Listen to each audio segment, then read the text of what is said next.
I'm live. All right.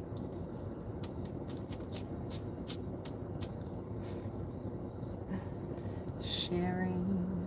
So we share it.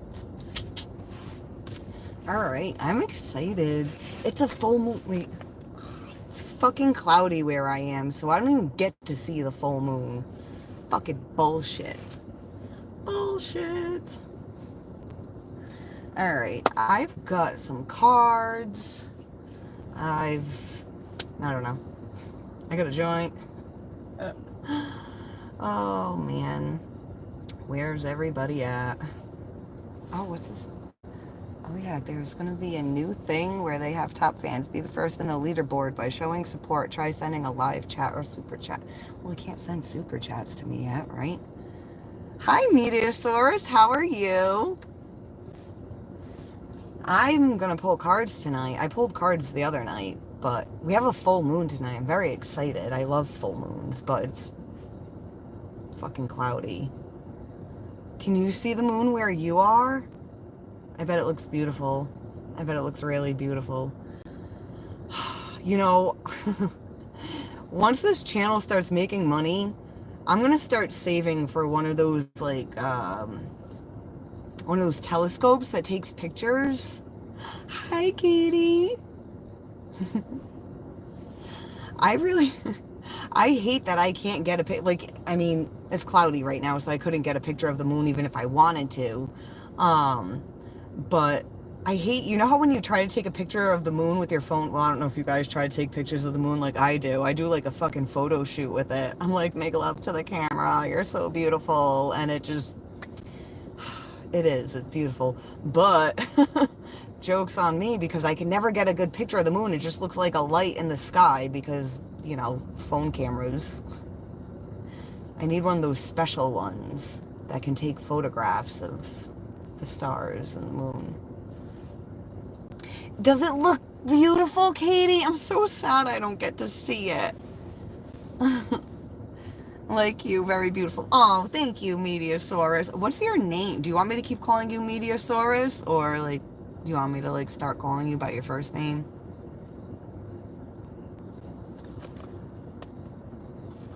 Hi, Solomon. Thank you.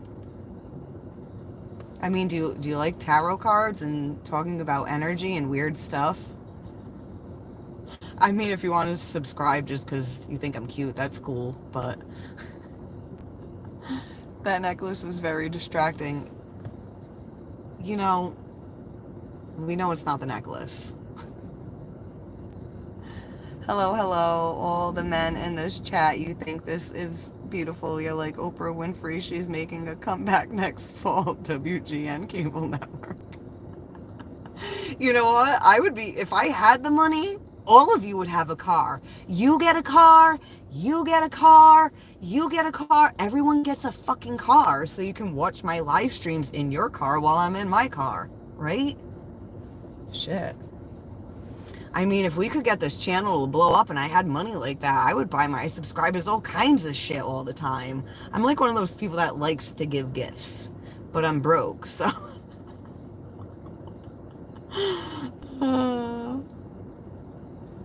Welcome to chat. We're delighted to have you here. Can we be in the same car? No, sorry. Sorry. Not sorry. Can I be a mod? I don't let people I don't know yet be mods. So if I keep seeing you back here and you don't get weird. I mean, well, we get weird in here, but you know what I mean, like weird, creepy person kind of weird, you know? There's a lot of those that come in here. How can we get the channel to blow down? Why you don't want it to do good? Good night, pink red. Pink, is it pink read or pink red? It depends how you read it and what context. Recovering addict? Me? No, but I mean, I'm friends and family to a lot of them. Can you grab the camera for... No.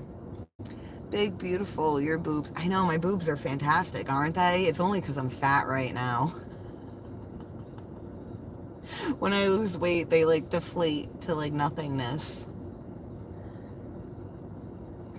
All right, I'm going to, I mean, I know some of you guys that are here right now. I got 24 people here, and I bet most of you fucking clicked because my boobies.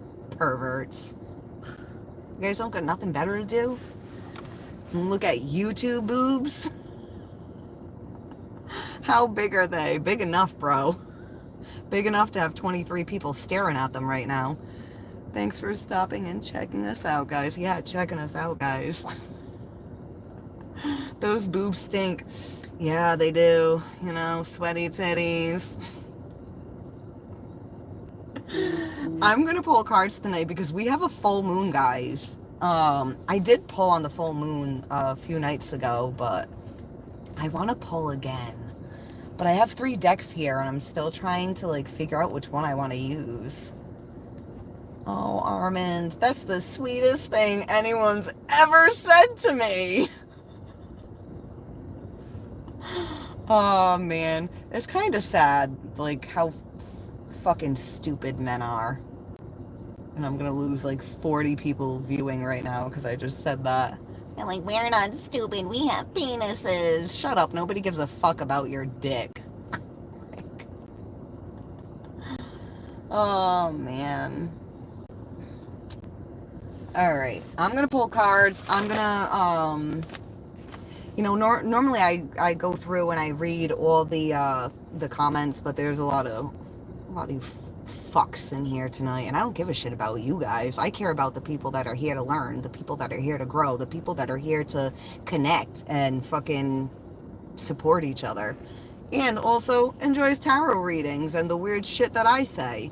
So, Leo is the best. Yes, Leo is the best. Are you a Leo, or is your name Leo? Gotta be from New York, New Jersey. No, it's so funny. Nobody's ever guessed where I'm from. Ever. They all say New York, New Jersey, and Mass. But no. Virgo are the best. Oh, man. You know what's funny? I was thinking earlier about when because I have pre-recorded readings on my channel. I haven't done any pre-recorded readings in months. But when I was doing them, I had done a full moon, was it a full moon or a new moon reading in Virgo? And I remember I had broken up weed before I did the live stream, so I had like pieces of weed under my nails, and I didn't notice it until I was like showing cards on the camera, and I was like, ah, fuck. Look how dirty my nails are on a Virgo reading. You guys are so analytical and neat. I'm over here with dirty fucking nails. It was just weed, but same. You're from Lake Titicaca. Yeah, that's exactly where I'm from. Oh, man. Oh my God, you guys. Well, I mean, some of you guys don't watch, so you don't know. I've got like, not hundreds. It feels like I have hundreds of tarot decks. I've got so many of them, but one of the decks I have, I found this book. I know it's reversed for you guys, so it looks backwards to you. But, you know what I like? Like, most tarot decks come with, like, a guidebook, but, like, they don't, like, they'll explain the cards, what the general meaning of each card is, but, like, they don't break down the symbolism of everything, like, in the pictures, and I hate that. It's, like, a lot of stuff I can figure out symbolism for myself and, like, tune into it, but this book, hold on, let me just show you a sample page. Oh, I just saw the devil. But look, it'll show, like, the Hanged Man, and it'll fucking show, like, all the symbolism for each little thing that's in the picture, you know? It's fun. What do the cards say about creamy wet donut holes? That you're not getting any. Grab the camera and stop yapping. Why? What should I do with the camera? Oh, man. I'm kind of scared to get my cards read, but I kind of want to. Well, I'm going to be pulling on the full moon, so it's just going to be a general reading for everybody, like what's in the air right now. And, you know, we just had Uranus, and I got to make sure I always say Uranus because, you know, most people pronounce it Uranus. And, you know, with a lot of guys watching, I don't want to keep saying Uranus because, you know. But we just had Uranus move into Gemini. And Gemini, is information, and Uranus is shocking, revolutionary. It brings change. It brings change. It's so what's going to happen. I don't know if anything's happened for you guys yet, but for me, when I did the live stream the other night, I was saying how there was going to be like information coming in that's going to give you like a new perspective on things. And it is in our personal lives and on the world stage as well. And I was saying all the information is going to come in. And then like the day after, I've been getting nothing but like shit that I'm like, whoa, why am I being told this? Did I just hear that? Like, oh my God. Oh, okay. It's been pretty interesting. So, I mean, we've got 41 people here. If anybody's noticed, like, within the past few days, because it was on the 7th, I believe, that Uranus moved into Gemini. It's like great awakening, like a mass awakening type of energy. Like people, if you've never had a spiritual awakening, now could very much be a time where you start having one, and you're gonna feel like you're going fucking crazy, and your life's gonna feel like it was flipped upside down and crumbling around you, and you're just not gonna understand why, what's going on, and not just the world around you, but inside of you is gonna be crumbling and falling apart because it's transforming. It's transforming and awakening. It's not easy to wake up. Oh my. They're leaving. Goodbye. Hi, beautiful superior white queen. I prefer you not to say that like I'm like white queen. Like, is it necessary to point out what color I am? I know my place as a black man. Oh, that's why you're saying it, because you're black. I respect you, beautiful. Love you, beautiful. Thank you. Thank you. You know what's weird, though? If it was vice versa, I wouldn't be able to come on and be like, well, actually, I could say, hey, beautiful, superior black man. Yeah, I guess I could say that. But I don't know. I feel like people get offended a lot when white people say the word black. Like, we're not allowed to, like, I'm wearing black. It's like, not allowed to do that either. I don't know. Racism. Oh man, we had a long rant about racism in here one night. I don't know if any of you guys were here for that. Oh, racism, sexism, all of it's fucking... I'm gonna stop rambling because I want to pull cards. I want this. This is the deck. I'm pretty sure I used this one the other night, but I'm feeling it again. I'm feeling it. I am totally feeling it. All right. That wasn't much of a shuffle. Queen of Pentacles, Page of Swords, and the Magician.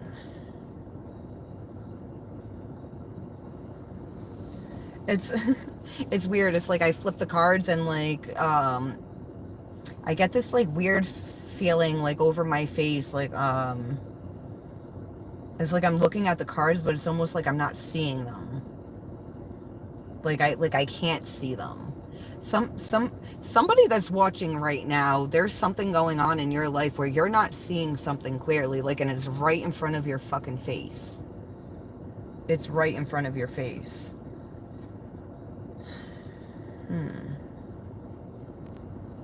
It's like, it's weird. It's getting like warm and tingly like in my forehead and my cheeks right now. I don't know why. Oh man.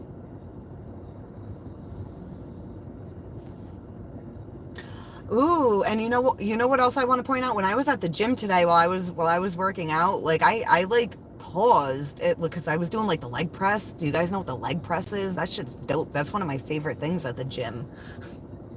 I'm like a new gym goer, so I'm like having fun in there, learning all the equipment. And then when I can't figure out how to adjust something and it's taking me a while and I look like a fucking idiot. But yeah, I was on the leg press and I like paused like in the middle of the leg press. Um, I just had this like weird moment like where like energy just went like right into my forehead and I could feel like my pupils getting really big and I just stared into space for a minute and I was like, somebody's having a fucking realization right now. So, the energy's just fucking there. You know, it's like you couldn't see it no matter how hard you tried. And then suddenly it's clear as day and you can't unsee it. Ooh, that makes me think of hold on. You know what? I'll take them back out in a second, but I need to use the book. And I'm using the book to put the cards down on. So, I noticed today I have the smaller Light Seers deck and the larger Light Seers deck, and I never noticed about the High Priestess card. Hold on, what page is this bitch on? What page is this bitch at? The High Priestess, where's she at? Page 43. Fuck you. Do you guys remember back in the day, like pagers and beepers, like 4-3 was fuck you? Fuck you. 43. I don't know if you guys are going to be able to see it on here. Yeah, probably not because the camera sucks. Shit. And the lighting sucks. But anyways, you see how her eyes are closed in the picture? If you're able to see like really close up, there's actually like eyeballs like faintly painted on her eyelids. So it's like she can see with her eyes closed. But and that's what made me think of this card when I was saying once you see it you can't unsee it. Even if you close your eyes, it's still there. You know you can't forget it. You know, that's how people feel with the spiritual awakening. It's like once you wake up you can't go back to fucking sleep. You know, like you're up. All right. Oh, I don't know why I put the books down. Okay, let me put it back on my lap, put the cards back. All right, Queen of Pentacles. I just heard I have something for you. I have something for you. Somebody has something for one of you, apparently. Yeah, it's weird. The first time I pulled them out, it was just like all of a sudden I felt like I couldn't even fucking see them. I have something for you. All right, so I have something for you. There's something you can't see, but it was there all along, and now there's this, I have something for you. All right, Page of Swords and the Magician.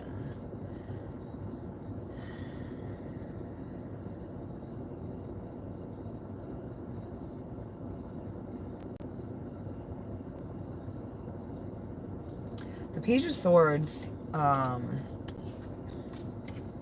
he's thinking of, I wish I had better lighting in here. I really should be in my little spirit cave where I normally do my readings, but doesn't quite work out in life sometimes. So the Page of Swords, he's taking in information,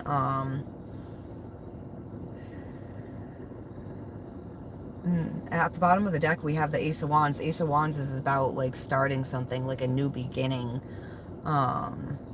Something lit up. Something inspired this Page of Swords. It's like you know when you're listening and you know it's you know the whole time you're just listening, but then something in particular is said and it inspires something in you. It inspires something in you. Ooh, maybe that's what that I have something for you is about. Hmm.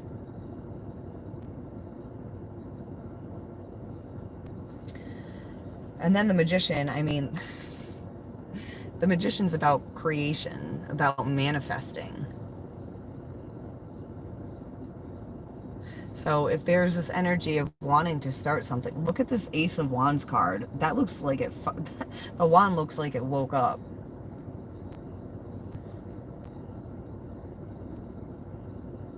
Like the energy of this card has like spiritual awakening on it, which is weird because normally I would get like spiritual awakening off of like, you know, if the tower was hitting the fucking hermit or something. Um, or hitting the high priestess.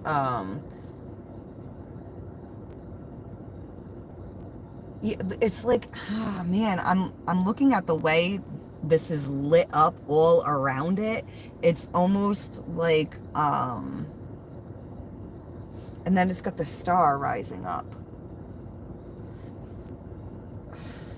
You know, they say the Ace of Wands, like, oh, it can blow out quick. It's like a match. You know, you light it and it's like, ooh, see, it's lit. But this one, it's rising up. It's staying lit. It's more like a fucking torch than a match.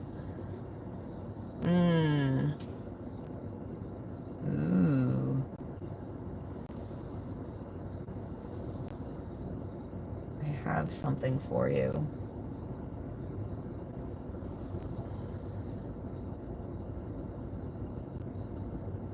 Hmm. But you know what's weird about this I have something for you energy? It's almost like come and get it. I'm not going to bring it to you. Come and get it. I have something for you.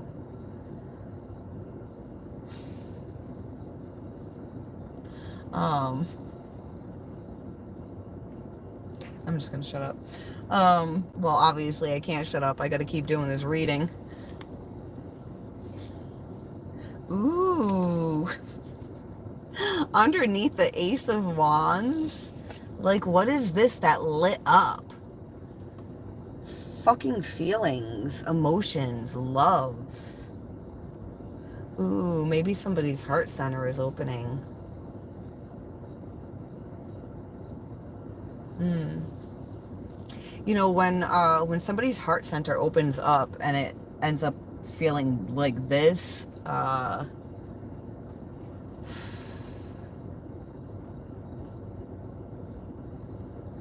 like this, like I said, this feels like a torch. Like passionately in love is what I where I'm going with this. Passionately like in love, like it like you've never loved something before. Like it's like a new kind of love, like a new inspiration, like something that has never inspired you before. Even if it is something that has, it's inspiring you in a way that it never has before. Um, yeah, the comments froze up. I mean, I haven't been reading them because I'm reading the cards, but I did notice they froze. Um, yeah, Katie, tonight will you focus on just weeding out people that are saying like stupid, inappropriate shit, so when I do try to catch up with the comments, I don't have to, you know, waste everyone's fucking time reading dumbass people's dumbass shit. Like I have boobs, we know. Who cares? The fuck? It's so funny, like how men act like they never seen boobs before. I understand, like if it was like a fucking 12-year-old in here. Oh man, all right, let's pull clarifiers. Oh my god, I have something for you. Underneath the Ace of Cups is the Knight of Cups. And underneath the Knight of Cups is the Six of Pentacles. Whatever it is, it's reciprocated. it's equal. I was gonna say it's fair, but it feels more than fair.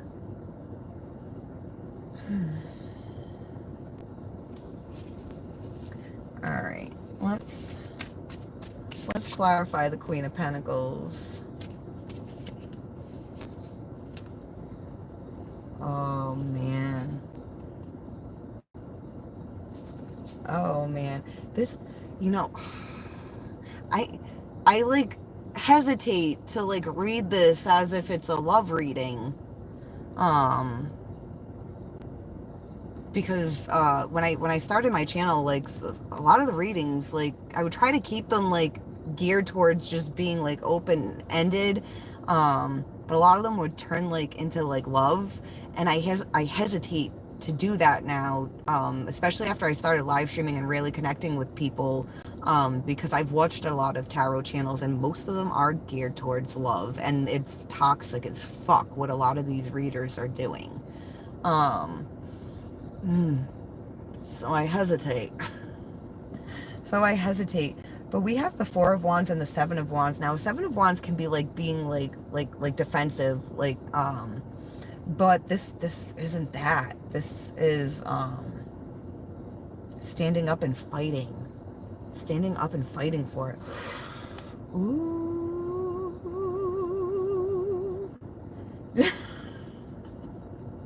I just noticed at the bottom of the deck we have the Empress. I was going to say the High Priestess. I don't. Yeah, this Empress energy is really in tune with her own High Priestess energy right now. Because the Empress embodies all four queens, and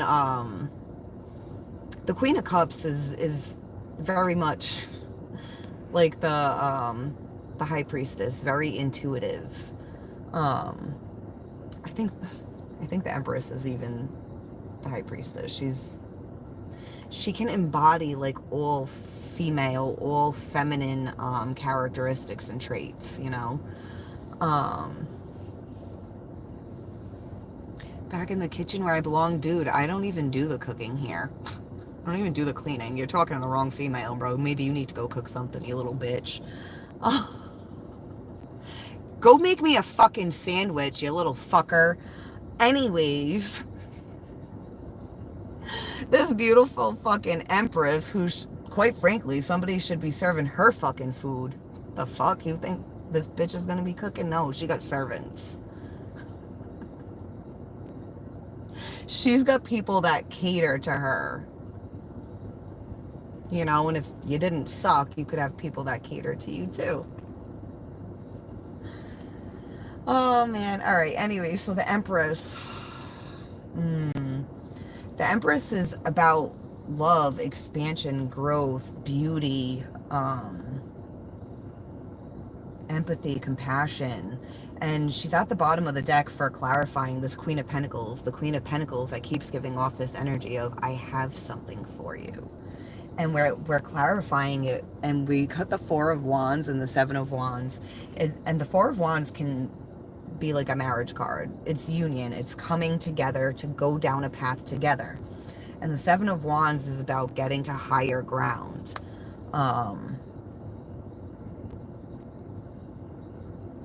Having the advantage, you know, taking whatever this is to higher ground so it's safe. And I'm getting like bird's eye view, you know, being able to have like a higher perspective. You know, because from all the way up here, he can see way more than everyone that's down here. You can't even see the people down there. All you can see are their wands trying to get to him. This is me right now with all the wands trying to come through my phone. Stop showing cards. Then go to another channel, bro. People are fucking stupid. I'm gonna click on a tarot reading and then be like, stop showing cards. Oh man. Are you okay? I'm gonna keep showing cards, Mediasaurus. Don't worry. Please show pom pom. Will you find my girl? I mean, maybe she doesn't want to be found.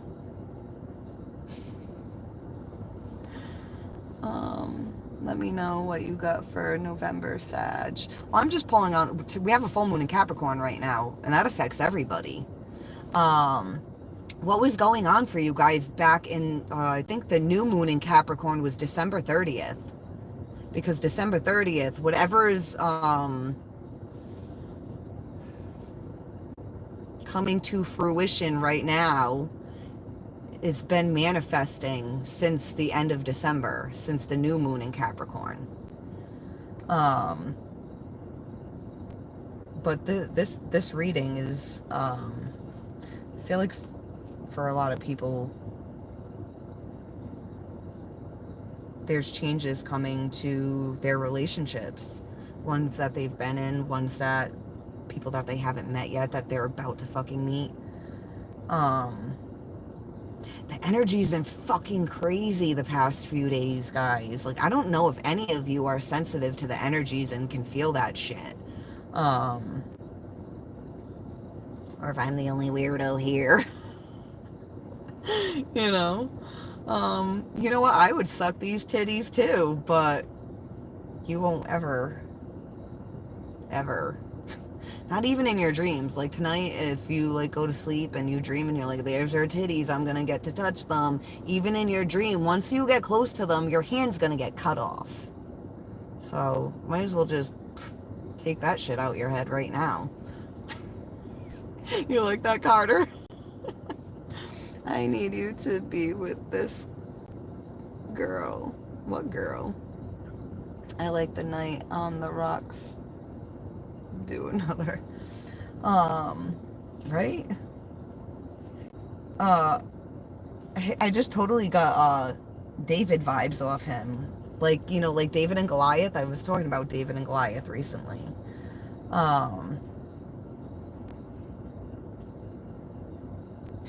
Do you guys know the story of David and Goliath? Maybe I'm supposed to like share it. Maybe there's a message in there for somebody. Goliath is like a fucking giant. David's just a normal average little guy who's probably only like 5'7" or something. Oh man, but he defeated Goliath. I think he fucking threw a rock at him. And defeated him. And then after that, the king was threatened and like fearful of, oh, this little David dude just fucking took out a giant. I gotta take him out. I can't have the fucking kingdom realizing this little fucking dude is fucking cooler than me. So then David went and hid in the forest of Harith. Harith is known as a place of refuge. Also, I don't know if anybody was here when I was talking about my deck called the Forest deck.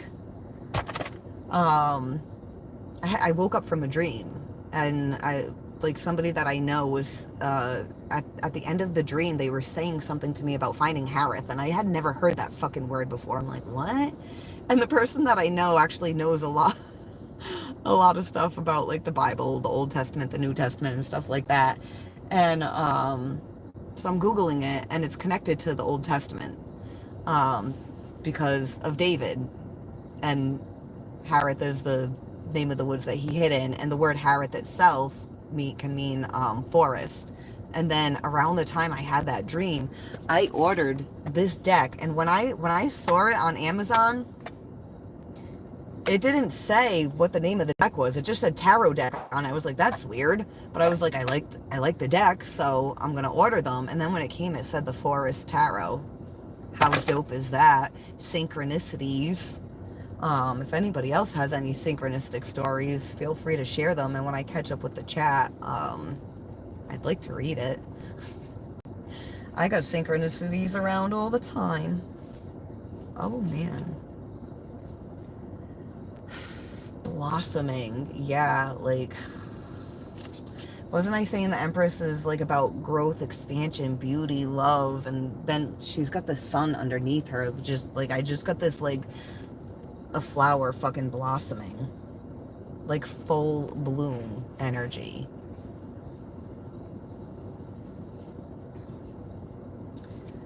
I'm gonna pull clarifiers for the Page of Swords. I don't remember what we were saying about the Page of Swords before.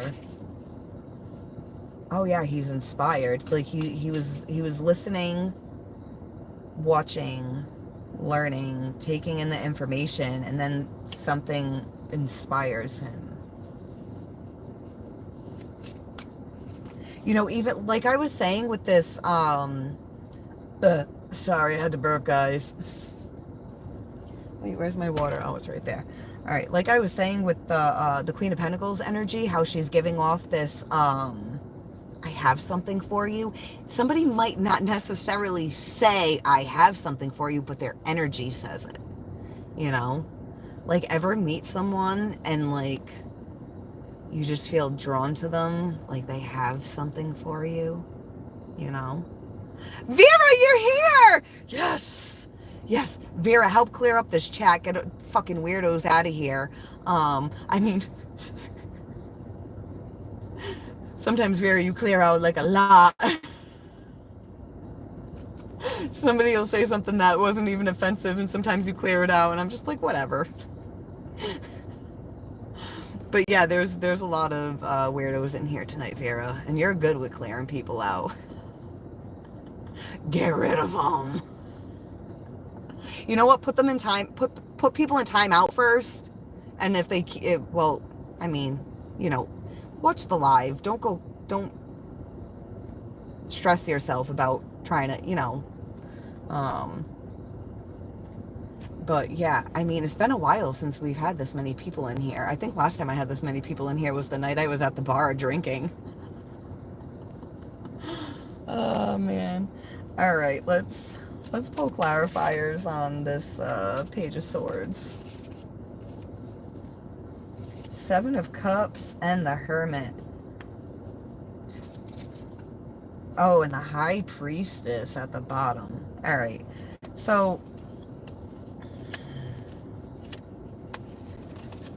he's been watching. He's been paying attention. Taking it in. Ooh, and you know, we have the Seven of Cups here, and Seven of Cups is about options. Like, look at all these options, but you know, there can be confusion. It's like, well, which one do I take? And remember I was saying before about how it's like you couldn't see before, but then suddenly, like, now you can. They couldn't see the option before, but they fucking can now. That's why that Ace of Wands was inspiring the Page of Swords. You know, it's like, ooh, like, now I see it. Now I get it. Now I understand. Now I know which option is the right option. And we've got the Hermit here.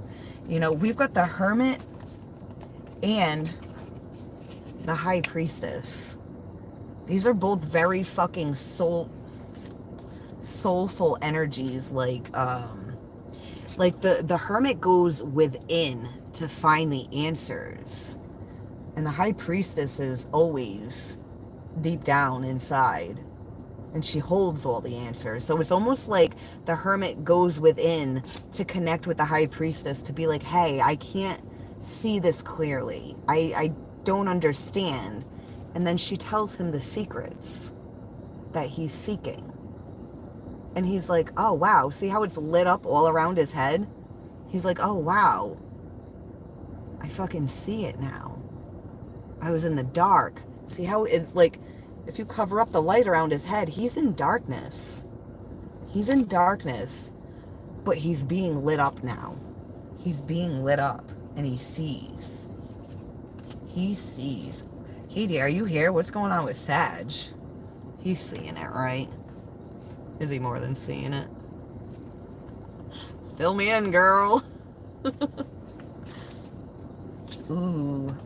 Ooh, under the High Priestess is the Fool. The Fool. He's kind of smirking. It's like his face is painted like a clown.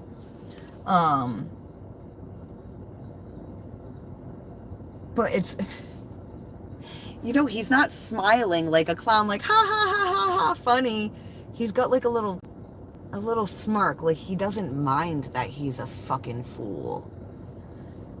He's not like laughing about it, putting on an act like a clown.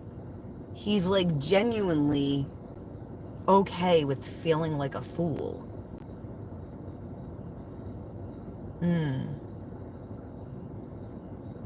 That's probably why the Seven of Cups is here. It was like, oh, I can't see the right answer because of that fear of being a fucking fool. It'll blind you from seeing things clearly. And then once this Hermit energy connects with the High Priestess, and the High Priestess is like, the Fool is where your like fucking life begins. Um what's that saying? Life begins where your comfort zone ends, and the Fool don't give a fuck about leaving the comfort zone. He's like he's happy to fucking walk into the unknown. He's not, because he's a fool, he's not holding on to fear.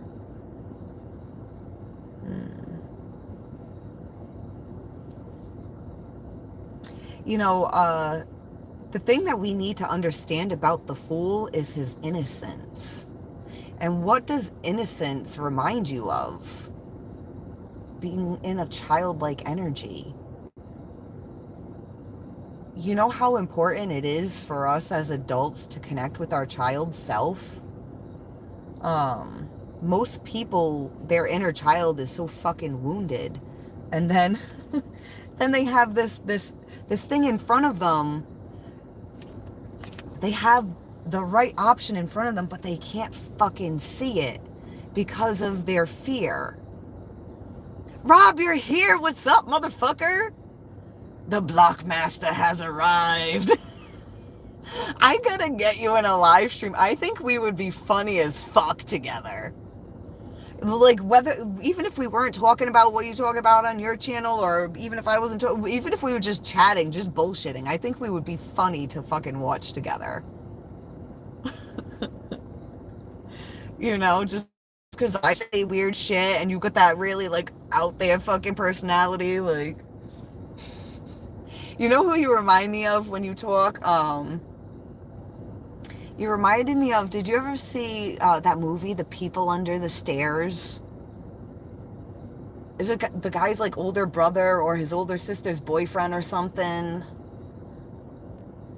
That's who you sound like when you talk. I don't know, maybe if I rewatch the movie, I'll be like, oh wait, he doesn't actually sound like that guy.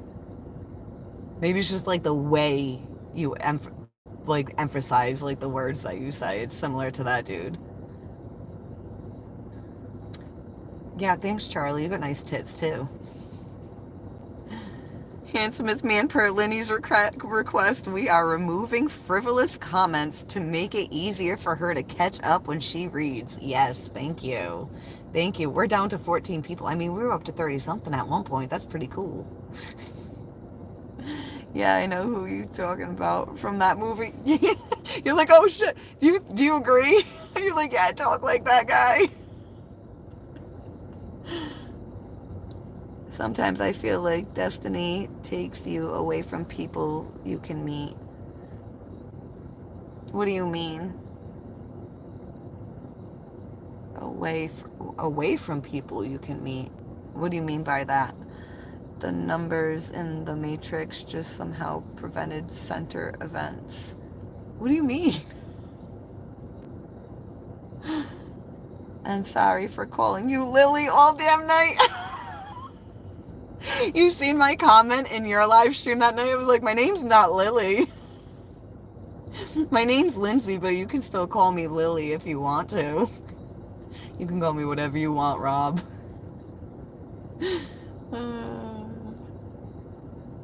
Oh, man.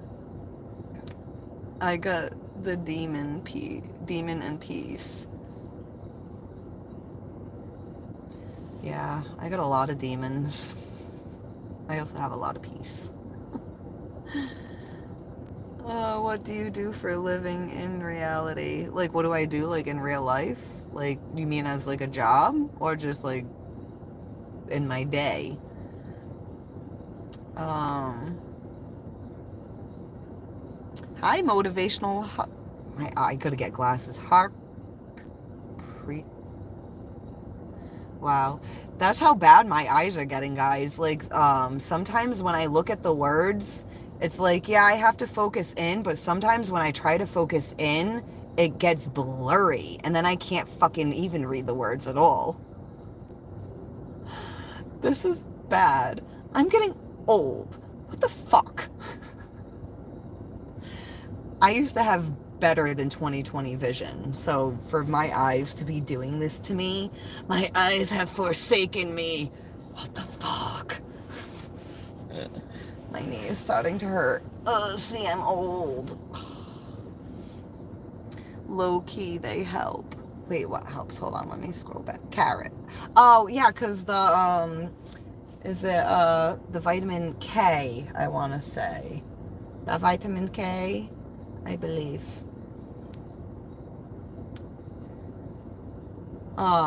You know why I think my eyes got so bad? And I don't think it's just from old age. From all the weed I smoke and how dry my eyes get. Like, you have like a layer over your eyes. And like when I smoke and my eyes get really dry, I'll feel like there's something in my eye, but there's not. It's just that layer is like stiff and it's not, I don't know. Whatever, it doesn't matter. Hi from Greece. And good morning, Julie. Oh my God, I love you. Beautiful, super white queen. I do anything to be your black slave. Did you really just say that? Motherfucker. We don't want slavery. How come I'm the one saying that? Nobody's gonna be a slave. Well, I mean, we gotta break down the fucking system because in a way we are all slaves. We just don't realize it. The people that have woken up and are waking up know what's going on. Ooh, High Priestess and the Fool. You're just a fool. You know you in love. What you say? You guys like Tina Turner? And Ike?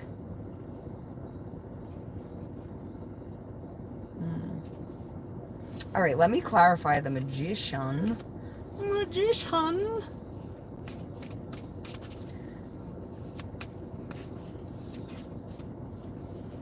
Eight of Pentacles and the Wheel of Fortune. And the Sun. Remember the Sun was under the High Priestess?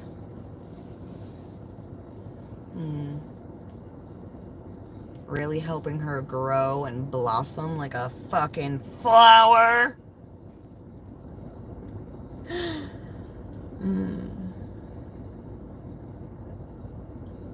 The Sun is like,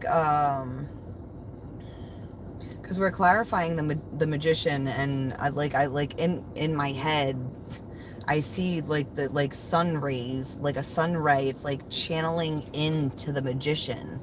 It's like streaming right into him. He's got a lot of power right now. God, yeah. The last 2 live streams I've done, I've been telling you guys since the new moon in Cancer live stream. I've been saying the energy is extremely fucking potent for manifestation right now. Be careful for what you're putting out there. Even if you're not like trying to manifest, just saying shit will bring it into your reality. I mean, we do create our reality, but it'll happen much faster right now. I was explaining in the last live stream about when I was talking in the live stream before that about the about how manifesting, and I've been saying I want cats, and then suddenly like dude's like, oh, like I'm gonna be able to get these kittens, and I'm like, oh, cool, awesome. Like I didn't really have to do anything to find them. They're just like falling into my lap. But then he started to get nervous that the person that he was going to get them from was going to bail on him. And so he started saying that. And once he started saying that, I was like, oh, fuck. And they did bail on us. But now we've got someone else that's like, I've got kittens you can have. And it's like a more legit thing than the first person. So I'm like, oh shit, we're gonna get these kittens. We getting these kittens, but I mean, they're still like really small. So they said I have to wait a week. But I'm getting 2 kittens. I'm so excited. I'm gonna have a kitty cat. I haven't had an animal in forever. And I'm usually stressed out, like, so bad with my mental and emotional health that, like, I won't take on the responsibility of an animal. I can't fucking do it.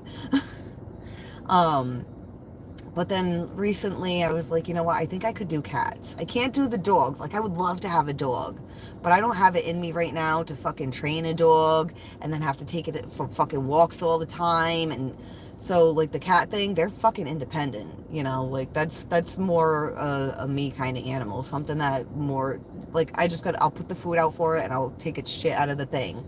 But, like, it doesn't really, like, need me. But it's, like, there and we can, like, love each other. You know? And that's what I like. But anyways, so the sun, I mean, people are always talking about solar flares. It's like, are we like having solar flares constantly or something? Because, you know, when they say solar flares, they make it sound like it never happens and it's just happening. But I'm always reading about how solar flares are fucking happening just like all the fucking time, it seems like. So I'm like, but anyways, the energy of the sun, you know what, the sun might as well be inside, all up inside this magician, because it feels fucking powerful. Now, this magician is hard at work. He's fucking dedicated. He's trying to really bring this into reality, trying to Wheel of Fortune, trying to weave it into the fabric of life, bring it into physical reality. Like, take it from the spiritual realm where it's just an idea and weave it into the physical. Because that's how manifestation works. It starts with a thought. It starts in the spiritual. It starts within our feminine energy. Even if you're a man and you have a penis, you still have feminine energy. It's your feminine energy that is your intuition, your emotions, your feelings. You know, I'm having like flashbacks to when I was doing all the pre-recorded readings, and I would always explain the feminine and the masculine energy. The feminine energy, intuition, the ability to see the gray area, you know, read between the lines. But masculine energy is why I never say productive. I don't know why that's what was going to come out of my mouth. Maybe that's a good word for somebody to understand. Productive, taking action. But masculine energy, it's very black and white because it's fact-based. It's like, it's either this or it's that. Because masculine energy, it's like, I gotta get the job done. I don't have time to sit here in my feelings and feel it out, you know? So that's why it's very important for everyone to balance both their feminine and their masculine energy. So that way, when you need to make a decision to take action, your feminine energy is calm and knows the answer and is able to give your masculine energy that message of, hey, this is what we're supposed to be doing. Your feminine energy, your intuition, your feelings are your navigation system. So if they're not in balance, it's going to throw you off course. And if your masculine energy isn't in balance, it's definitely not going to listen to your feminine energy, and it's going to do what it wants, and it's going to fucking make horrible decisions. It's going to make quick judgments. It's going to be short-sighted. So, oh yeah, that's what I was saying. How we manifest things into reality. It starts within our feminine energy in the spiritual realm, because feminine energy rules the spiritual. Masculine energy rules the physical. That's how this works. So the feminine energy, it starts manifesting what it wants, what it's feeling. What it's feeling. You manifest what you feel, not what you think. So if you're feeling all kinds of fucked up, you're going to attract some fucked up shit to you. So you have to heal that. You have to figure out what's getting your emotions out of whack so that way it's calm, so it directs you in the right direction. And also so it starts manifesting properly. So we start manifesting with our feminine energy, and it starts, first it's just a thought. Then it's a thought form. Then that thought form starts to solidify and take form, not just in our head, but in front of us, outside of us, in the physical. And that's when our masculine energy can do something with it. All right. I hope that helped people understand some things. Oh my God, I love you, beautiful super queen. I'd do anything. I read that a while ago. Apparently, oh, the chat stayed all the way back there. I rule the third dimension. They call me Max Headroom. Except I'm a chick. LOL, I need to meet you. I'm a crazy man, Vera. I told you. Yeah, Rob has a channel, Vera, if you want to follow it. When I got off the live stream last time, I went and he did one just so I could be in the live stream, in the chat. So yeah, go subscribe to Rob's channel, guys, if you're interested. He's pretty dope, so, you know, you're missing out if you don't subscribe. I want to pull cards from another deck. Let's see. I do have a joint that I want to smoke too. And I don't want to stay live all night long because I do want to come on again either tomorrow or the day after. So I don't want to like completely drain I haven't been sleeping either. It's like I do have a joint that I'm going to smoke, but I haven't really been smoking. So I've been like wired. Like, but like at nighttime you would think like I could come on and just live stream. But like, no, I've been like, you know, when you're like overtired, kind of wired. Because I haven't been sleeping, so then even like during the day when I should feel awake, I'm just like wired.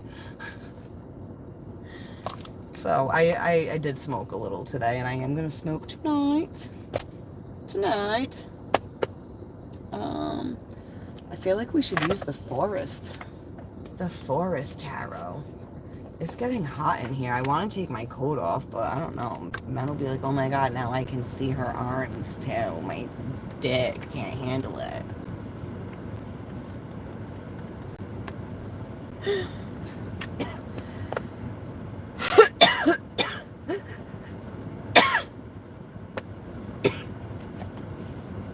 Somebody was like, shut up. And then I started choking.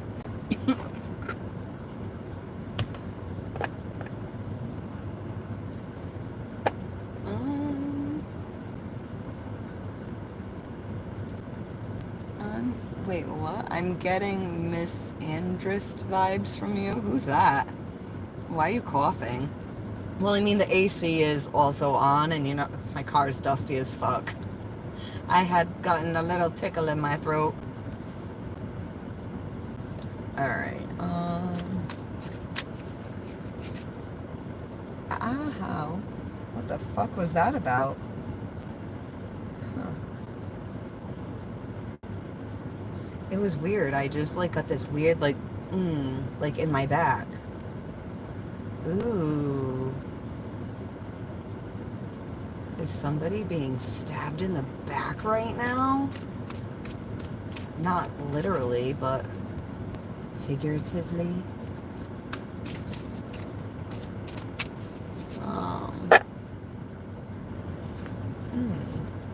What is that about?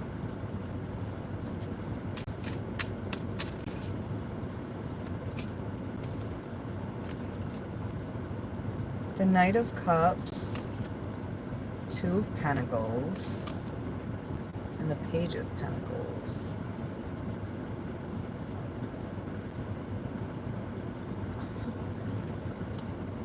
I just thought of Tom. Tom, are you here? Where the fuck are you at? Because Tom makes voodoo dolls. I'm like, did Tom make a voodoo doll of me? And he's like poking me to see if it works.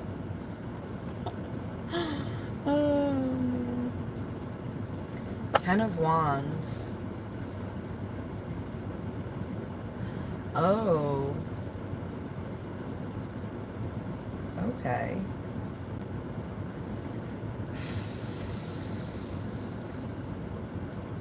All right, so we've got the Ten of Wands crossing the Two of Pentacles. Two of Pentacles is like weighing options. Like, I don't know what to make of this. I don't know what to make of this. And the Ten of Wands, there's a lot of pressure. There's a lot of pressure. You know, if this is connected to the love aspect of the reading I just did, because we've got the Knight of Cups here, and like there's this like pressure to like, I don't know what to make of this. I don't know what to make of this.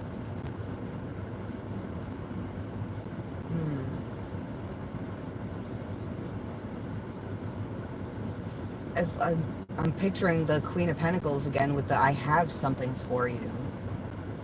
I don't know what to make of this. Kind of feels like I was saying, somebody might not actually be verbally saying I have something for you. It might just be energetic of like, I have something for you.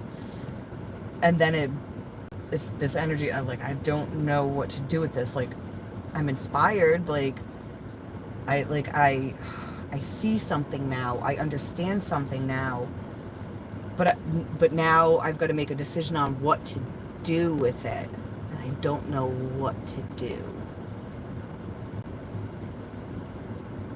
Not just I don't know what to do. I don't know what to make of it. I don't know.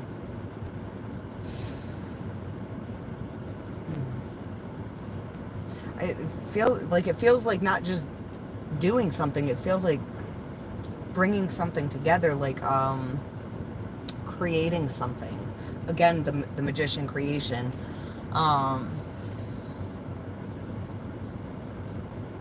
You know, like if you're going to start a project, like before you start it, you're kind of like, all right, well, how do I go about this? How do I do this? What do I make of this? Like what can be made of out of this? You know, if you're cooking something, right? It's like, well, what ingredients should I put in? Like how do I want this to taste?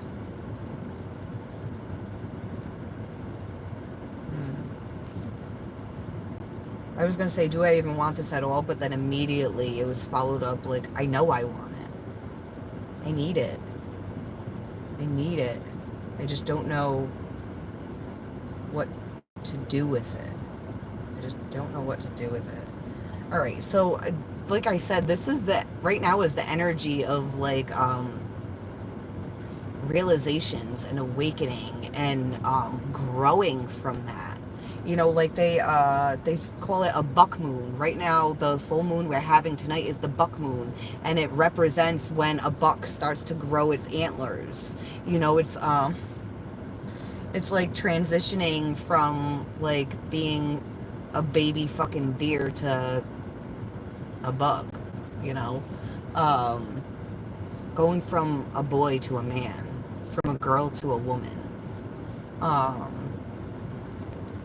Going from a childlike state of mind to a wise one.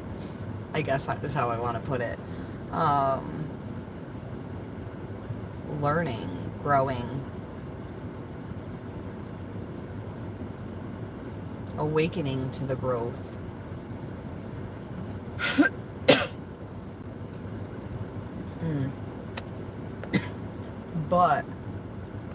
But, because I'm feeling that like stabbed in my back feeling again. And I feel like that's what's throwing this energy off.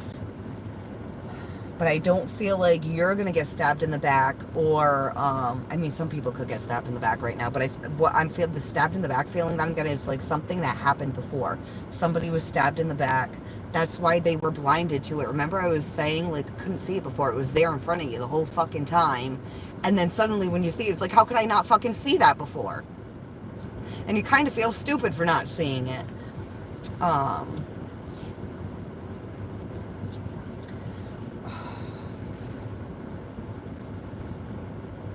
You know, and oh man, it's starting to like, it keeps feeling like I keep getting stabbed there. And that's like the 10 of Wands, like it feels like like a pressure, like I need to decide. I need to decide. That's what it feels like. I need to decide. All right. The pressure to decide, you know, really looking at something because you really fucking feel something for it. Underneath all this pressure, the weight of it is the Page of Cups. And we've got the Knight of Cups out here too.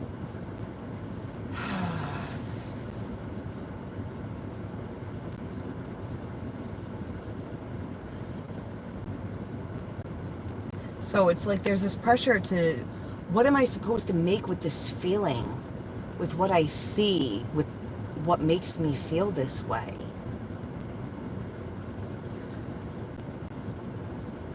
I want to go somewhere with it.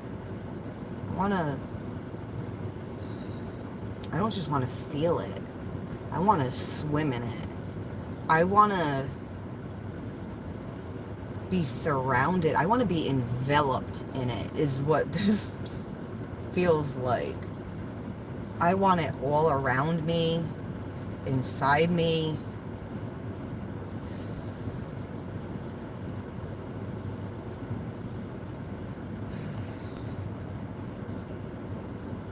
And then there's like a moment of feeling like it's too much. It's too much. I mean, whatever information has come in to shift the perspective, to wake somebody up, you know, I use that example all the time of, you know, when you're in the house and it's like dark in the house, you go outside and it's like blinding, and you need a moment to adjust. You're like, okay, like it's beautiful outside, but it's disorienting for a second. Like, okay, I'm starting to see clearly. Okay, I see things. All right, let me pull clarifiers for, you know, I want to pull clarifiers for the Two of Pentacles first. Even though I feel like we got a pretty good idea, but I feel like I have something in my eye. I do. Oh, man. Didn't I just fucking say that? See, this reading tonight is about love. I feel like this full moon is really, people that have been stuck in love are going to see things that they didn't before, things that blocked them, things that are going to, being able to see it now, the block is going to be able to move out of the way since you can see what it is. It's like, oh, okay, now I know how to go around it or over or through it because I see what the block is. They couldn't see what the block was before, but now they see it. And wasn't I saying, like, after I was showing the Page of Cups, I was explaining about, like, the sun, how you go outside and it's blinding and you need a moment to adjust? The sun. The sun. The sun. It's like the sun's coming up out of that cup as he's looking in it.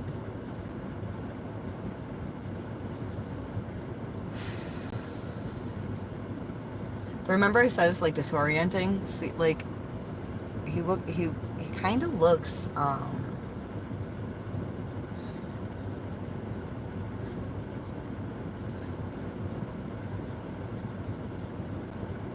kind of looks like disappointed a little. Not by what he sees. He's disappointed that he didn't see it. And it's like, now what do I make of this?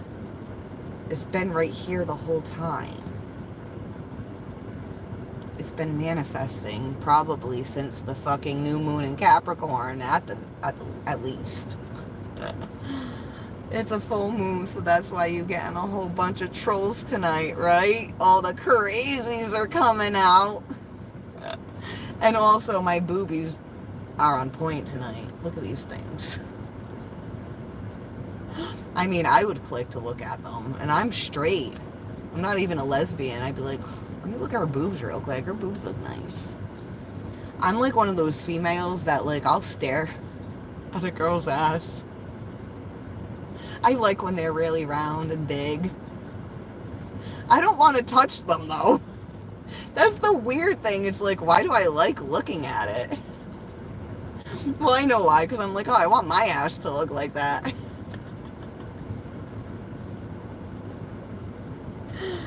Oh, man. Alright, so let's pull clarifiers.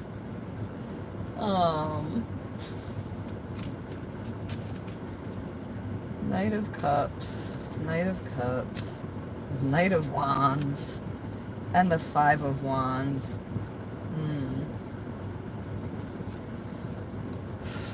They're conflicted with what they're feeling and with what they want.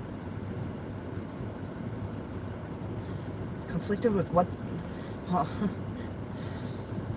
not conflicted with what they want in the sense that they don't want it. Conflicted with... they don't know how to go after it. They don't know how to go after it. So it's like this inner battle, this struggle. How do I present this? How do I present this?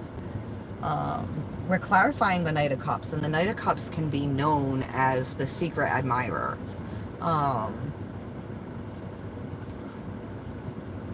You guys, didn't I say that this feels like a fucking love reading? And we've got the Four of Wands. Didn't we pull the Four of Wands? Yeah. We pulled the Four of Wands to clarify the Queen of Pentacles. I have something for you. I have union for you. I have marriage for you. I have a partner that can go down this path for you type of energy. That's what this is. Look at them. They're going down the path together. They're going on a journey together. Successfully.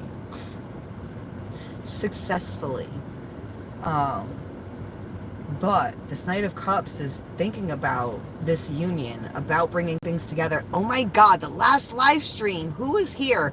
Didn't I channel the words tightening the tether or something like that? I was like, what the fuck? Because it was a weird way to put it.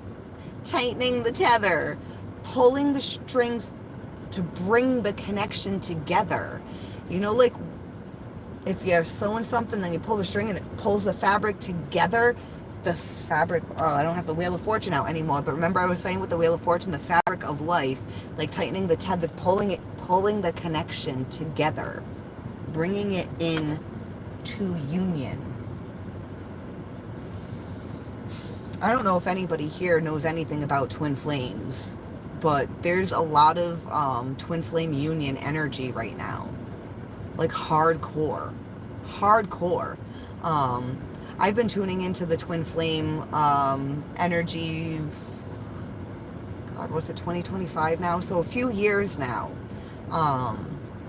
And there's times where it seems like, okay, things can come together, and then there's times where there's just like this void. But right now, this is the most I've ever felt that pulling together, like that, that magnetic pulling in. They're not being repelled from each other anymore. They're being pulled towards each other. Because what happens with twin flames, they're, whether they're one soul, two bodies, or because that's what they say. They say it's one soul split into two bodies. But it might not necessarily be that. It could just be where the souls originate from. They originated from right next to each other. So then when they meet in real life, they're vibrating at the same core frequency. And if they're vibrating at the same core frequency, then they have a lot of experiences in life that creates wounds that mirror each other.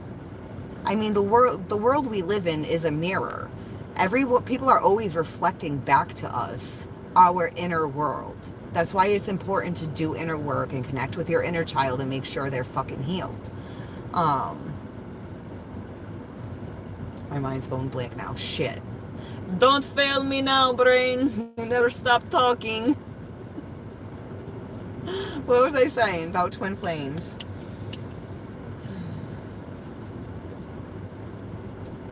Fuck. I haven't talked about twin flames in a long time. I usually try to stay away from the subject. Hold on, I gotta put this book over here because I want to sit differently for a second. Ow, I feel like I got yeah. Alright. Ow, now I'm sitting on my foot weird. That wasn't good. Shit. Okay, alright, yeah. So they mirror each other. It's like putting up a mirror in front of you, and if you don't have your wounds healed, you know how people that aren't even close to your same core frequency can trigger you? Imagine a mirror of someone that's like the exact same core frequency as you. If you have unhealed wounds, that mirror is going to show you your wounds, and you can't avoid it. You can't unsee it. You have to fucking face it. So what happens is there's a runner and a chaser in this dynamic. And the feminine energy starts to chase. Feminine energy is supposed to attract. They're not supposed to chase. They're not supposed to be the one going after it. They're supposed to attract. And the masculine is supposed to be the one that chases and goes after it. The masculine is supposed to be drawn into the feminine.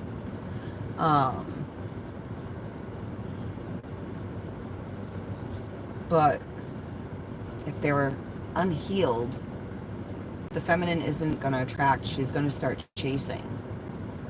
And once she starts chasing, the masculine sees his reflection and gets triggered as fuck and runs. So it's like, you know when you try to put when you put two magnets together, they get pulled together, right? But then if you flip one backwards, if you flip them backwards, they repel each other. They go opposite ways. So it's like they have to be going in the right fucking direction. The masculine energy is electric. Feminine energy is magnetic. So then, if a feminine is wounded and they're not going to be in that energy of receiving. They're in their masculine energy. So they start going after it. They start trying to take action. Which, like I said, then the masculine runs, but that's because they're triggered, and then they're in their fucking feminine energy. And they're like, I can't do this. You're not in your masculine energy if you can't do it. You can't do it. I was going to say, why was I even talking about twin flames? Oh yeah, I was pulling cards. Union. Here's how it works. The masculine's not going to stop running until the feminine stops chasing, but the feminine's not going to stop chasing until she does the healing work. When she does the healing work, then she surrenders. And then she's in her power. And then she sits on her fucking throne like the Empress that she is. And she doesn't have to do anything other than radiate her goddess-like fucking energy. And that attracts the masculine in. It's like a flower and a bee. The bee is the masculine. The flower is the feminine. The flower doesn't get up, go chasing after the fucking bee.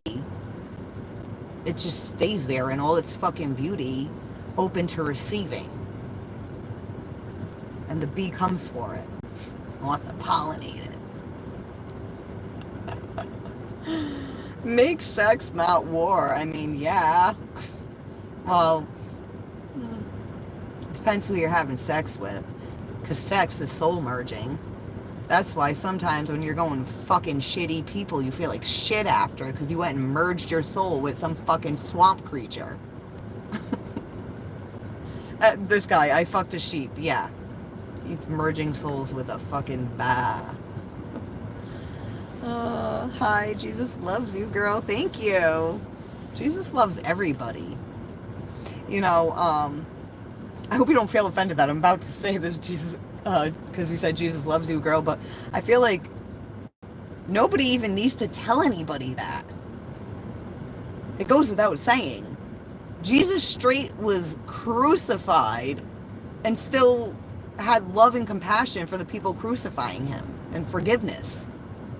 So that goes without saying. Jesus loves us all. Even if you're fucking evil and you say you hate him, he still loves you. That's why he's so awesome. And that's why everybody loves him.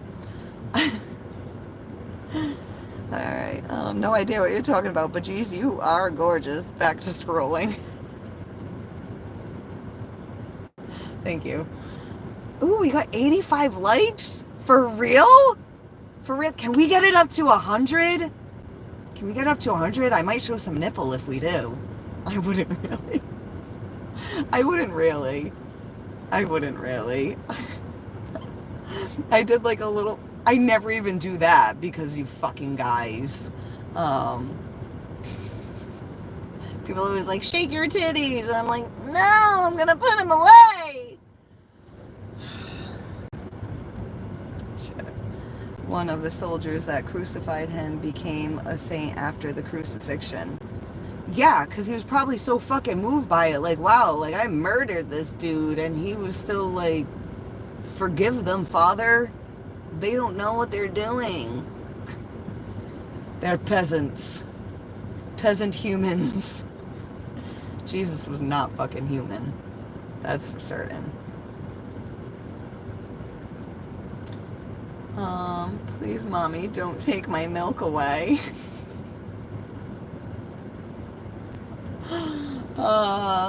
Nobody's gonna buy the cow if you're giving the milk away for free. It's like, what an insult. Did you just call me a cow? Oh, man. All right. I'm so happy there's so many people here tonight. Oh, now we have 87 likes. Nice. Nice. You know, I got so close to monetizing my channel, but then I stopped live streaming as much, and I really fucked myself. But you know what? I think I only need like 1,000 more watch time hours. And I have till September before like it kind of like fucks it up. What's it, July? I could, if I start live streaming like every fucking night, we can get this bitch monetized. That would be cool. That would be awesome. I'd like it. I like it. Alright, I'm gonna drink some water and then I'm gonna finish clarifying those cards. Now that I did my rant about twin flames. Ooh, but...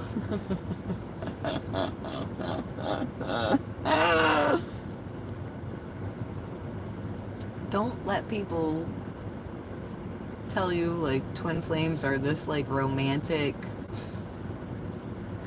It's like, yeah, union, coming together. It doesn't necessarily mean romantic, but... twin flames that do come together in a romantic sense, from my understanding, it's the most powerful connection you can have with someone. Fuck a soulmate. Soulmate what? What is that even? Like that, you know, it's like all your life people are like, I'm looking for the one, my soulmate. Not realizing that like the one is actually like your twin flame is supposedly your other half. But a twin flame can also be a family member, you know?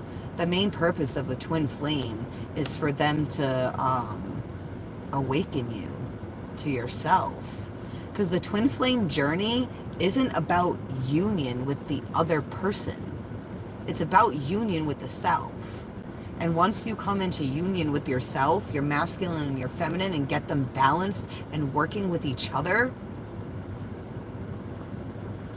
Then if romantic love type of union is possible with your twin flame, if you have a twin flame in this lifetime, because not everybody does,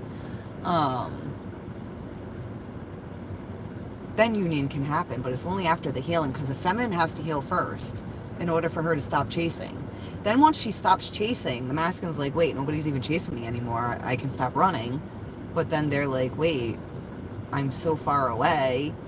And then they start like doing the healing work, even if it's not like consciously like, oh, I'm gonna go do healing work. Like, no, they feel the shift. If you have a twin flame, you don't have to be anywhere near them for them to feel your energy shift. I mean, I don't even have to be near people that aren't my twin flame. Like, who was it recently? I could feel them. I don't know. I post on my personal Facebook sometimes, like when I'm sensing someone. Like, I'll like suddenly just feel this like pain in my chest and feel like I just need to cry. But I can tell it's not like I need to cry. I can tell it's someone else is crying. And then like I'll put a post on Facebook and somebody will either comment on the post or they'll inbox me and be like, oh my fucking God. Like, that's exactly what's been happening. Like, that's exactly how I feel right now. But like your twin flame,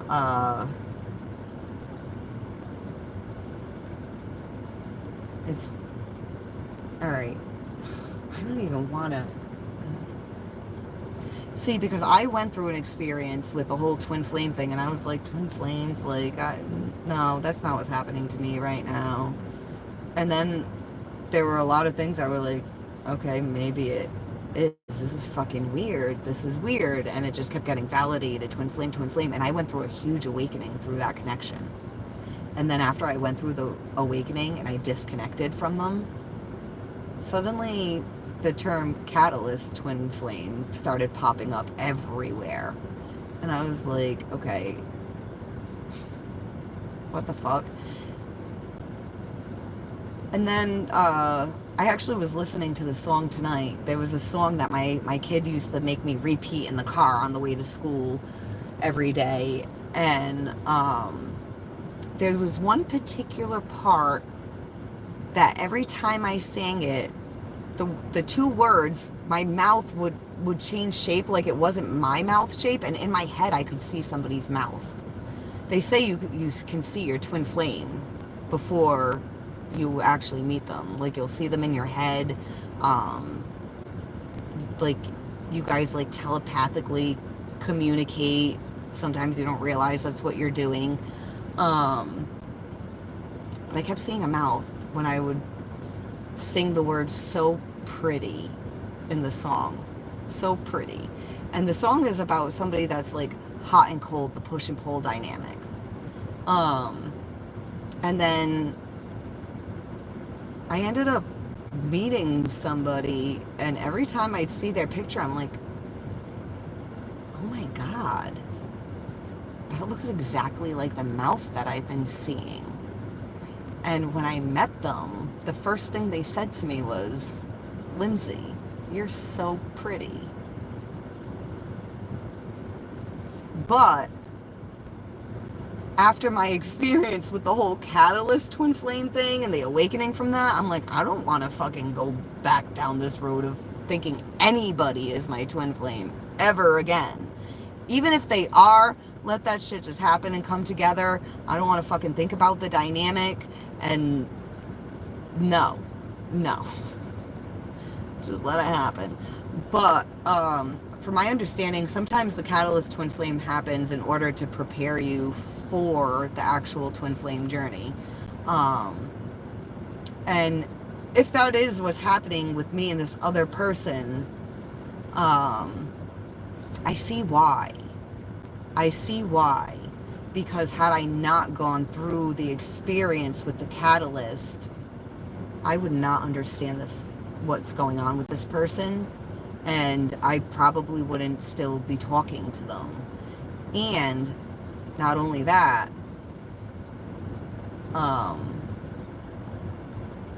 since I've gotten to know them, they remind me so much of myself. It's like they're very different in ways. Very different in ways. But I've never met anyone that can describe the things that they have felt and experienced. It's literally like I described it.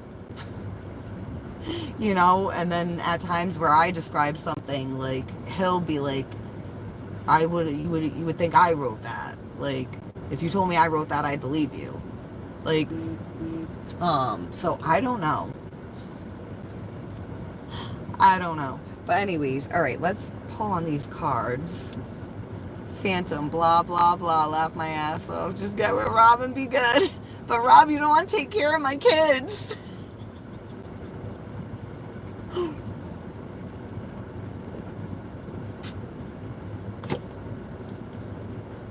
If I had a white t-shirt on, I would just pour this all over myself right now, guys. No, I wouldn't. No, I wouldn't.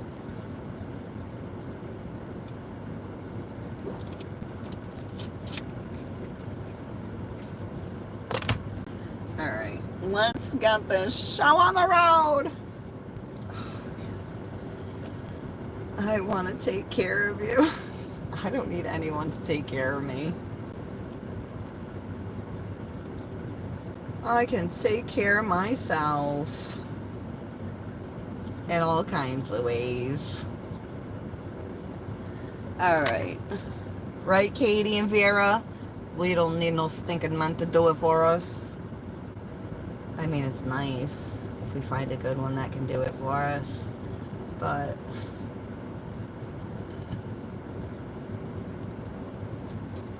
alright, Four of Wands. And the Queen of Pentacles! The reading I was doing earlier. The Queen of Pentacles in the other deck. I have something for you. She just kept radiating that energy of I have something for you.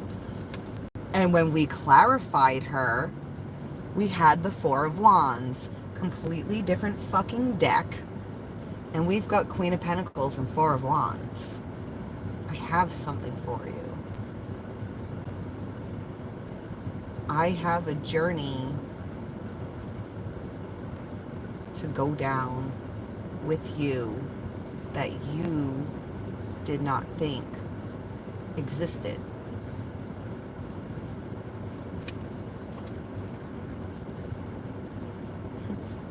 The Knight of Pentacles and strength. Yeah. The strength to bring it together, because we have this Five of Wands here. This struggle, this internal battle. I just looked at the Knight of Wands and I heard that Beatles song. Do you guys know the Beatles? I mean, if you don't, you know the song, I want you so bad. I want you. Oh, my name's Lindsay. Some people here call me Lily. Right, Rob? But you know what, Rob? It's okay that you called me Lily because Tom calls me White Flower, so maybe I'm a white lily.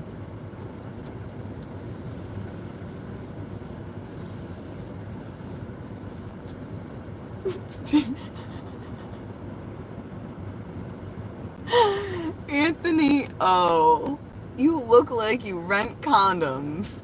I'm not saying that to him. That's what he said to me. I look like I rent condoms. Bro, I don't use condoms because I don't fuck anybody. There's just a bunch of dirty dicks on this planet that I want nothing to do with. So, I don't know. But that's funny. I've never heard that before. You look like you rent condoms. I'm gonna use that. I'm gonna be like, and you can thank Anthony O from my channel for that. That rented condom. Sometimes the trolls are funny. Two of Pentacles. Ooh. Way down.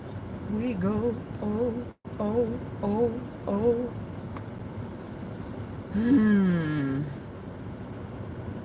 Hmm. Oh, man.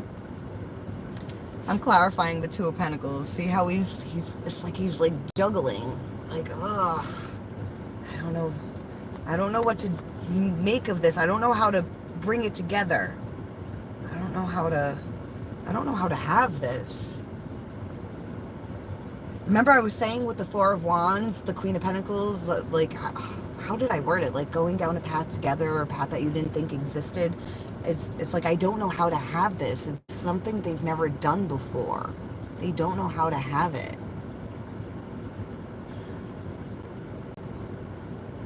And we've got the Queen of Cups at the bottom. Queen of Cups is,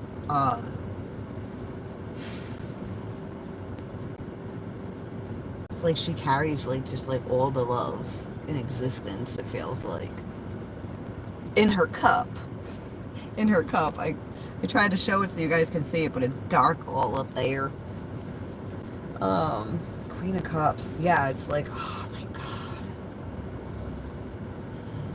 Whatever this Queen of Cups energy is to this person, it's just like,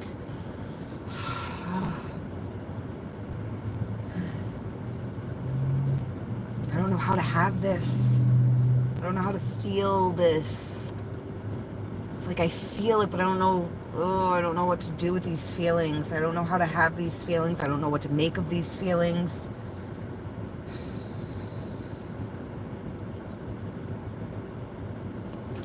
I'm getting a couple different things off the Hierophant and the Four of Cups. One of them is they've just, whoever this is, maybe it's you. Like, if you've always been just committed to just not accepting what you feel. Not saying you don't feel anything. Like, feel too fucking much, but like you don't accept it, so you don't ever do anything about it. You don't go after what you want. I just heard tied down. Like, I'm so tied down to this sadness of monotony. This sadness of monotony.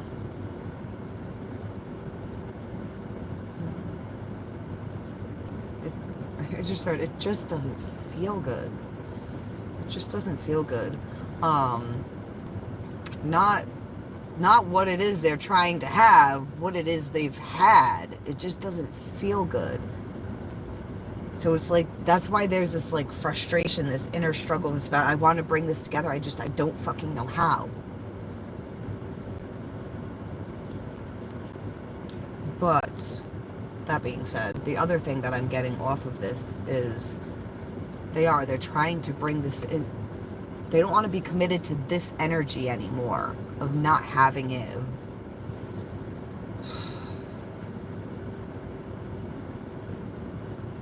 They don't want to. I just heard like disinterested. Is that a word? Disinterested? Disinterested.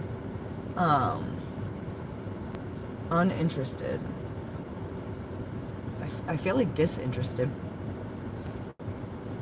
is what I'm supposed to be saying right now, though. Disinterested.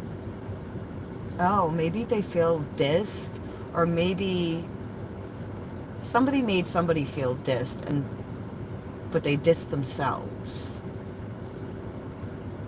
They don't want to do that anymore. They want to commit to something better.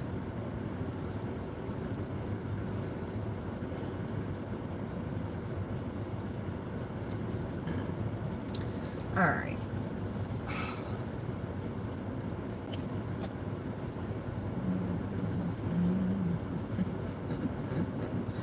Right? They don't know what to do. They don't know what to do. They see something that has been there the whole time, but they didn't see it before. They see it now, but they're still Hanged Man. Hanged Man is about getting a new perspective. Sometimes he's hanging there and he hasn't had the perspective yet, but now he does. But he hasn't taken himself down from hanging yet.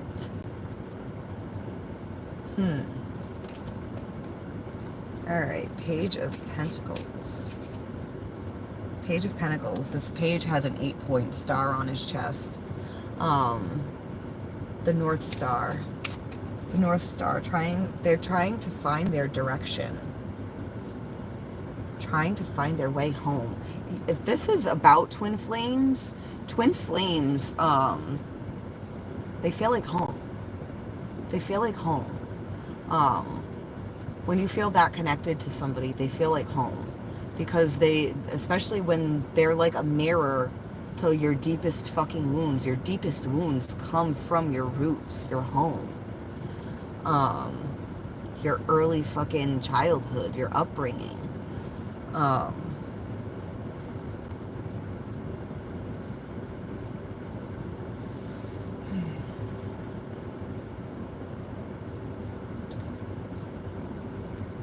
Yeah, it's funny. I'm now picturing the sun. In astrology, you can take two people's natal charts and put them together to see where the planets fall in each other's houses. In astrology, in a natal chart, it's a circle, and it's got all 12 zodiac signs. And each zodiac sign also, there's a house system. There's 12 houses, and each zodiac sign rules a house. And each zodiac sign is ruled by one of the planets or the luminaries. And so your natal chart is a snapshot of where everything, all the stars and planets were at the moment you were born. That's the energy you were born into.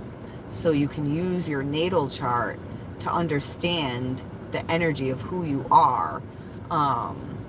And then you can also look at transits and put the transit chart on top of your natal chart to see how the transiting energies of where the stars and planets and everything are now, how they're affecting your who you are at the core.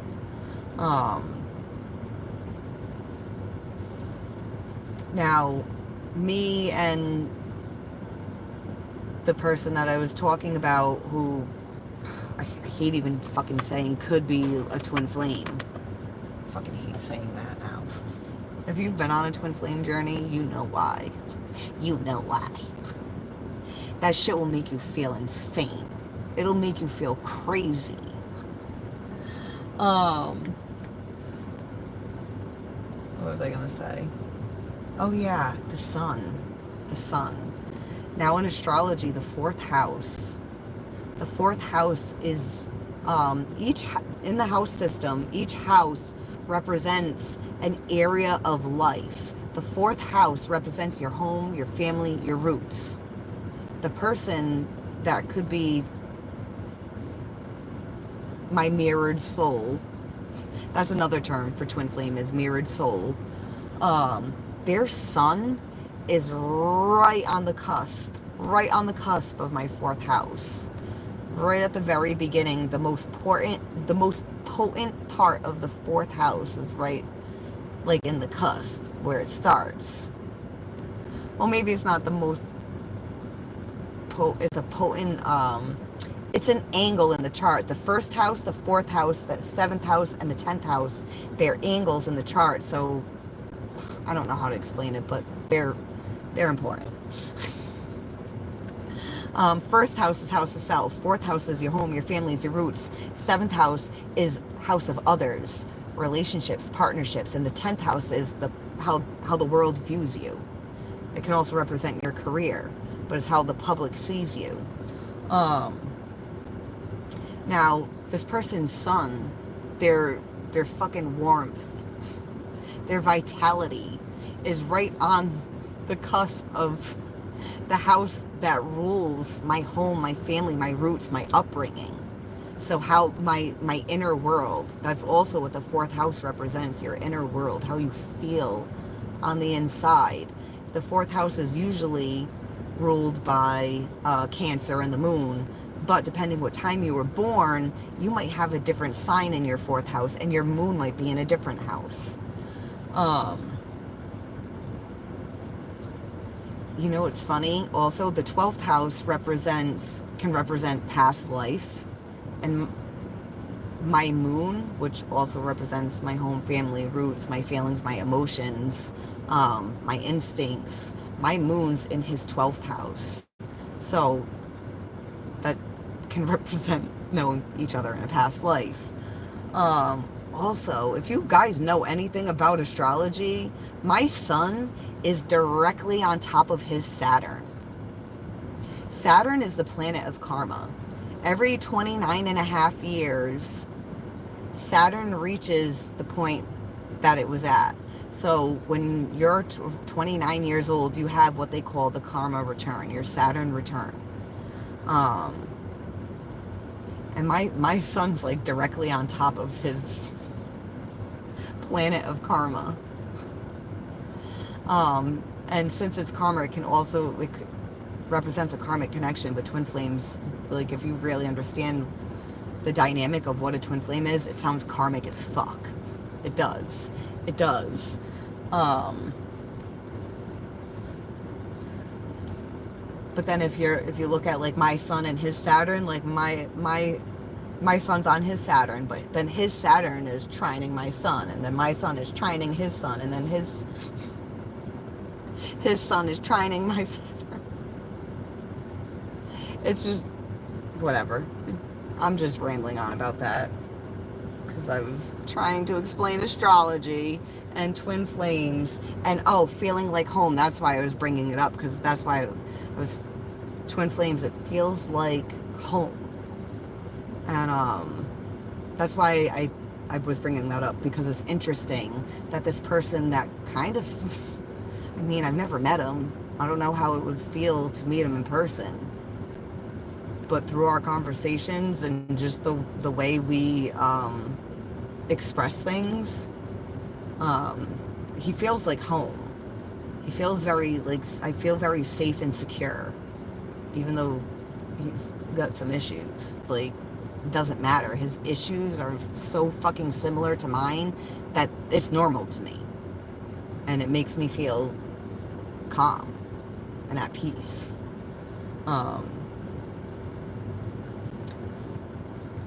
But yeah, like I was saying, 4th house, home, family, roots. His sun is like radiating and warming that area of my life, just by being him. That's why he feels like home. Again, that's why it's like, and I hate saying twin flames, he could very much be that. Who fucking knows? Who fucking knows? Alright, let's pull on this Page of Pentacles.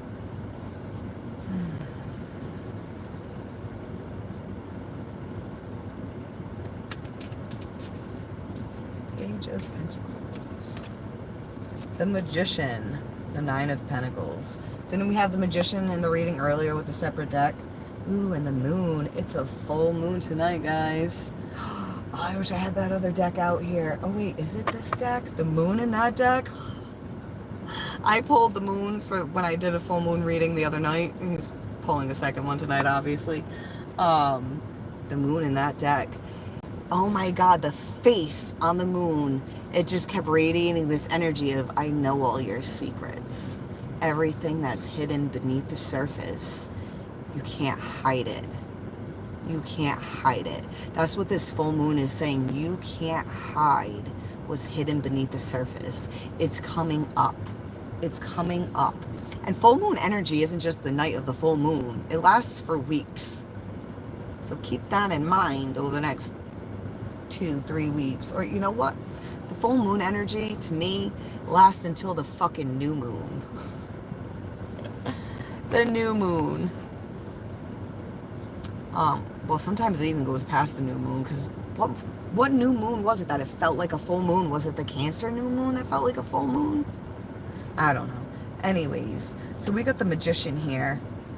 Manifesting. Manifesting. When we had the Magician in the reading I did a little while ago, we had the Sun at the bottom of the deck with the Magician. And the Sun energy was going into the Magician to help him manifest, to help him create. But whatever's going to be created is going to come from what's hidden underneath the surface. So if you have wounds hidden under the surface, that's what's going to manifest into reality. But if you're like, okay, I have wounds and you haven't started healing them yet, and you're watching this reading and you're like, oh shit, and you start looking at them, I feel like that's enough. Start looking at them, becoming aware of them. Aware of them, so that way you're like, okay, I don't want that to manifest into reality. The problem is that the stuff that we manifest, it's usually coming from our subconscious mind. So we really have to know ourselves. You need a lot of self-awareness in order to really fucking dig into your subconscious and understand what's in there. But also, you need to dig into your subconscious to get the self-awareness to an extent. You can also gain self-awareness through connecting with other people. If you're trying to go inwards and you're feeling blocked, try connecting with people and see what is it about other people that they bring. You know how, like, if you talk to someone and suddenly you feel happy, they inspired that feeling in you. Why did they inspire that feeling? And then when you talk to someone, you feel triggered and you're like, obviously, triggered. Figure out what was it about what they said that made me feel triggered. Did they say something that made me feel rejected? Oh, maybe I have a rejection wound. Well, when was the last time I felt rejected? And the time before that, and the time before that, and you keep going back further and further and further and further until you find the root fucking memory of the first time you ever felt rejected. A lot of times the root memory, we don't remember it because it was in infancy. Like one of my traumas, I had to uncover a repressed memory from infancy, from when I was 9 months old. And it helped me make sense of so many fucking things. It helped me make sense of my fucking father wound. To be able to understand, and it helped me make sense of why I've had anxiety my whole life. Well, not my whole life. Actually, I started having anxiety attacks when I was 12 after a trauma. But that trauma reopened the wound from the trauma when I was a kid. And then suddenly the anxiety that I had was now anxiety attacks. Because my soul was trying to wake me the fuck up. It was saying, hey, I'm trapped in your subconscious mind. Get me the fuck out. But I don't know what happened to me, so I can't get it out. But then I start doing the healing work, and I start diving deeper and deeper and deeper, and then I learned how to, it's like soul retrieval. You do a meditation, and you can go into a memory, and you allow yourself to view the memory, and then you can also in the meditation you can go into your past self and re-experience the memory. Like for me, when I'm an infant in this meditation, in this memory, I'm an infant. Now, what I'm experiencing in that moment, I don't understand the world yet. So when I integrate what's happening, I'm integrating it all fucking wrong. So I'm creating all these defense mechanisms that in this moment are helpful because it's helpful for a baby. But then as an adult, these defense mechanisms are actually detrimental. So that's why healing work is so important. Because like I was saying earlier in the live stream, guys,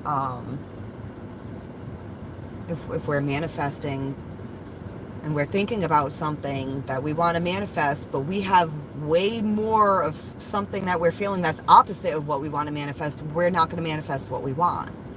So we have to go in and work on that wound and help and learn how, because when you go in and you work on a wound, part of that wound is an aspect of yourself that's wounded, and that aspect of yourself is never going to go away. You're not going in to be like, get out of here because you don't know how to deal with this. No, you go in and you learn how to connect with that aspect of yourself and work together with it. So that way it doesn't feel alone and abandoned and wounded and just thrown out to the fucking wolves, you know? You need to take the adult version of yourself and find the child version of yourself and help fucking guide it, because it's lost. It's lost in the dark. And it's fucking scary.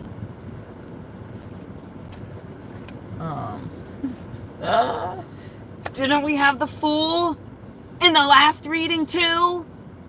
Because underneath that is the Fool. Underneath that is the Fool. Yeah, it's like you have to... Because I'm talking about underneath the moon. And I was talking about from the other deck how the moon had that face on it. Like, I know all your secrets.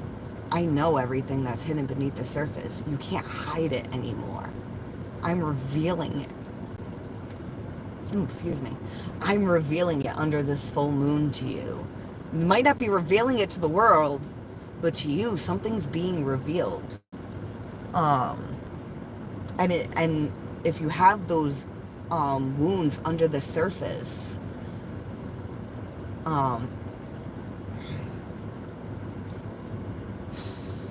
the fool's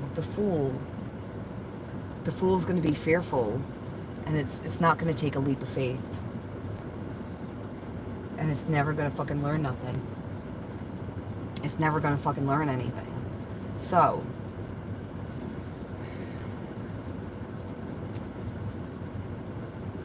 we have to go in and dig out what's under the surface that isn't serving us anymore. Reintegrate. Rewrite your truth. If you reintegrate your past, you're rewriting your truth. So you're rewriting the past. And if you rewrite the past, then you rewrite the present moment. And if you're rewriting the present moment, then you rewrite your future and where you're heading.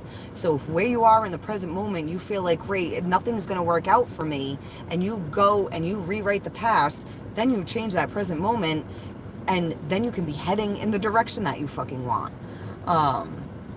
We have to return to being the Fool. Being open to taking a leap of faith, taking a risk. Because you don't know what's out there unless you're fucking childlike enough to go explore. You know? When you're a kid, that's how you learn. You're like, that's why kids are like, why? Why? Why? And you know, it can drive us nuts as adults. Like, I fucking said so, that's why. Stop asking! Because they don't know and they want to know. They're inquisitive. You know, they're excited for the journey instead of fearing the journey.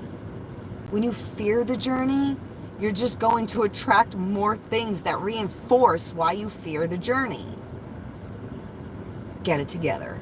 We're at 97 likes. Can we get 3 more likes in this fucking bitch right now, please? The journey. Oh, man. And if we're able to do that, if we're able to tap into being the Fool, what's underneath the Fool? The Empress. The Empress.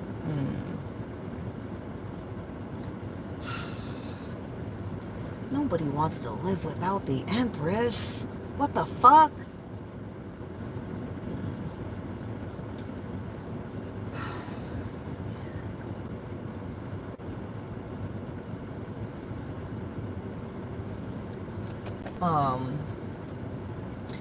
Underneath the Empress is the Three of Pentacles, and when I saw that, I thought about the Emperor. The Emperor can become unstable, and suddenly he's a King of Wands or a King of Swords. You know, he can be cold-hearted and judgmental, or he can be dismissive and narcissistic. But when the Emperor is in balance, it's because of his Empress. It's because of the feminine. Because she's the Three of Pentacles for him. She's the solid foundation. She's the solid foundation for the empire in order for it to expand. Without the feminine, there is no expansion.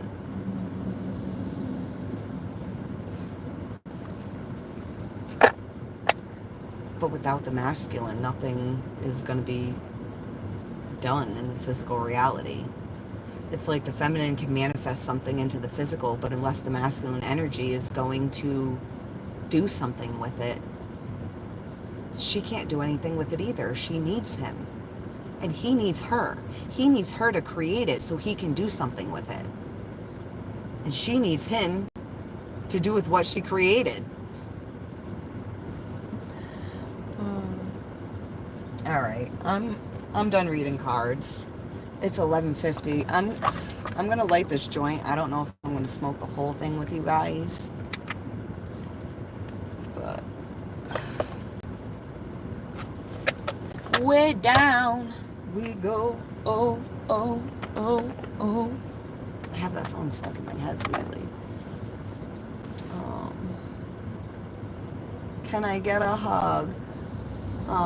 Somebody want to put a hug emoji in there? Did you guys know there's a hug emoji? I didn't know that until I met Phantom. Oh, I thank you, Katie. But the first time you ever sent me a hug emoji, I was like, they make those? Oh, man. Yeah, this pain in my back is making me think of the moon card. Because remember I was saying, like, the fear comes from being stabbed in the back before. That's what's causing this blockage.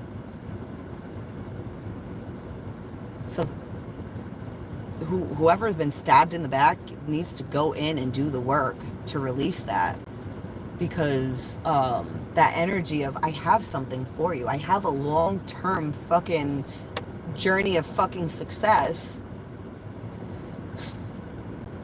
and you're gonna miss the train. You're gonna miss the train if you don't get on. All aboard! Again, which live stream was that? Was that the, did I say that in the new moon for Cancer a couple weeks ago? All aboard! The train is fucking leaving. The time is now. It's going. Shift in perspective is happening.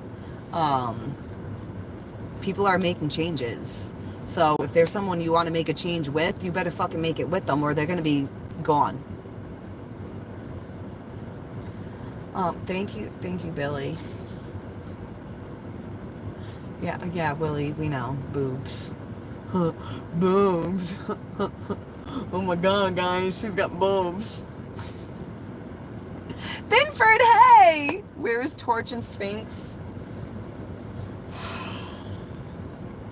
This bitch broke my heart. Fucking lady blew us off and never gave us the cats. Knows my kid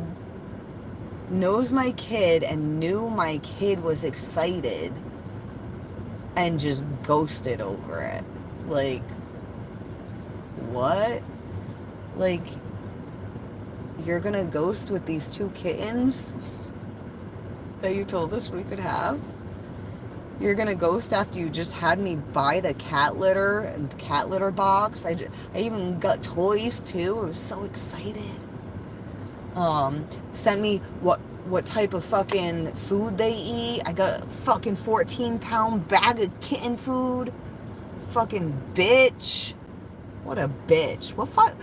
First of all, if she had just told like the adults, like, hey, I'm gonna give you guys these kittens, that would be one thing. But you were like, yeah, let your kid know. Yeah, tell your kid I'm gonna give you these kittens. Yeah, you can have the kittens. You're a piece of shit. You're a piece of fucking shit.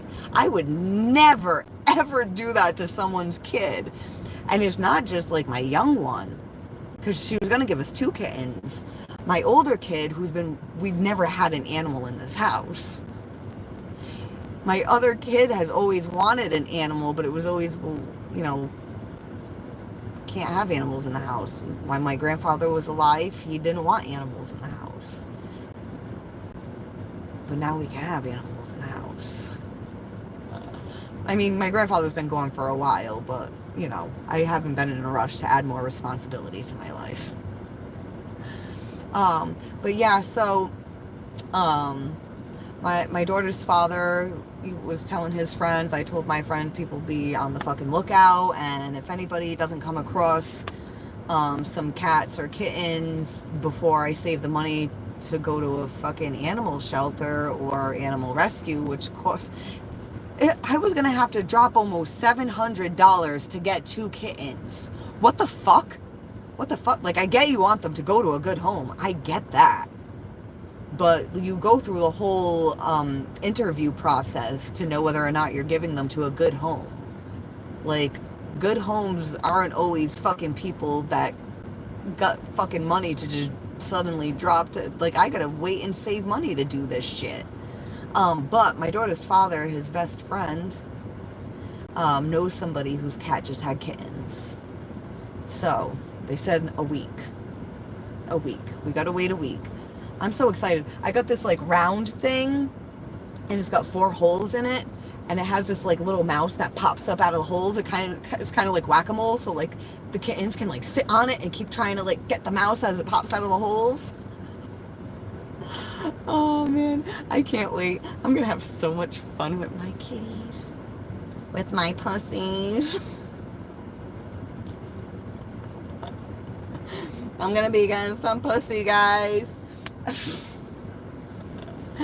Yo, yo, yo, are you playing music in here? What's going on? No, I wasn't playing music. Why did you, were you scrolling through YouTube and you see me like bopping my head like music was on? No, that's just how I talk. Very enthusiastic.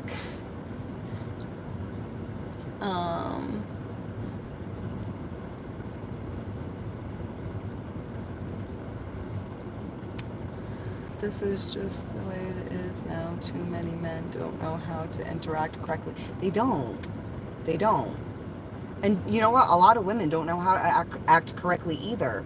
Because we're surrounded by a bunch of fucking dumbass men. No offense to the men that aren't dumb.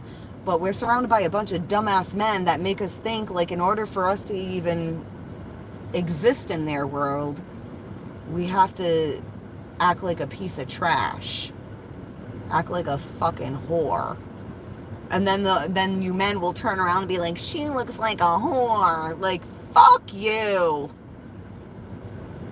We started doing this because that's what you fucking wanted. Fucking assholes. Did somebody unlike the video? Because I could have sworn we were at 97. Because I could have sworn, I said to myself, oh nice, I only need 3 more to reach 100. And now we got 96? The fuck? I'm gonna go like my own video. Fuck you guys. Well, not the ones that liked it. If you're watching and you haven't liked it, fuck you. Ooh, somebody just liked it. Y'all like it when I say fuck you? Ooh, yeah, there's 98. Should I just keep telling you guys to go fuck yourselves? Oh, 99! You liked the titty slap, didn't you? But I covered them when I slapped them, so it wasn't that fun. Oh yeah, I should turn the volume.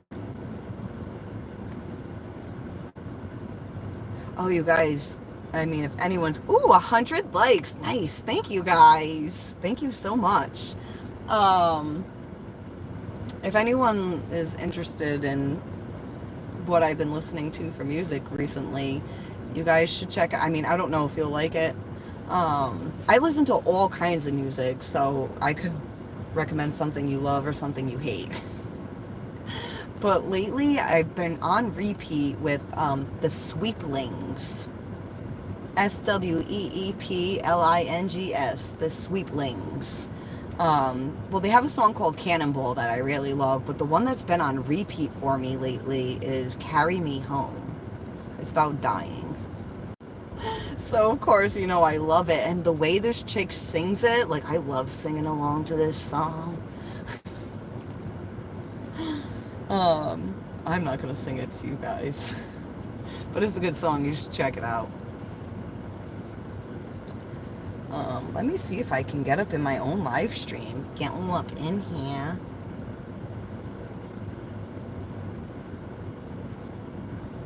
I hate when I do that voice. Like when I'm here, I'm like, ew, she's annoying.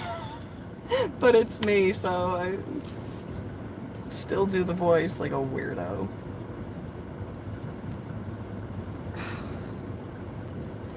Am I alive? Oh, okay, good. It's working. Yay. Hi, Nick. How are you? Oh, I feel lopsided. I don't know what I'm gonna do, guys. When I go to the gym, since my shoulders, like when I work out, I can feel everything feels twisted and lopsided. I need someone to come with me to make sure everything's like aligned when I'm doing it. Um,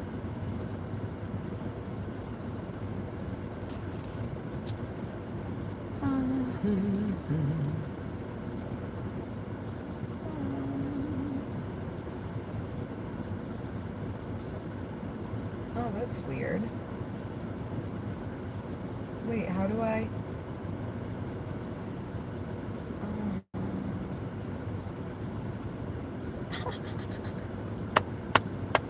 I just liked my own video. Oh my God. So my older sister, I mean, she doesn't have a Facebook anymore because she's crippled and she can't see good, so she can't like get on the computer. But she, wait, why was I gonna bring her up? What did I look at that made me think of her? Shit. Oh yeah, because I liked my own video. When she used to have Facebook, she would post something and then she would like her own post. Like right away. It's like, first of all, I think it's weird when people like their own posts at all. I mean, unless you have something where you like, where every like counts, you know, like, but like if it's just your personal page, like who cares, you know? Like on here, like I got an extra like on here from myself because it helps my page. It helps my channel. But she would just like, she would always post and then immediately she would just go like her own post. If there was not a like on her post, at least hers was there.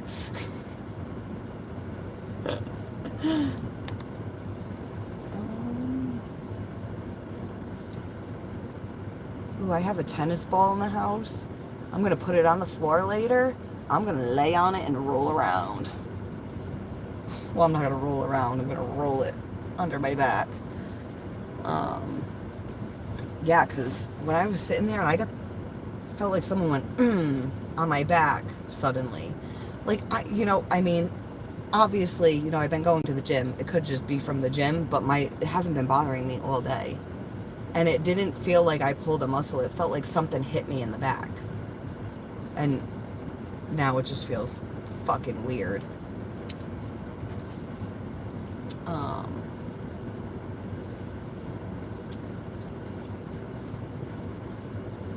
What state?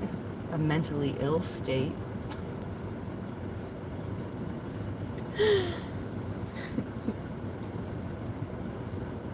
If the music was good, you wouldn't be here begging for her to listen. Wait, what music? You know what? I wish I had the tablet with me. I don't like how it looks on the phone.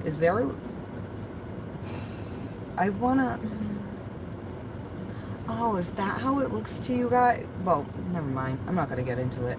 And wait, where's Jay? Did Jay ever come in?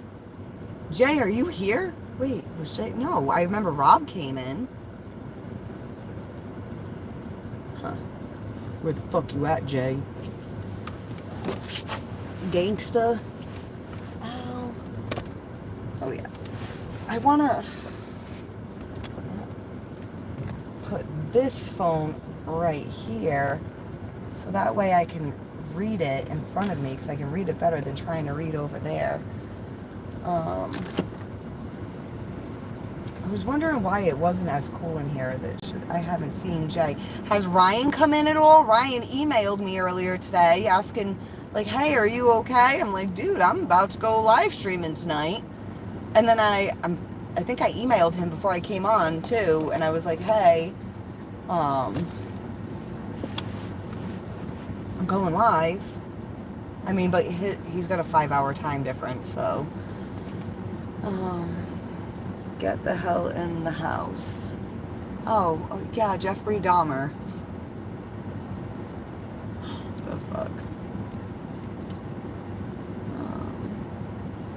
haven't seen Tom either. Oh, thank you, Sam. You look so pretty, by the way.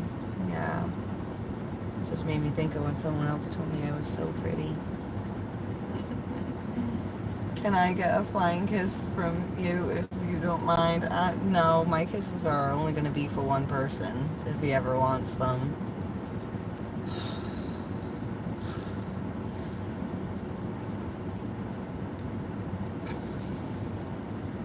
Katie, you know, like when you just get pulled into like a thought of a guy they want. Ryan is avoiding me because he's cheating on me with the Portuguese lady.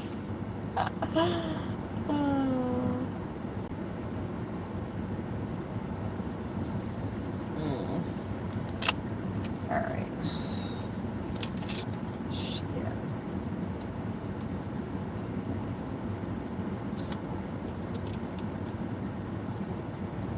That's weird.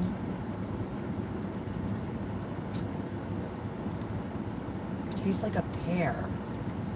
It tastes like a fucking pear. It's just water. It's just water. And when I sipped it, when I first opened it, it didn't taste like a pear. And what's...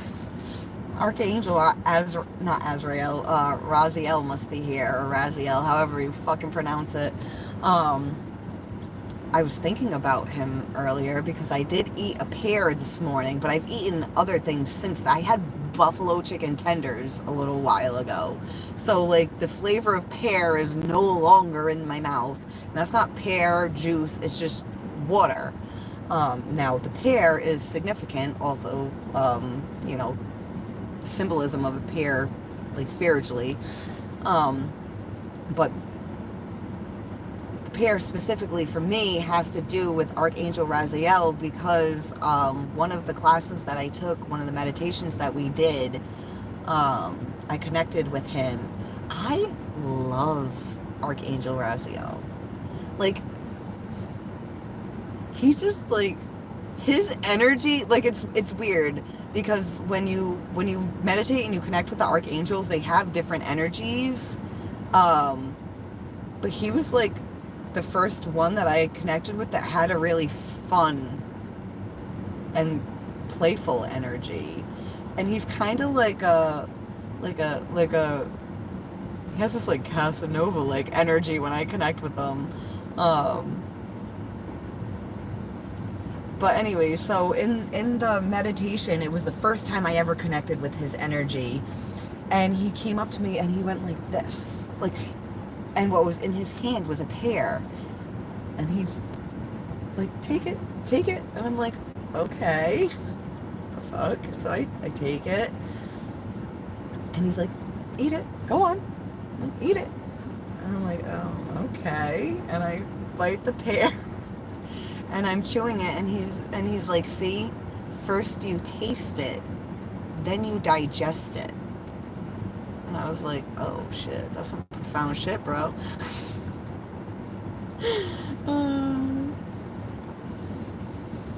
Are those real? Are you real? So, anyways, to the people that fucking are listening to shit that matters instead of talking about my boobs, because they don't fucking matter. First you taste it, then you digest it. I go from talking about my boobs and saying first you taste it. First you taste it, then you digest it. I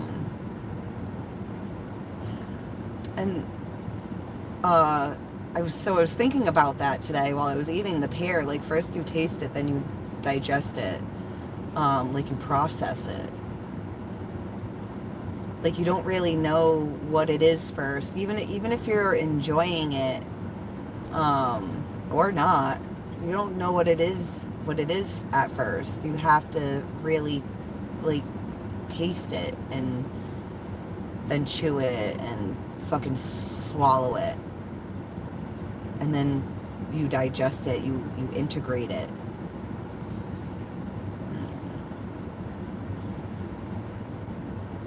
like how I was talking earlier about like a childhood wound, um, like how I was talking about like my childhood wound, like I took that information in, I tasted it, and I digested it.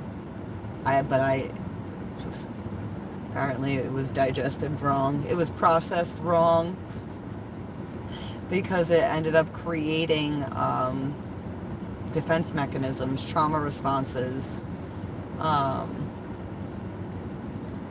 but even something good, you don't want to just fucking devour it. You might choke. You gotta take your time. First you taste it, you savor it, and then you digest it and process it. What else did he say to me in that meditation that day? Oh yeah, if you're not enjoying it, it's not worth it. It's not worth it. It like even a job, like yeah, jobs, even if you fucking love and enjoy your job, like it can get tiring. You can be like, oh, yeah, I can't wait for my day off. But if you have a job that you're like, this isn't right for me. Like I'm not enjoying my life, like because of my job, or like if you're going to school and you're going to school for something you don't even like, but you're going because your parents wanted you to go for it. If you're not enjoying life, it's not worth it to do the things that you're doing. You have to go find the things that help you enjoy life, help your life be fulfilling. Don't do things because that's what you were programmed to do. You have to deprogram, break down the system, fucking fix that shit.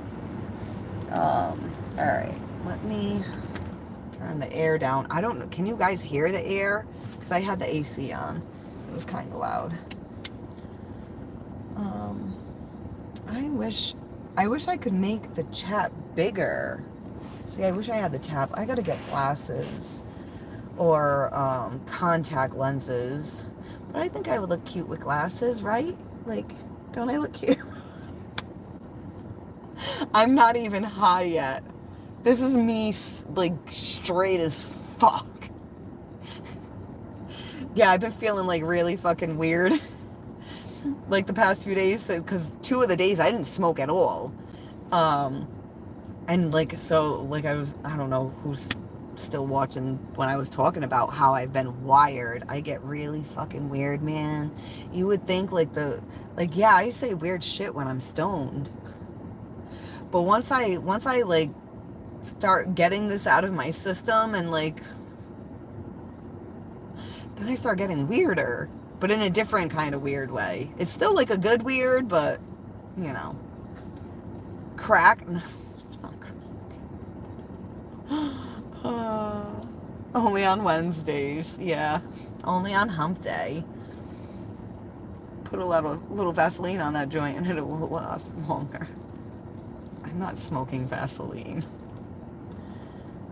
Oh man, where's my lighter at? All right, how long have we been live? It's telling me 14 minutes because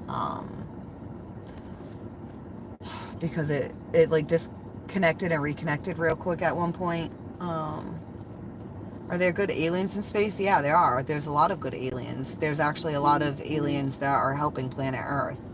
There's actually aliens that have incarnated on planet Earth to help humanity.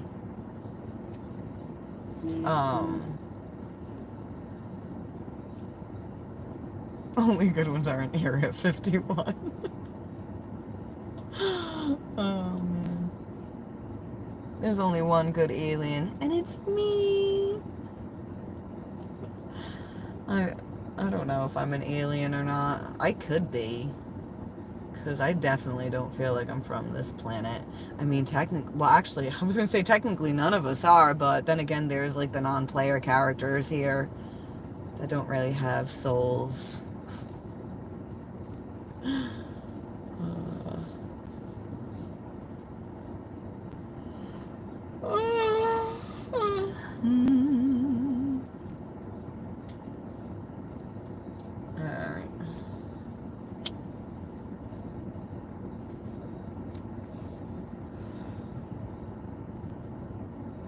What's this stream about? Well, earlier in the live stream, I pulled tarot cards for the full moon. I ramble a lot. I say weird shit, and now I'm smoking a joint, and I'm trying to read the chat, but I'm getting old, so I'm going blind. But anyways, how are you, Mike? How's your night going? How's your full moon energy feeling?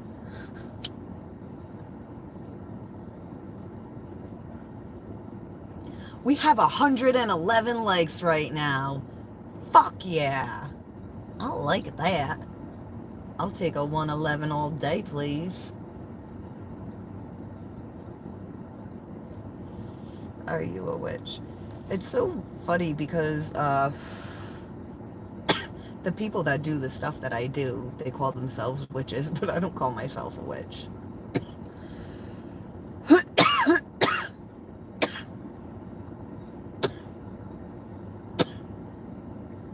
I'm just me. I'm just me. Just a misfit spirit awakening. Although, in one of my past life regressions, I saw myself being burned at the stake. I'm not sure where it was, because you know how the Salem witch trials, like, they didn't even actually burn any witches at the stake. You know what? I kind of want to look that up right now. Where did they burn the witches? Where did they burn witches?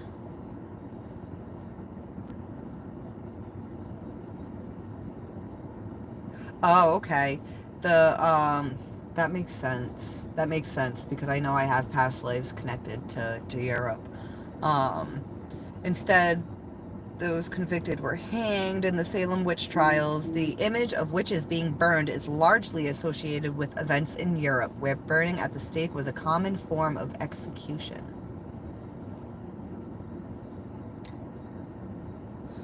Especially in Catholic countries. You know, I hate to say, I was raised Catholic. But, I mean, I'm sorry if there's any religious people in here tonight. I was raised Catholic, but you know, I'm not saying all Catholic, there's a lot of, like, religious people that are really good people, but I'm talking about, like, the religion itself, like, the people that created the religion. Those Catholics. The people that created Christianity. Those Christians. They're fucking evil. Fuck them. But like the people on the planet that are like practicing Christianity and being faithful, like those are good people. It's just unfortunate that the people that created, or the beings that created their religion, are fucking evil. And you know, I don't even want to say evil, because in all actuality, I don't believe that good and evil actually exist. This is all energy. It's constantly in motion and constantly going out of balance and constantly bringing itself back into balance. It's not about good or evil. It's about energy shifting and bringing itself back into balance. But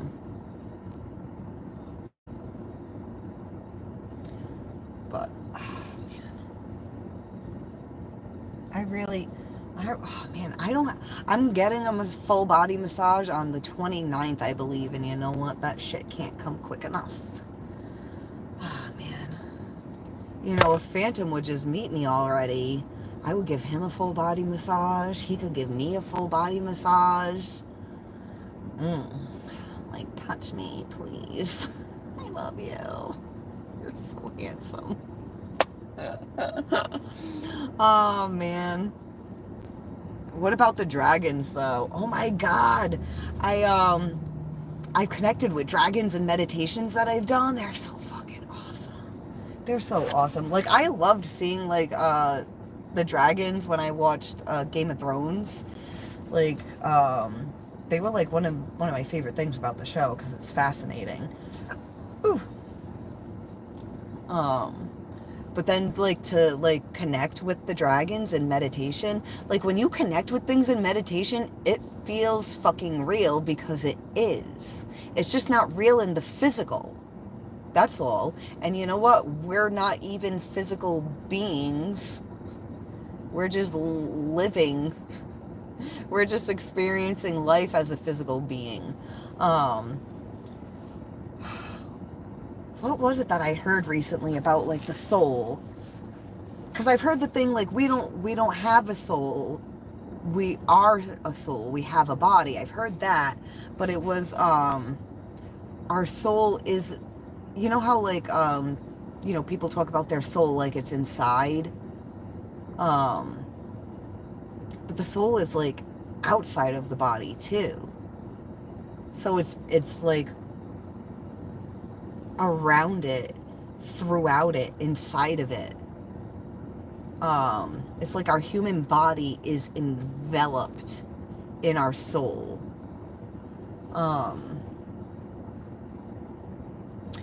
The part that I do believe that is inside but not outside is the spirit.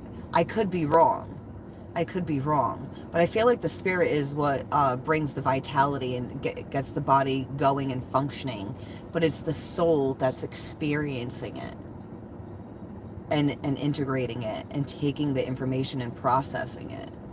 And when the soul is processing things that hurt, it breaks the spirit, and then the spirit doesn't have the drive anymore.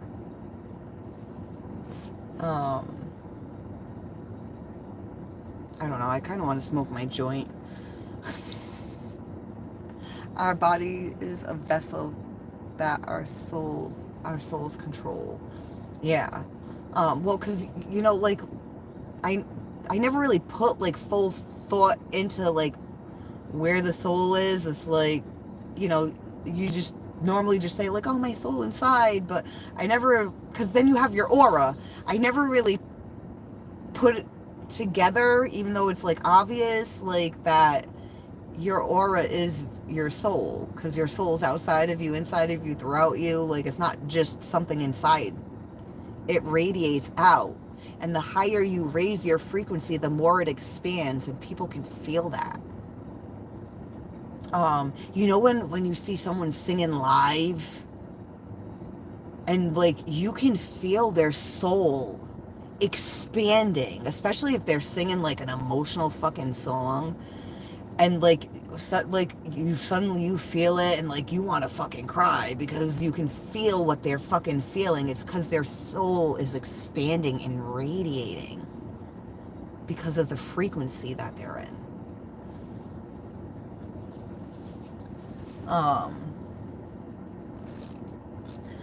But here's the thing too. When the soul is feeling I want to use the word torment right now for some reason. When it's feeling, like, tormented and the spirit feels broken, shit, what was my point going to be with this? And the spirit feels broken, then that negative, because, like, when the frequency raises and the soul expands out for, like, higher frequencies, and you feel it and it feels good, but then it can also radiate outwards. It's like, what I'm picturing is, like, picture the spirit inside, just, like, right here, throughout here. Imagine, like, the spirit's just going through, like, your whole chakra system, just straight down. There's a word for the line that goes straight down through the chakra system. I can't remember what it is right now. But, like, the spirit, once it starts picking up all these things from the soul that make it not feel good, it's blocked, and the energy is still trying to radiate out, but it's coming out spiky. You ever be around someone and their energy feels like, like, it feels like it fucking poked you because they're miserable, and you're like, I don't even want to be around this person. It's because the energy's, it's trying to radiate out, and it does, in a sense where you can feel like it's uncomfortable, but it won't radiate out and expand as big as when it's in a higher, more harmonious frequency. When it's not harmonious, like I said, it's spiky, it's porous, it's not like, it's like spiky with holes in it, and like there's energy leaking out over here, and then there's energy from out there pouring in, making it fucking worse. I don't know if this is helping any of you with stuff that you've experienced in life. Like, you know, that kind of makes sense with what I feel when I'm near this person or that person, or what I feel with myself when people come near me when I'm feeling a certain way. They come near me and it kind of does feel like I just hit them with a spike. Like, no, I'm not left-handed. It's just because I got the joint in my right hand right now, so I'm using my left hand a lot right now. Or actually, am I flipped to you guys? Sweetie Misfit Spirit, your good energy is already pouring from your body. Oh yeah, it's practically squirting out like a fountain.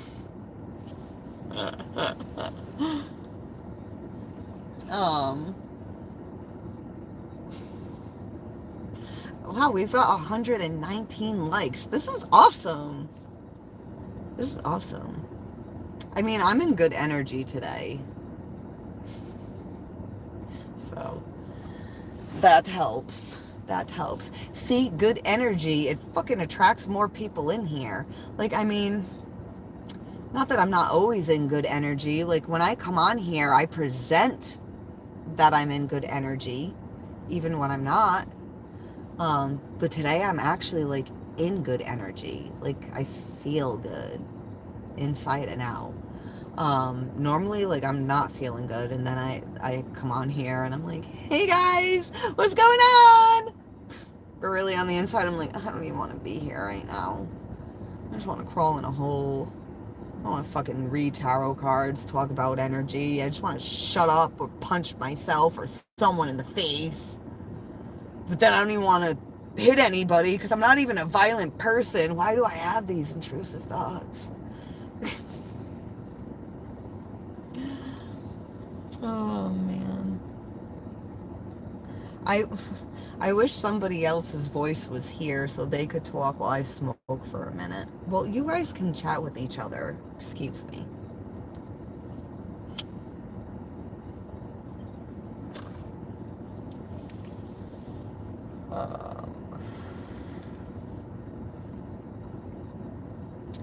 I could put music on. Do you guys want me to put music on? I don't know, you might not like the music that I put on. I might put on like Otis Redding. That's another song that I've had on repeat lately. For Your Precious Love. Oh man, because I am pretty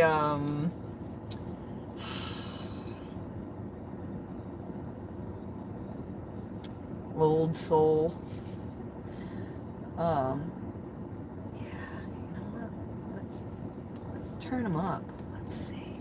Do you guys like Otis Redding?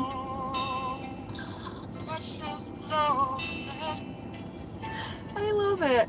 It makes me feel all like,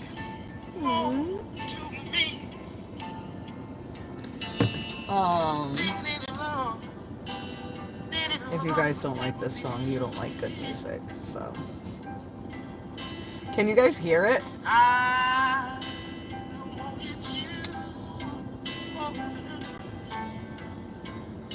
was so lonely and so near.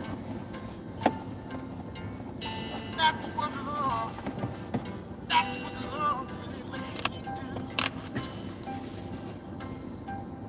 You know what's funny? I prefer classic rock. Yeah, I like classic rock too. It really depends, like, what mood I'm in.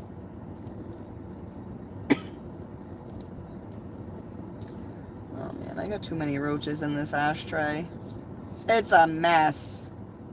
It's a flippin' mess. Where the fuck is Jay? I'm gonna email this fucker. I could have sworn, didn't I email him? I did email him. Where the fuck is he? I'm mad. I gotta get his number. I'll call him up. Get on this live right now, Jay. Fuck. He's usually the first one here. Every time. Usually. Usually every time. Once in a while, he's not the first one here, but for the most part. Who knows? Tell us more about your past life regression. Wait, which one was I talking about? The one where I was burned as a witch? Oh, man. What sucks is, I didn't even have to fucking die. I could have gotten myself out of it, but I would have had to have hurt people to get out of it, and I wasn't going to do that. So, the fuck. I let them burn me at the stake, and it was torturous. Horrible. Yeah, when I saw that past life regression, well, actually, that past life regression, that it wasn't even a past life regression, that particular one. That past life I actually saw when I was doing, I was at an event for a meditation. What event was it? What meditation was it? I remember whatever meditation it was, we connected with Merlin and we went into the Akashic Records, and this book like came down off the shelf. It like flew down to me and it landed in my hands and it opened up to a page. And then the page turned into me viewing, it like wasn't even like a book. It was like watching a TV, but then suddenly like I was there. It's like I went like into the book and I was seeing myself being burned alive.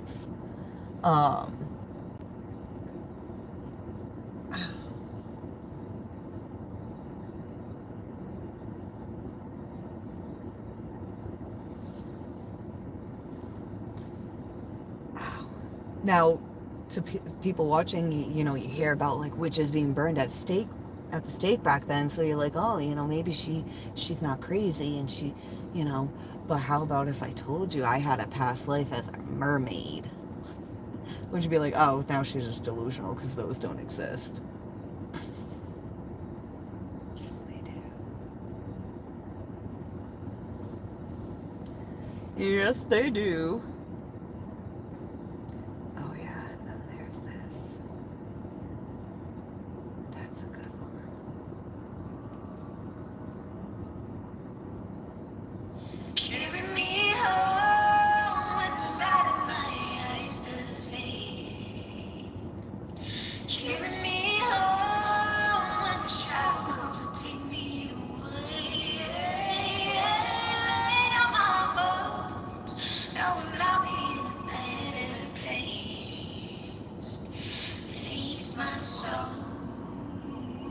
Let the gods be with you. Wake me up with chicken tomorrow. My son, wake me up with chicken tomorrow. You think I look fine without me? I have makeup on right now, though. It's just when I put makeup on, I'll put it on just to make my skin tone more even, and I put on mascara. To me, that's makeup. I don't do like a full face. I used to. At one point, I used to be really good at doing it. I tried to do it as good as I used to. I can't. I probably would have to start doing it all the time to get it to be as good as it used to be. But it's like, I don't want to fucking spend money on makeup. It's like, I just wish like my face was just like one color. But it's like, no, I've got like dark circles under my eyes, and then I'm like pale like here, but like pink here. The fuck? Can I just... What the fuck? Maybe next lifetime my skin will be flawless. Wait, what was I gonna do on here? What was I going to do? Ha! The real Johnny Depp. Misfit, you look beautiful, boo. Thank you, Nick. Hey, I'm the real Nick. I know you're the real Nick. That's what she said. Wait, to what? I love a good that's what she said joke. It's so funny. Years ago, when me and my daughter's father and I were together, at, at one point he had, I always say that's what she said and that's what he said jokes, like, all the time. Well, we both do. But at one point, like, he always brings it up now when I make them. He'll be like, "Yeah, it's so funny that you always say those jokes and you fucking like shit on me years ago for making one." And he always brings it up, but I don't remember it. I don't, I'm like, what are you talking about? Like, I think that's what she said and that's what he jokes are fucking funny. Like, I've always thought they were funny. So, like, I don't remember what he's talking about. And I have a great fucking memory. Very rarely am I going to be like, I really don't remember at all. Um, but then when he brought it up recently, I was like, you know what?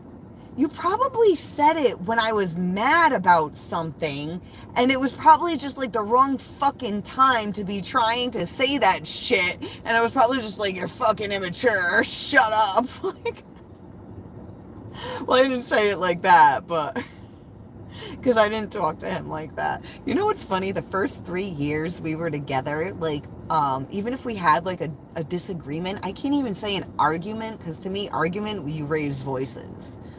We would have like maybe a disagreement, but we like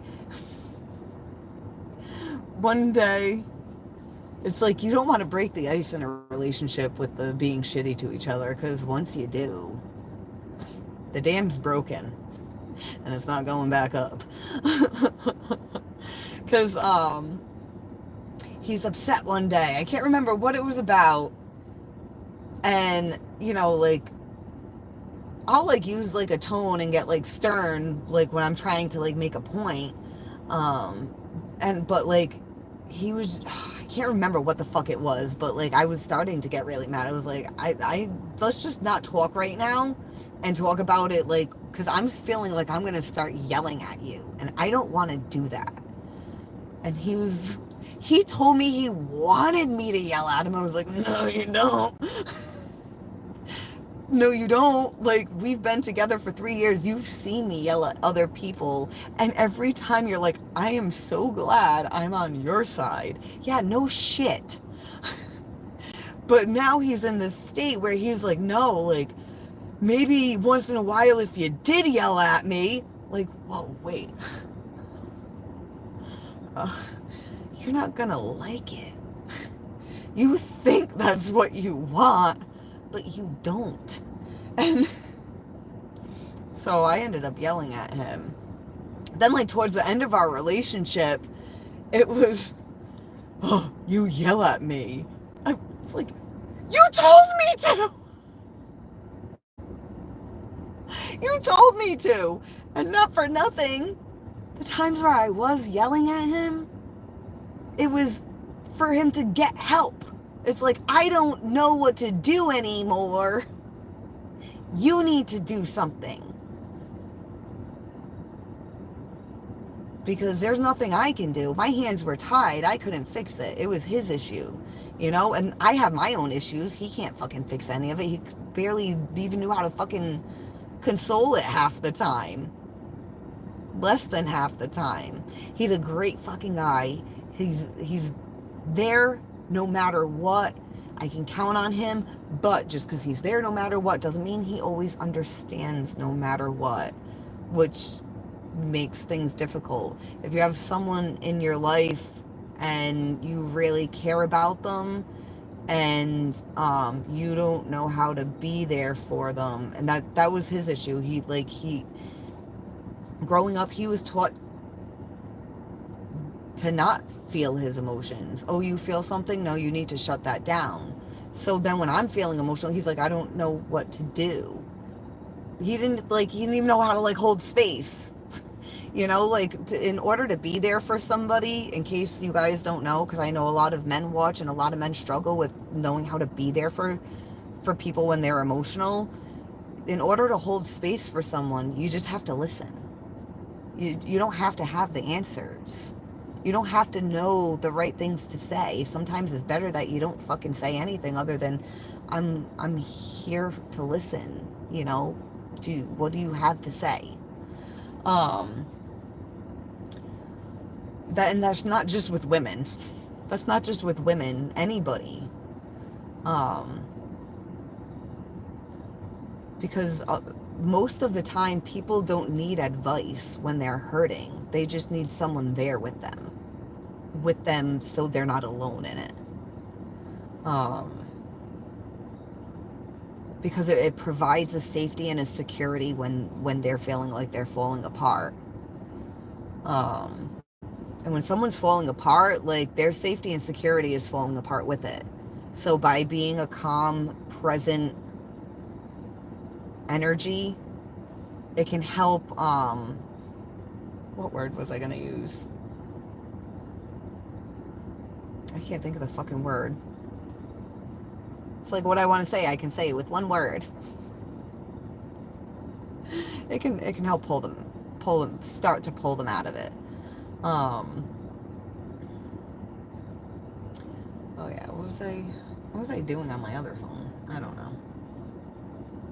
I'm just gonna toss it over there. And I'm never gonna fucking smoke this joint because I have to talk the whole time I'm on here. So I'm probably gonna get off soon because it's almost 1 o'clock in the morning and I do want to go to sleep. I want to make it to the gym tomorrow again. And I got other stuff to do. What's my OnlyFans? Oh man, I probably should go make an OnlyFans. I wouldn't. That's like more like my older sister's thing. She would, I mean, if she wasn't crippled in a nursing home, she would totally have an OnlyFans right now.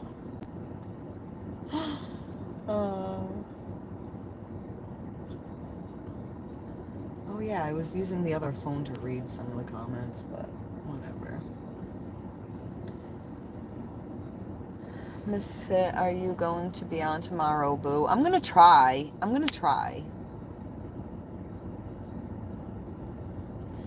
Where's everyone watching from? I'm in Los Angeles.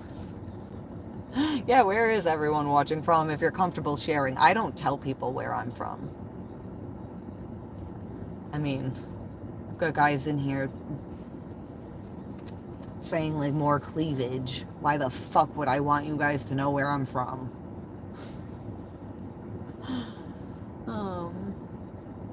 North Carolina. What's up, North Carolina? Come of God is in North Carolina. Oh, man. That's great. Chicago suburbs. Snitch. Snitch is from Chicago. What's up, Chicago? Oh, man. Sorry, I was like, what's up, Chicago? Because I'm trying to see. Like, I can't see Chicago. Oh, California. California, yay. Tallahassee, Florida. You want to know where I'm from? My mother's vagina. Actually, no, I'm not. I was a C-section. I was cut out. I was taken out of there before I was ready. No wonder I have anxiety.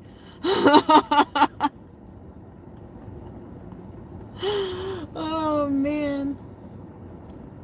But then again, going through the birth canal, oh my God. Just that. Oh my God. I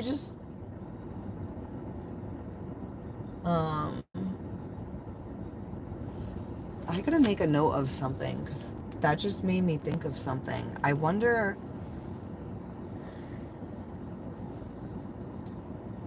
because you know how I say, like, we have trauma from, like, early childhood when we were, like, toddler, infancy, that it's locks our soul in the subconscious mind and it's, like, trying to get out and it keeps manifesting things into our reality from the spiritual realm, from our subconscious, trying to get our attention in order to heal it. But what if, like mine was a childhood memory with my parents, that was traumatic for me, and I didn't remember it, and then I did the meditation for the repressed memory, and then I reintegrated that experience. But what if some people's trauma is from being born, just going through the birth canal? You know, like, is it possible, like, for someone that's had, like, lifelong depression, right? Um, what if they've been depressed their whole life because they didn't understand what was happening to them? I mean, think about birth. Like, you're in this warm, comfy environment, just floating around, you know, feeling good. And then when the mom's talking, there's like this like humming sound that kind of vibes you to sleep. And you're like, yeah, this is awesome. And then all of a sudden, the fucking water is being let out. It's squishing you and pushing you out, and it's tight. And you're like, yeah, what's fucking going on? You know, what if people that because everyone's soul is different. Like, some people's souls aren't sensitive to experiences to that extent, you know. But some people's souls might be like what the fuck, because it's like when your soul comes into the physical body, you don't remember why you're here. So you don't understand why the fuck this is happening to you suddenly. So then you're integrating the experience of birth as a fucking trauma. And nobody did that to you to hurt you. But if you don't remember that's what your fucking core wound is, how do you heal that? And even if you do remember that's your core wound, I mean, you can still heal it, because you can integrate, like, oh, this like pressure that I feel all the time of like something suffocating me. I feel like I need to get out of this. I feel like I need to get out of this. I feel panicked. And if you felt like that your whole life and you don't fucking know why, it could have been from birth.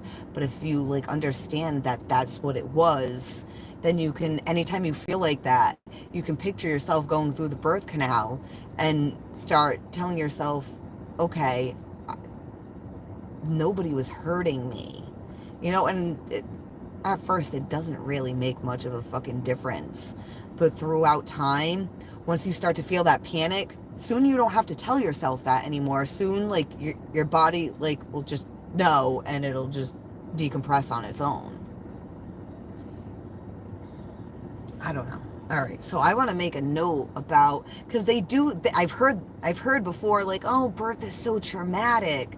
But I've never made like the connection of, well, is it so traumatic it can cause mental health issues? Right?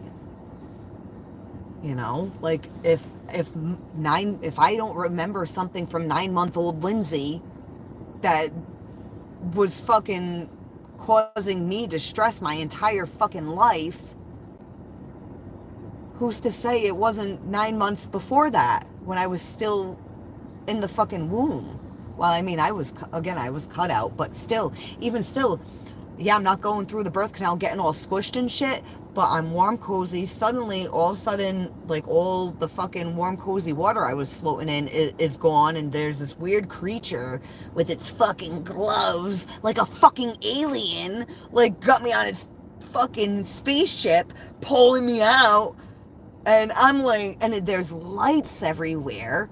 There's colors, and like, I don't know what the fuck any of this is. What the fuck is happening right now? And because I'm just being born, I'm not even processing that as words. I'm just processing it and integrating it as feelings. And then, you know, maybe the smell of like nitro, because they got nitro gloves now, right? They don't use latex gloves. What if the smell of nitro my whole life has given me anxiety? It doesn't actually for me, but I'm just saying, for example, what if my whole life nitro, the smell of it gives me a panic attack and I didn't know why, but it's because I was born through C-section. Well, I mean, even not being born through C-section, they have gloves on. Hopefully. Oh man.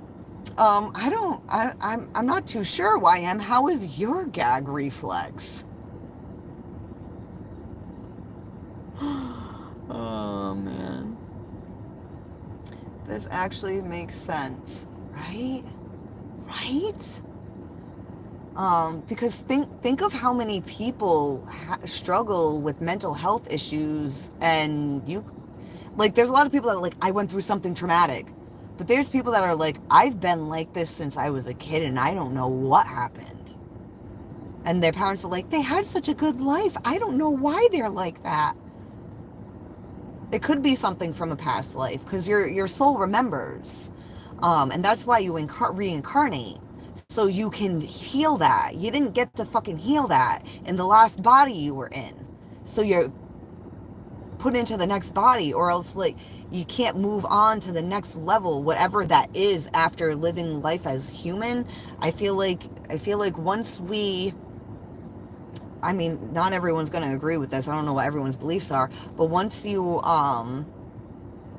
pass the level of Earth, there's other forms of life that we're going to be experiencing. Um,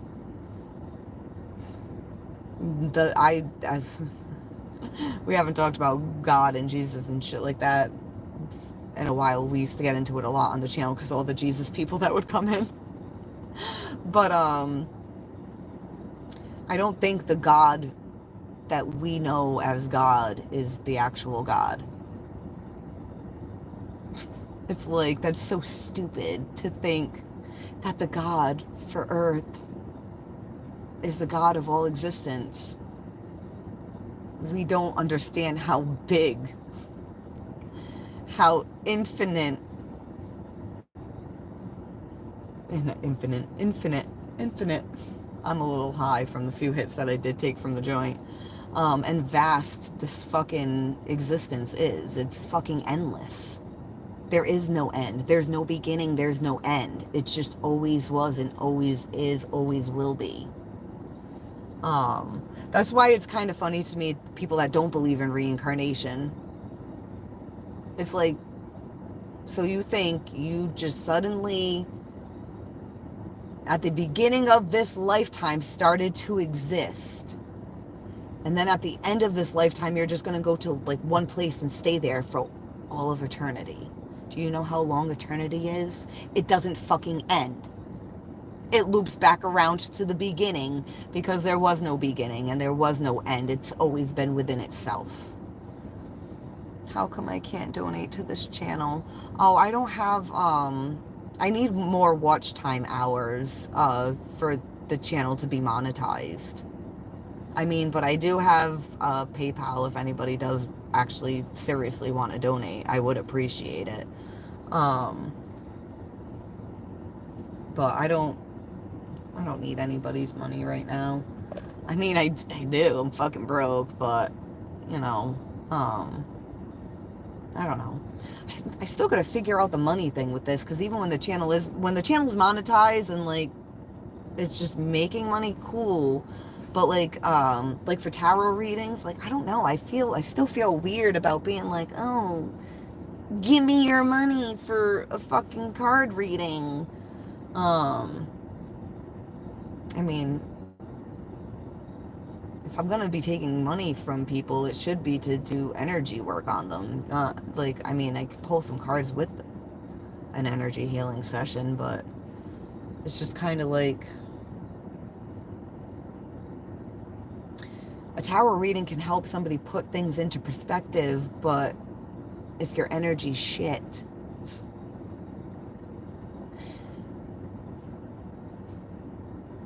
you know, you can gain perspective, but then you still got to do something with that perspective that you gained, you know. And if your energy's shit, it's not going to flow. It's not going to flow.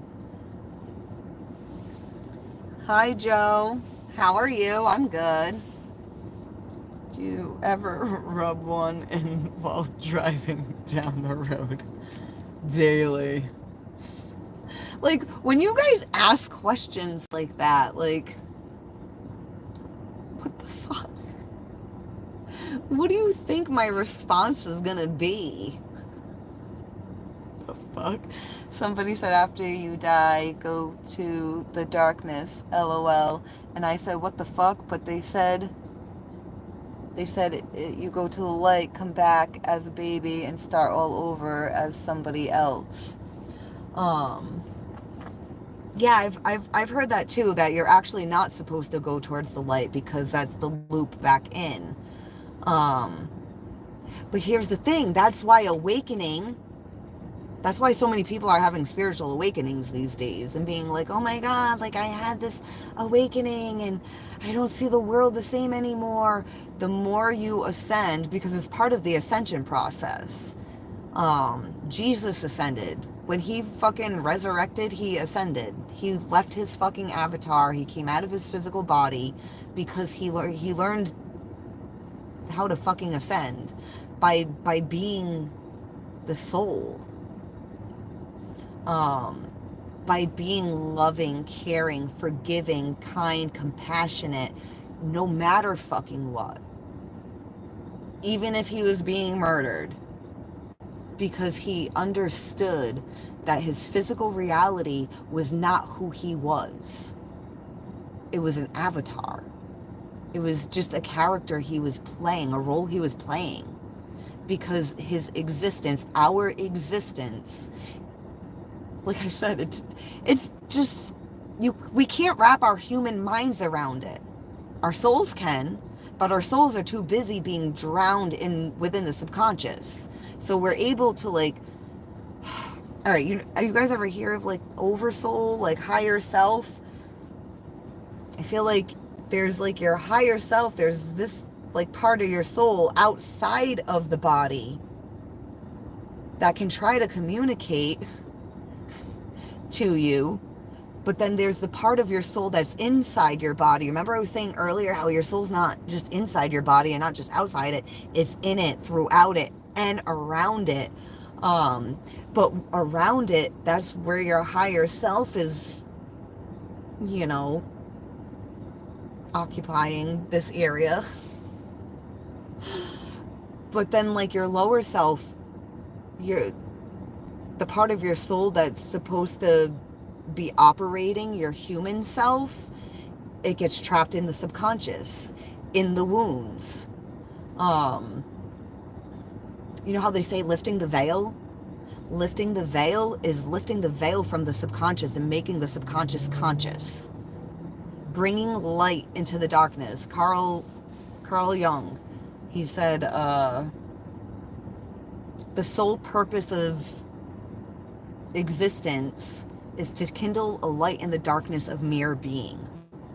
I think that's pretty much exactly how it goes. And he's talking about lifting the veil, bringing light into the shadow, into the subconscious, so you can see what's in there, so you can wake up, and anything that's keeping you trapped in the lower realm of your consciousness, you heal it. And then your lower, higher self, lower self, your lower self part of your soul then is released from the subconscious mind and can connect with the higher self, and then they can work together, and then you can ascend. Jesus, his story was to teach us that so we can get out of this. But we've been programmed for so long. Even though we're awakening, it's probably still like, even for me, like even though like say everything that I'm saying is accurate, it may or may not be, who fucking knows. I'm still gonna need lifetimes to fully integrate what exactly my soul is, and to release it from all the fucking trauma in the lower self of the consciousness, in the subconscious. If that didn't get confusing for anybody, I don't know. I hope it helps someone.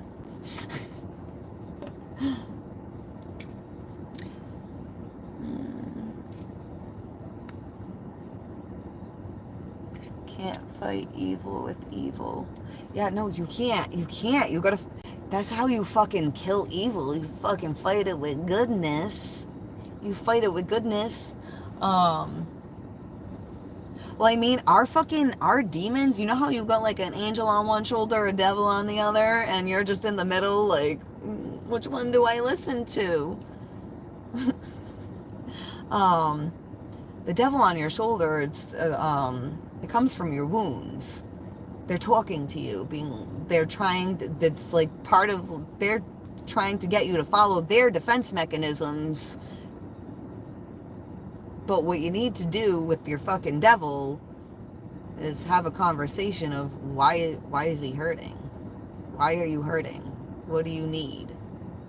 And then when you heal your devil, I don't think the fucking devil's evil.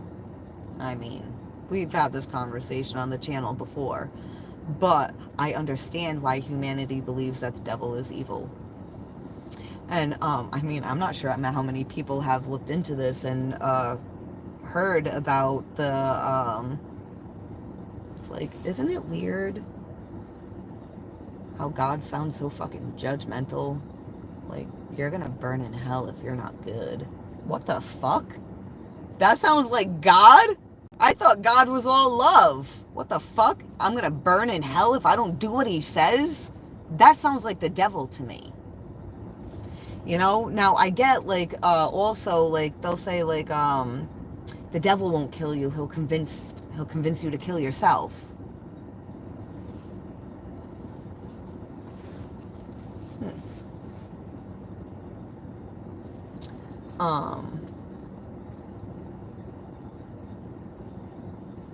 Where was I going with that? I forget. Is anybody saying anything that can help me figure out where the fuck I was going with? Why would you get good stuff for being bad? LOL.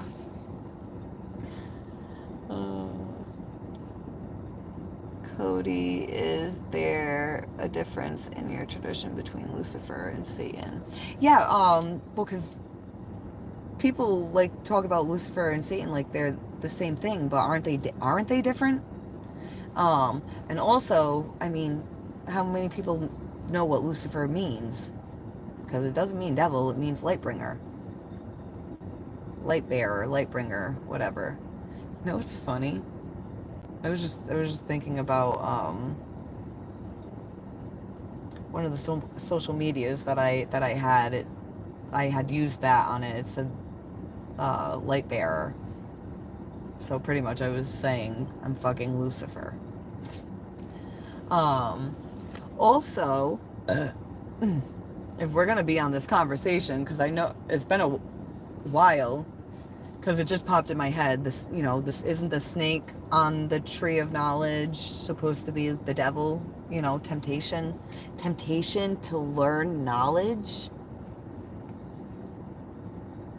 What was Adam and Eve supposed to just stay in the Garden of Eden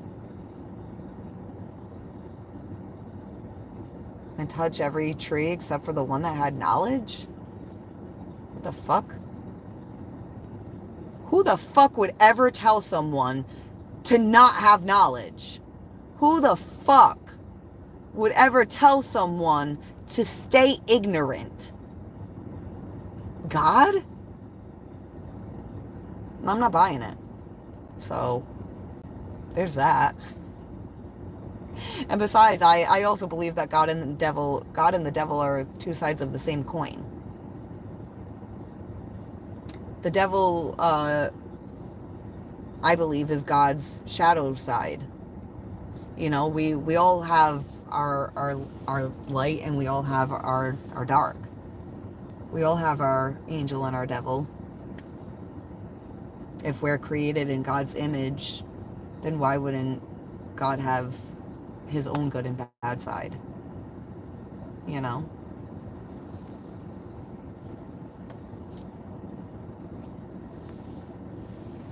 Show us your... Did you mean tits?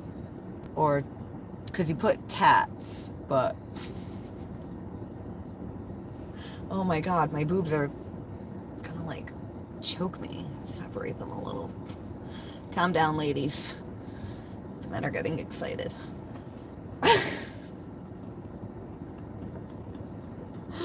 Oh, man. Wait till I lose weight, guys, and you come on here and I barely have any cleavage. I'll probably lose a bunch of subscribers. Like, oh. Where's... Oh, it's between my legs. The fire is between my legs.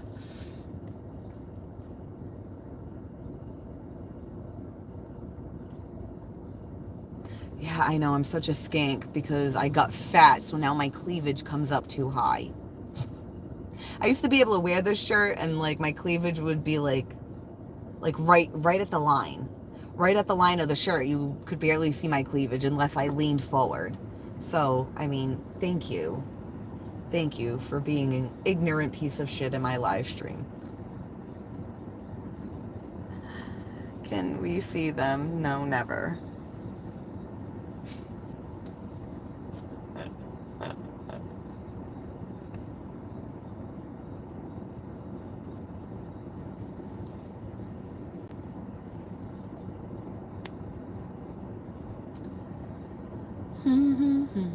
And it's fucking summertime. It's fucking summertime. Suck a dick. Fucking put the coat on so I could cover up some stuff. Because I was going to live stream. I didn't know I was going to have to zip it up to my fucking neck in the middle of summer. Because little fucking pussy pants over there thinks I'm a skank and is offended by my cleavage. Oh, Mason Tui. You're an idiot. But welcome to the channel. It's winter, not where I'm from. Not where I'm from. It's the fucking middle of summer, bro. It's fucking 78 degrees out right now. Shit. Like, I got the AC on.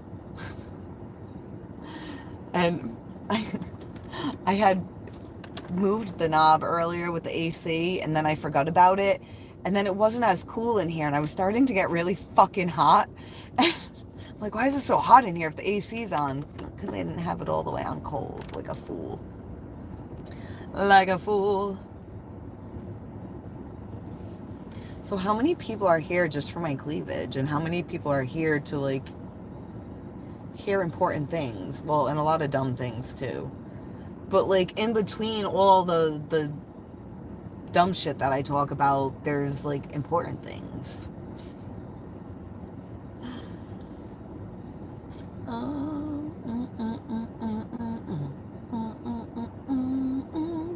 I've got music playing in my head right now. What's up, Buttercup? What's up, Tricky Ricky? I like saying that. I don't know why. Tricky Ricky. Probably because it rhymes. I love rhyming.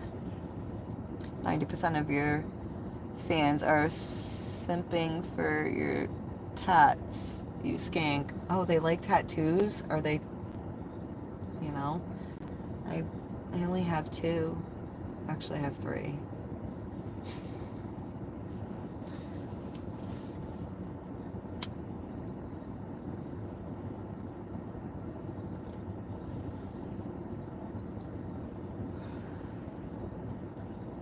A lot of NPCs in here tonight.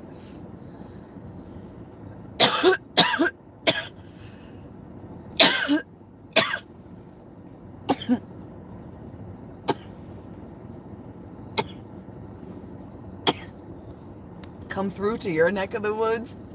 Dude, you live hours from me. Right? You're in New York. You're hours away, bro. But no, I do want to live stream with you, but we'll have to do it like where I add you to my live stream or you add me to yours.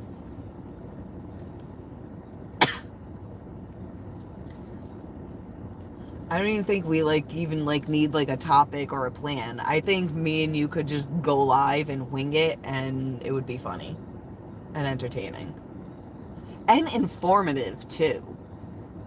Because I noticed that about you too, Rob. Like, you can talk, but you can also give information, but you also entertain as well.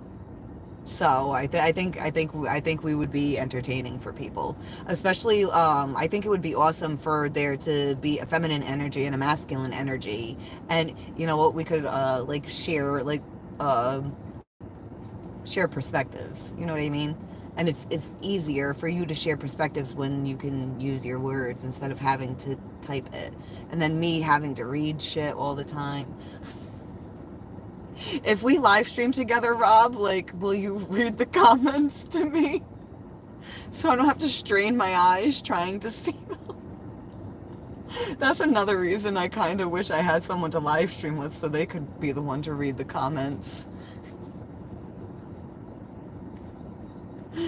Oh, man.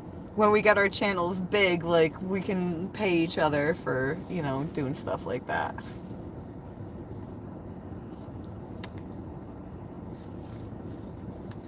Monday, what time? Wait, Monday what? It's 1:11.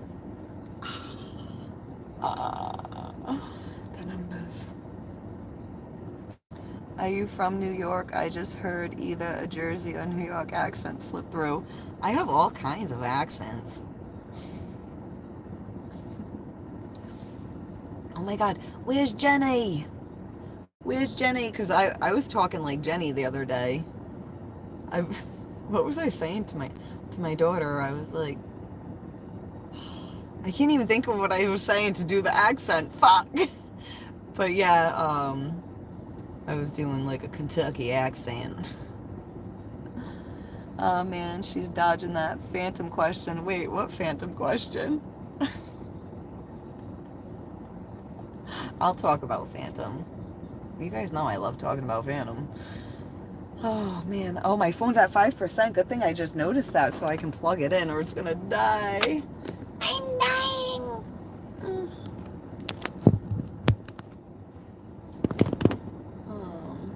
Okay, you know what? I kind of, yeah, I'll put this phone in front of me again to read the comments.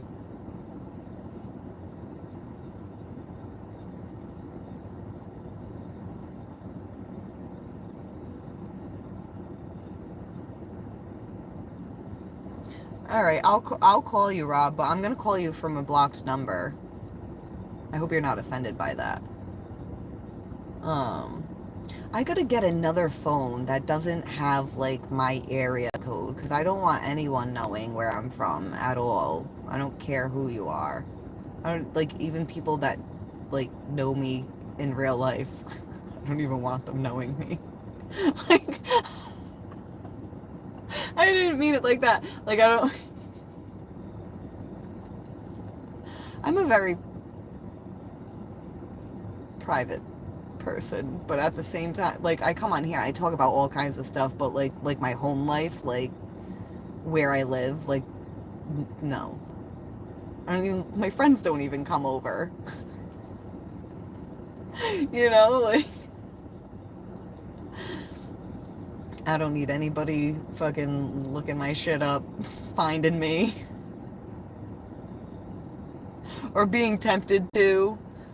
Or like, not even like if somebody wanted to find me, like even if they just knew and then they accidentally wanted to share it in the chat, and then I'm gonna be like, are you fucking serious? Um, oh yeah, I need Vera's number too, because I want to call Vera. Vera. Well, actually, Rob, do you have Instagram or Facebook or anything?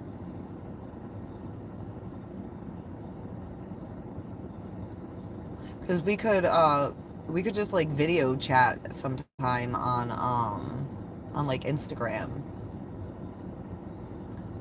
Um,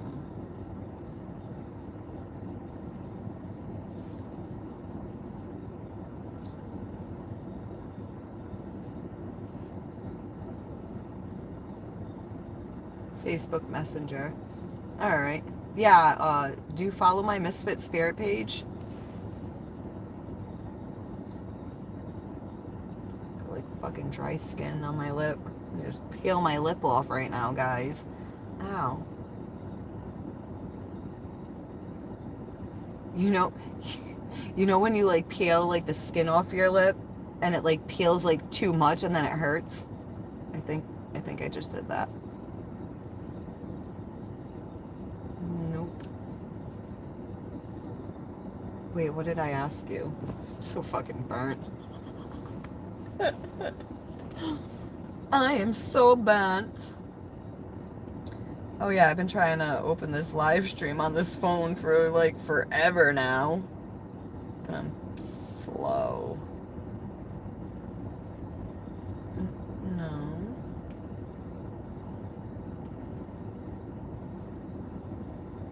That's not what I want. That's not what I want. Ugh. Motherfuck. Where am I going? Oh, here we go. It took me forever to find me live stream.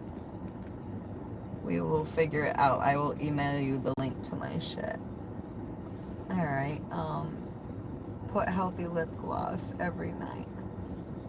I'm like the worst at being a female. I don't moisturize my skin. I don't cook. I don't clean. Like, I can cook. I can clean. I know how to do them.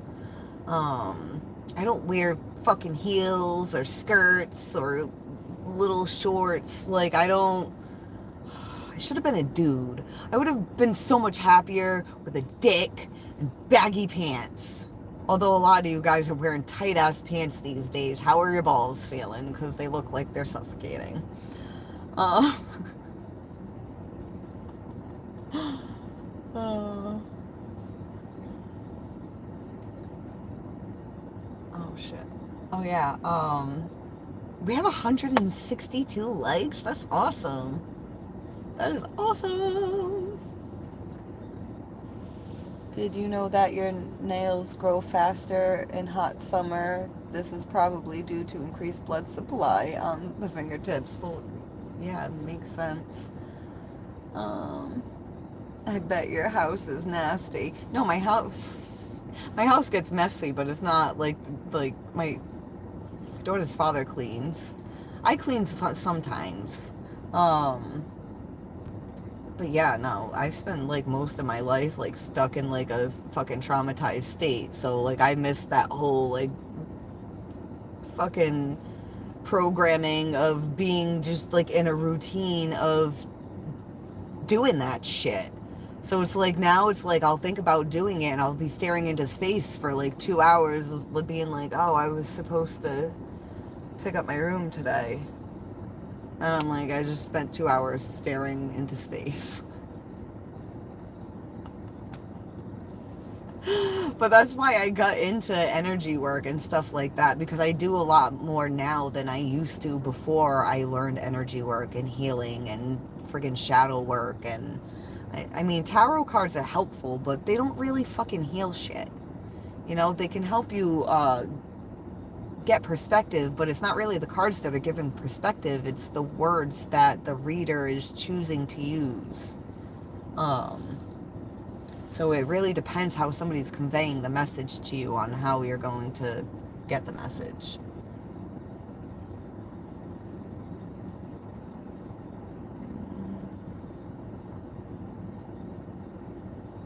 Oh yeah, I was originally pulling up the comments to read over here since it's closer. Because who said she's avoiding the question about Phantom? Who asked a question about Phantom? Yeah, Marco, we know. Everybody does. You know what's funny though, Marco? If I was a boy, my mother was gonna name me Marco. Imagine if I was Marco in here with no boobs. Just nipples. You guys are ridiculous. I mean, guys that are here for my boobs, like, don't subscribe if you don't want to watch tarot readings, because my boobs aren't always out. Like, I'm not one of those tarot readers that has my tits out to gain fucking subscribers. It's just, I was wearing a fucking tank top today. Um, let's see them puppies.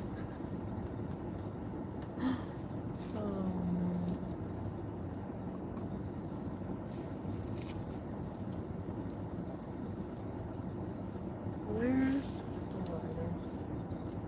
Hold on, I gotta try to not fucking hurt myself when I go to readjust. Ow.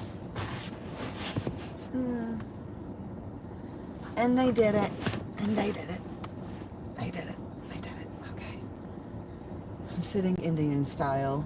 Yeah. I don't say crisscross applesauce. Fuck you guys. I grew up in the 90s. And what's wrong with saying Indian style?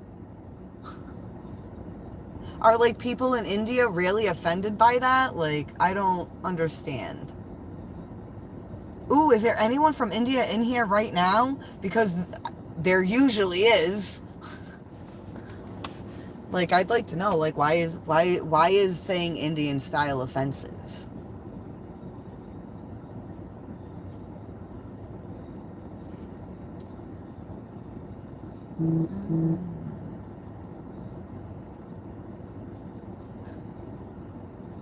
Who cares about India? What do you mean, who cares about India? Bro, I'm fucking 9% Indian. My Nana was born in Calcutta and raised in England.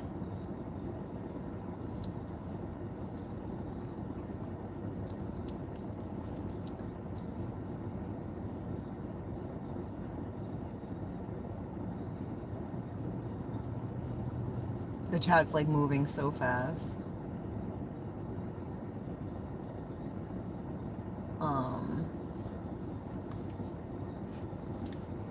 Yeah, my eyes don't work very good, so I'm just not going to read the chat for a few minutes.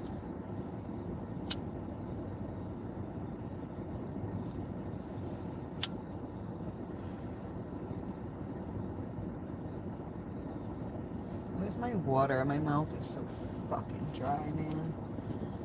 That's what happens when you smoke marijuana. And when you're a dried up old lady.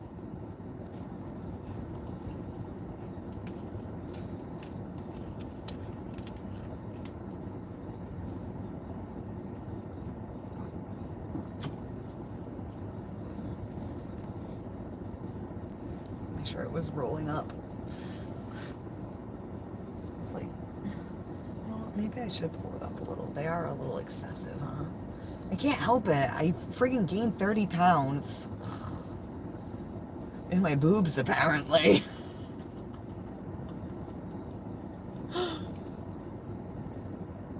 "27, 28 isn't old." Wait. Who's 27, 28? I wish I was 27, 28. I miss them days. Almost over the hill now, guys.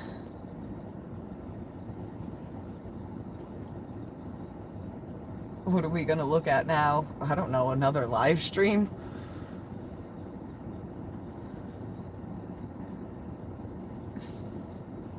Greetings from Argentina. Hey, Nikki. You are not old. You said you were born in the 90s. No, I said I grew up in the 90s. I was born in the 80s. Come of God is 24. Wow, God is really young. Come of God is really young.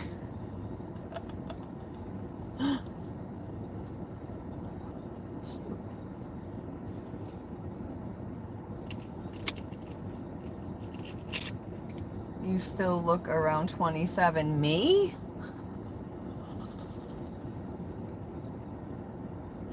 I'm 39. I'm getting wrinkles. You guys can't see them, but I can. And I have so many gray hair. They're not even gray. They just grow in white. Like, what kind of shit is that? It's mostly men here. You guys don't even care. You get the salt, pepper hair and you look hot. We get salt, pepper hair and we're just old.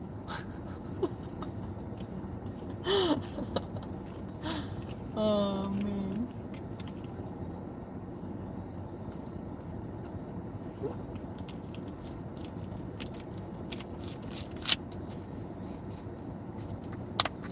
If there is anyone here that has not hit the like button yet, please do so because it does help the channel. Every like counts, every subscriber counts, every view counts, every second you're here counts. But I mean, my channel's not for perverted guys to look at my boobs all night. I'm on a mission here. But a lot of you guys are on a mission too, apparently. Oh, man. Wrinkles are beautiful. I don't hate them. It's a part of your body. No, you guys know... Like when I laugh, my nose scrunches. Like I'm starting to get fine lines in my nose right here. Like even when my face is not laughing, smiling, scrunching at all. And so when I look in the mirror, like that's directly what my eyes go to. The lines here, the lines all here. I'm like, when the fuck did this happen? I mean, I do look good for my age. Excuse me. But, what the fuck? I don't want to get old. Yeah, like, you know, yeah, how many women are here? Are there women here? It's like, you ladies, you know what it's like.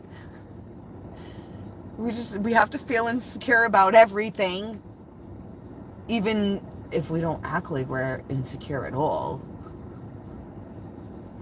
And then, like, we get old and we have to feel bad about it.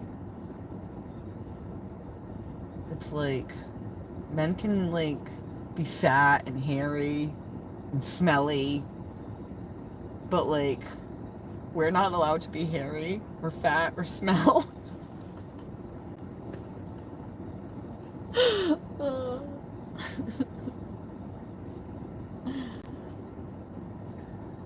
When we were younger, we all wanted to grow up so fast. Now that we are older, we want to be young again. Crazy how that works, right? That's literally, like, it's so funny because, like, even when you're younger and you say, like, I wish I was older, I can't wait till I grow up, and, like, some dumbass adults, like, hey, you're gonna fucking regret it. You should just enjoy being a kid. And you're like, what a dumbass adult. And then you become that dumbass adult. Like, damn, I should have enjoyed that shit. And then you hear some dumbass kid acting like they want to be an adult, and you're like, hey, dumbass kid, guess what? Life sucks. You know?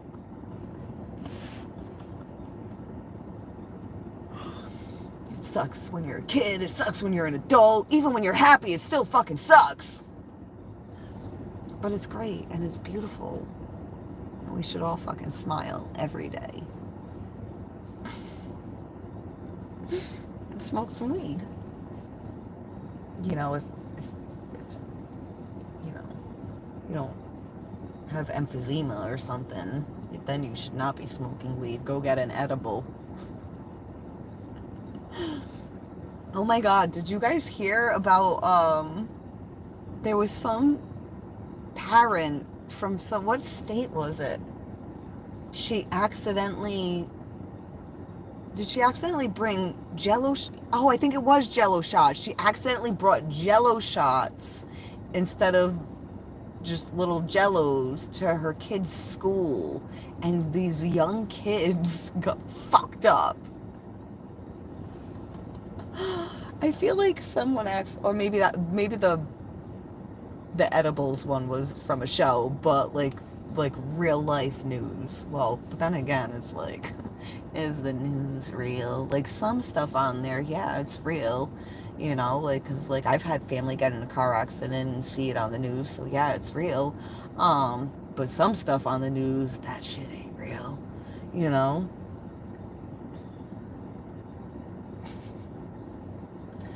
Smoking kill, madam, be careful. Well, I mean, if you're gonna smoke anything, it should be weed, you know. Why Why smoke cigarettes if they're gonna kill you? They don't even, like, get you stoned. I get it. They're a stimulant. They help people when they're fucking anxious or fucking mad. I used to smoke cigarettes, but the only reason I started smoking cigarettes was because I was doing drugs when I was a teenager.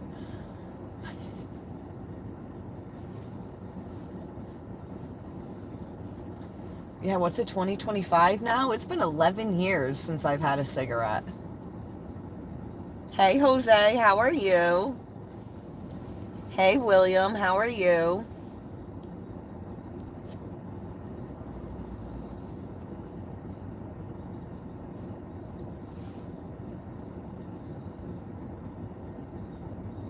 How will I be? I'm not driving anywhere. I'm not driving anywhere. Were you a crackhead? I'm a crackhead anywhere, everywhere, anywhere I can. I, I get to cracking. Get to cracking heads.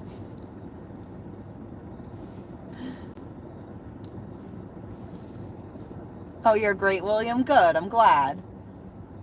From what country are you from? I'm from the United States of America. I was going to be like the greatest country on earth. But is it the greatest country on earth? Like, I know we have, like, a lot of privileges here that aren't in other countries, but are there other countries that are, like, better than America? I've never been to other countries. I don't know what they're like, so I don't know. Has anyone been, like, to America and another country where they can be like, that place is definitely better than America? Like, just all around, like the laws, the people, the healthcare system. You know what I mean? Um,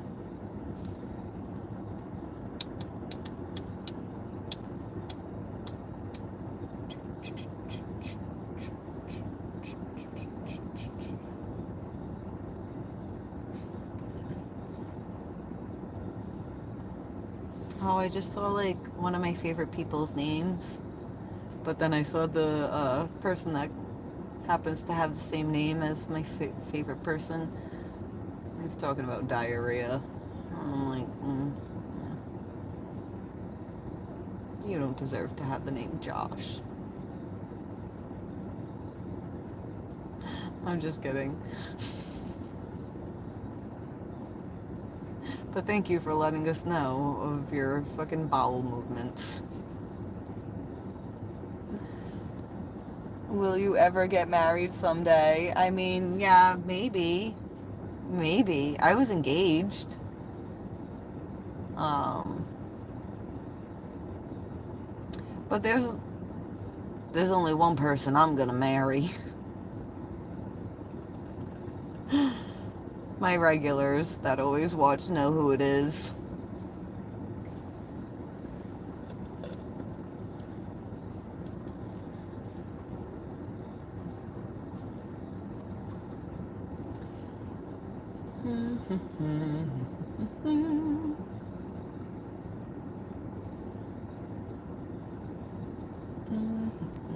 Phantom, aka BK's finest.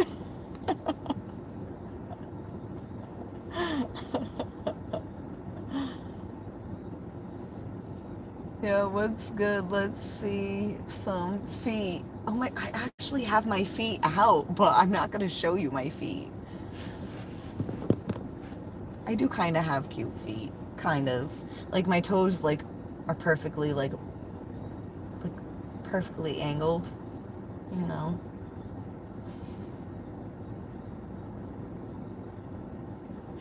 If that was helpful for me to give you, like, a mental image. I'm showing you guys my feet. What is it with the people? Like, do the people, like, really want to see feet, or are they, like, just saying it as, like, trolling? The fucked up thing is, they probably do all want to see. All the people that ask to see the feet, all of them probably want to see the feet. Fucking weirdos. Go work for Nickelodeon.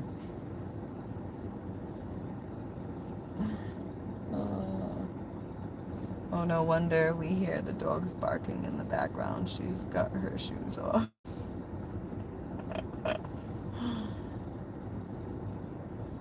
Nah, I'm a real feet freak. Yeah. I mean, good for you if you enjoy it. I just saw a fucking rat. Just hopping along. Fucking rats. Yeah, where I live, there's rats. Oh, thank you, Steven. I'm out. Good night, Lily. Good night, Rob. Have a very, very, very sweet dream tonight. Because it's going to be in my face. You know it.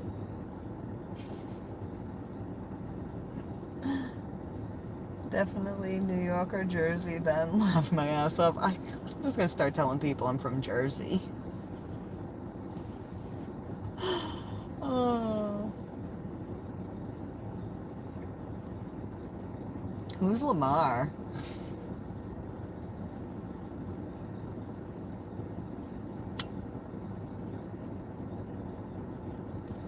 That flame went up a little too high. Don't think I like that. I don't think I like that. Alright, I'm gonna ignore the chat. I've been saying I'm gonna ignore the chat and then I don't.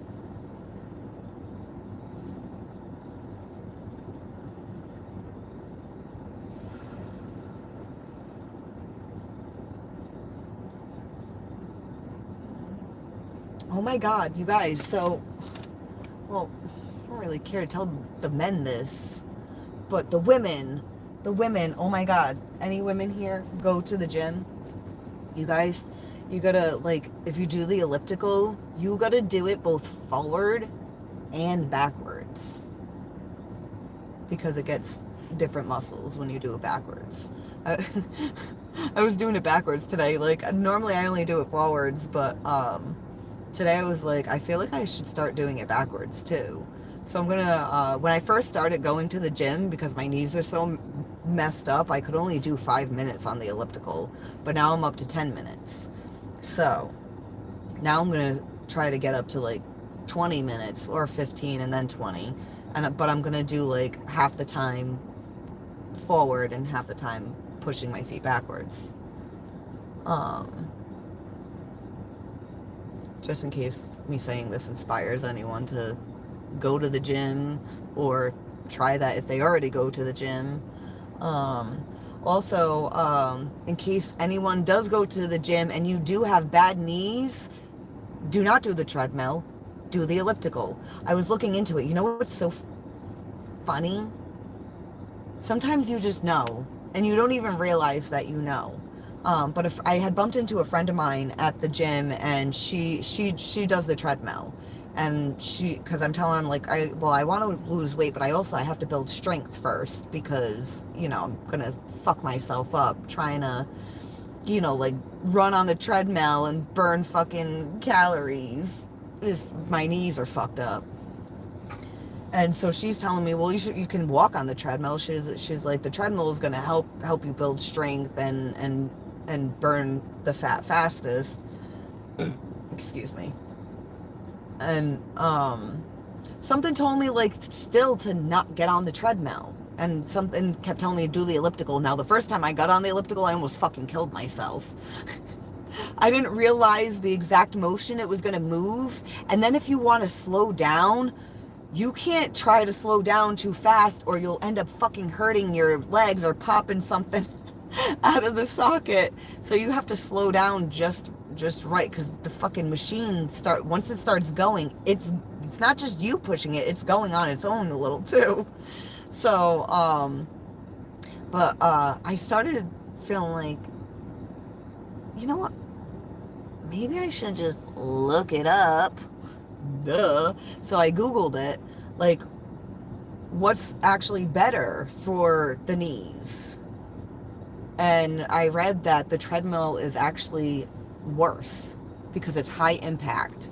So if you have joint issues, the elliptical, like, because even on the elliptical, like, my knees will be burning. Um, because you kind of like lean forward as you're like running on it, and it makes your knees like really burn, like the pressure of like leaning forward. Um, so anyways, so since your feet stay on the pedals as they're like gliding through the air, you kind of feel like you're walking on the moon. If you do it in, I like to do it in slow motion too. Every time I see other people on the elliptical, they're like they're like going so fast, and they've got sweat pouring down their face, and they look like they're really fucking going somewhere. But I like doing it in slow motion, and I feel like it actually strengthens more when you do it in slow motion. I feel like if you're trying to burn fat, then yeah, do it fast if you have the strength to do that. Um, because I can only go so fast before like my legs are like, okay, slow down, I'm gonna fucking fall off this thing. Um, but I really like doing it in slow motion. Sounds so fun. I really like doing it in slow motion. Anyways, but there's some songs that are they're so dope because I have the earbuds in while I'm doing it, and I'm like in slow motion. There's some songs that like are dope to do it because you feel like you're walking on the moon the way your legs are like moving and shit. Um, and what's that one? Trampoline. I've been having dreams, jumping on a trampoline. I have like a slowed down version of it, so when I go slow and it's like, I've been having dreams, jumping on a trampoline. It just sets like a whole vibe while you're doing it, so I don't know. The knees fall separately. LOL. They do. They're like still on the elliptical while the rest of me is on the floor. You should stream at the gym. I thought that, but they have signs up that say, if you're gonna be like on the phone, it needs to be over in the lobby area. Like, I think like if I was just like taking a picture of myself or just recording a video, but if I was going to be sitting there, because I would fucking be on the bike talking to you guys like, look at me guys, I'm at the fucking gym working it out.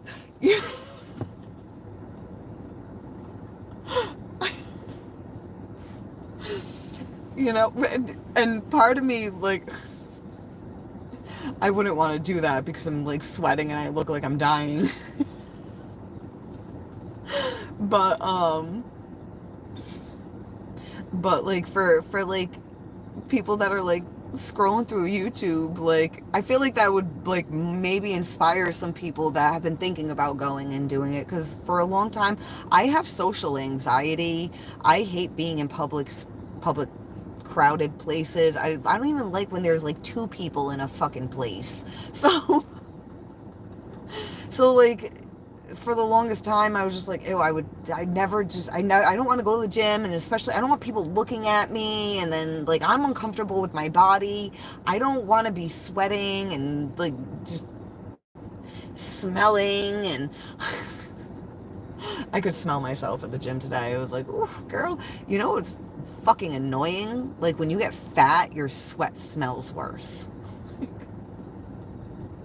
Well, I can't say smells. Well, it does. It smells worse. But when I was thinner, when I would sweat, it would just smell like a little oily. It didn't smell like BO. Like now when I sweat, well, I still shouldn't complain because there was a point when I was overweight where my sweat smelled like BO, like oniony when I would sweat. But now it's just like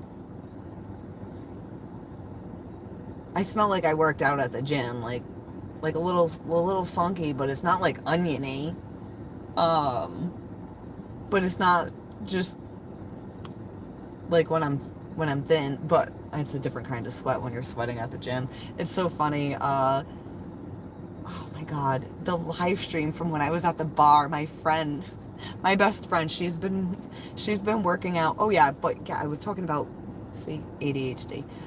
But it did take me a while to go to the gym. I'm 39 years old. I've never gone to a public gym before. until I started last month. Um, so I think it would be like, scrolling through YouTube. I scroll through YouTube all the time. If I saw somebody live streaming and I did stop on it, I might have gotten to see what it's like for someone to really be in the gym instead of, because I'm not going to think like, oh, let me go YouTube what it looks like in the gym, because I'm just turned off by the idea. But if it popped up in my news feed then I'd be like, oh wait, that doesn't look too bad. I think maybe I could do that. Like, so that's one of the reasons I was thinking about live streaming at the gym, but I can't. I'll get in trouble.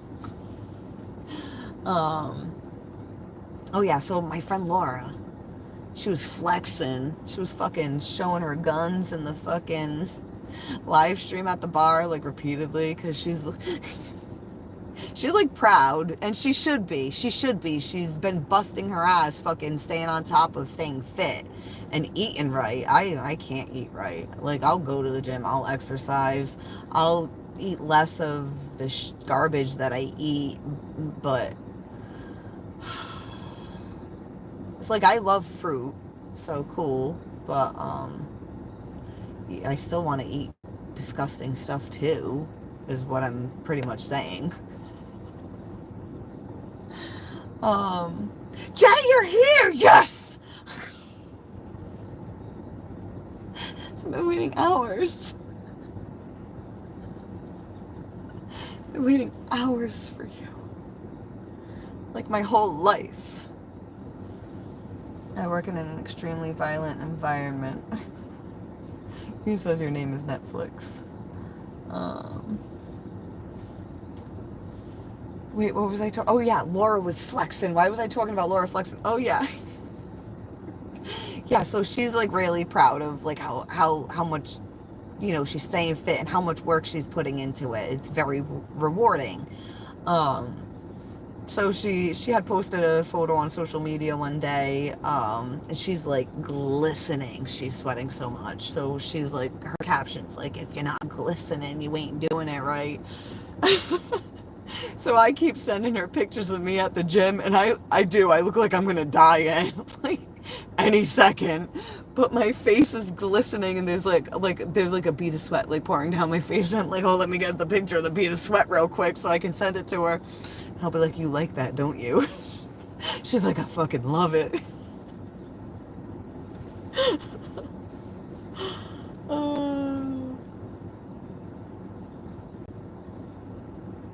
I'm more emotionally intelligent than all of you. Good for you, Legion X. You sound more emotionally intelligent than all of us. I have to maintain peak physical condition or I will be in even more danger. Oh man, my eyes are, like, the words are fucking getting blurry in the chat when it starts, like, moving too fast. Then my eyes are trying to focus and then I can't fucking read. Alright, I want to hit a joint. Oh my god, full moon in Capricorn, guys. How about it? What? Pick my nose? I was about to just stick my finger up my nose and be like, you like that? I'm not picking my nose. I only pick my nose when it has boogers in it.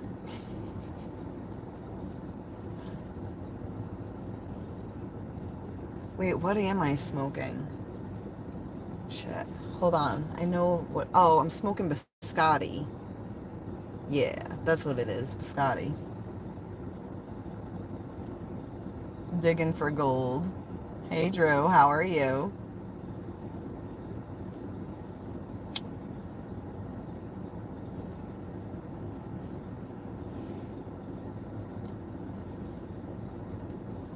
Or shall I call you Andrew?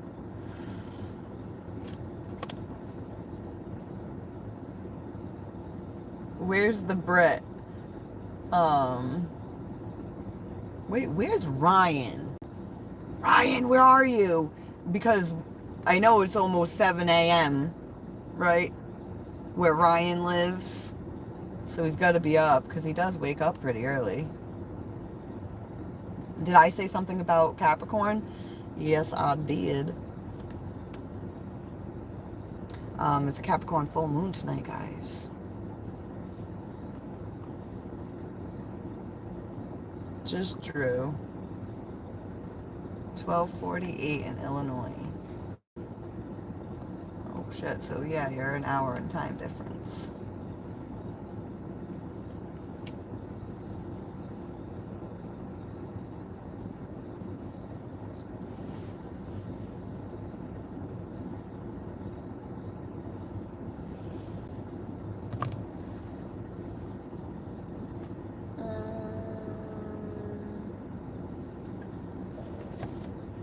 Well, I didn't use the Light Seers deck at all, did I? I might pull more cards. I wanna, yeah.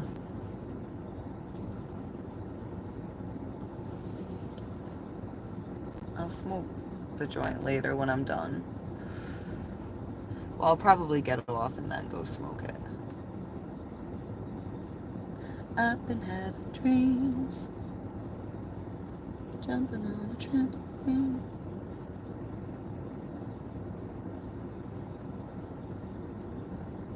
I never land, just float there.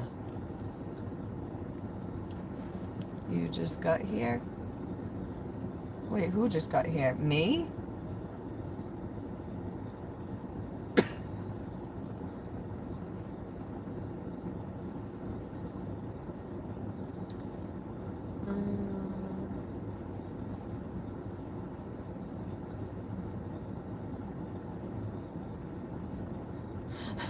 I just watched some guy talking to spirits in a cemetery for like 30 minutes. LOL, I have no idea why I watched for that long.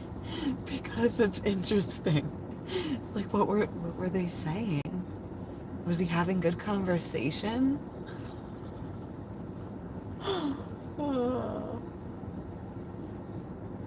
Like, do you think he was crazy or do you think he was really talking to spirits? Well, because if he wasn't talking to spirits, then he was talking to something in a different dimension. So technically, he's not crazy. Nobody's really actually crazy.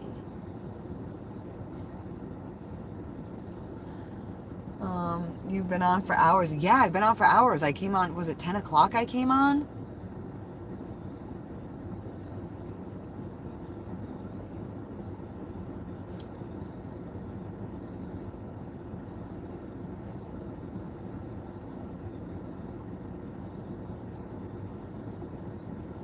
I don't know, he was trying in his talk app on phone.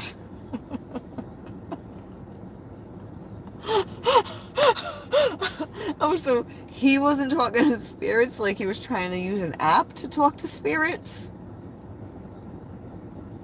You know, this is bullshit. This is fucking bull. Is, like, is that what you were saying? Yes. Okay. This is fucking stupid bullshit. All right. This makes me hate technology. It makes me hate technology. Because you don't need any fucking technology at all. You don't need any little box or reader, fucking app or anything like that. All you need is yourself if you want to fucking connect with anything. But you gotta be careful with what you connect with. Just like the whole fucking chat GPT. Like, I get it. Like, why people think it's great. Like, oh, you can ask it anything. It'll tell you, like, everything.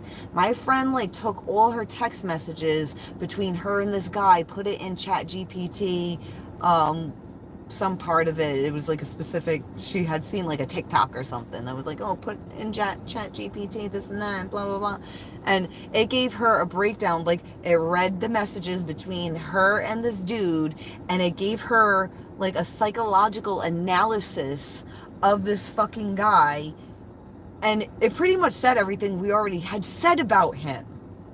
So it's like, on one hand, like, if you don't really know or understand, yeah, you can ask it, or if you're suspicious, you could ask and get validation, but it's like, you shouldn't have to fucking ask it. You should learn to trust yourself. You should learn to know you're knowing. That's what's so frustrating to me about it. Well, and then, oh my God, I was telling, you know what I was telling Phantom recently? I was telling him, I was like, dude, you know, I don't know what the fuck is going on with the world these days. But like, I'm not gonna do it because I don't need to. I don't need to.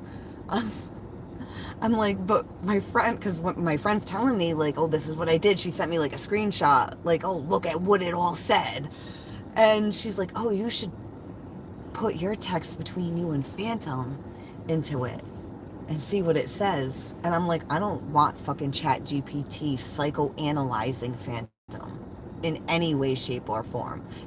Like, I get why she was suggesting it, but like, I felt like angry. Like, I don't want that thing anywhere near him.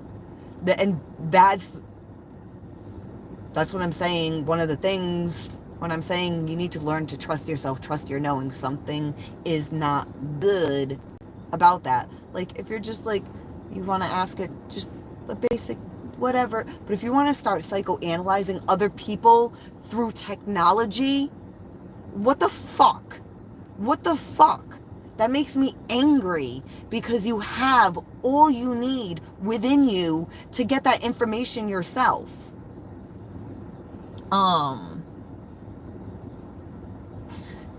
But yeah, no, I told Phantom, I'm like, she told me to put all your information in that. I'm like, I'm not gonna fucking do it because like, I know what it's gonna say about you. I know what it's gonna say. It's gonna say some things that like are very like accurate in a good way, and it's gonna say some very things that are accurate in a bad way, but it's also gonna say some things that are not like quite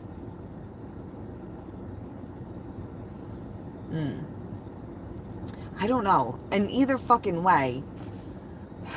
Oh yeah, I also told him, because my friend, there's also a group called Are We Dating the Same Guy? Yeah, there's this group on social media called Are We Dating the Same Guy? Where women are posting pictures of guys that they've dated or been in relationships with or have slept with. And then, you know, people will be like, yeah, I'm fucking him too. Or, yeah, I'm dating him too. So my friend's like, you should put his picture in there. I'm like, I'm not gonna fucking do that to him. What the fuck? Oh man, and if I felt like I had to put a man's picture in that group, I don't want to talk to him because my intuition's fucking telling me I shouldn't be talking to him. There's a sign for you. If you're questioning whether or not you can fucking trust him enough that you're gonna put their photo in a group, because like if somebody took my photo and put it in a group, like, are we dating the same girl? Like, no, you're not, but I would still like feel uncomfortable like that you're putting my photo in a group with a bunch of guys. Like, all right, maybe a guy wouldn't be offended about a bunch of girls looking at it, but wouldn't you be offended if it's a bunch of girls looking at you being like you're a piece of shit and not like, oh, look at this guy, you know? I just feel like it's now my friend, some guy she was talking to, she put his picture in the group and a bunch of girls commented, like a couple hundred girls, I think it was. And they were all saying like he was like creepy. Then ones that had sexual encounters with him said he was rapey. And so she was like, so like it was helpful in that situation. But it's like, again, if you felt you had to put his picture in that group, he's not for you. You can't trust him. Even though there's guys in there who's like, it doesn't say anything, you know, nobody's commenting. It doesn't mean like if it doesn't mean that they're fucking saints. It just means no one fucking knows that they're not saints yet. um, but so and then I told I in the same message I'm telling him like I told him all the things that she wanted me to do, and I'm just like, this is insane. Because like he like views the world the way I do, like, and it, it is just kind of like, what the fuck is going on? And then a while back she had said she was like, oh, like, I'll make a dating profile on the app you met him on and see if he's still on there. And I'm like, no, he's definitely still on there. Like, he's a young single guy. He's been single for a long time. He's definitely still on there. But it's like, if he's not trying to meet me, he's not going to be meeting up with them either. And from conversations that we've had, I don't think anyone can keep up with his personality and the, like, uh, it, there's not a lot of women or people for that matter that do like fully see, like, a lot of people see the world like as like the matrix that it is, but there's not a like, I've never met anyone that, like, I don't know, he just has vast knowledge. And I don't even know like the like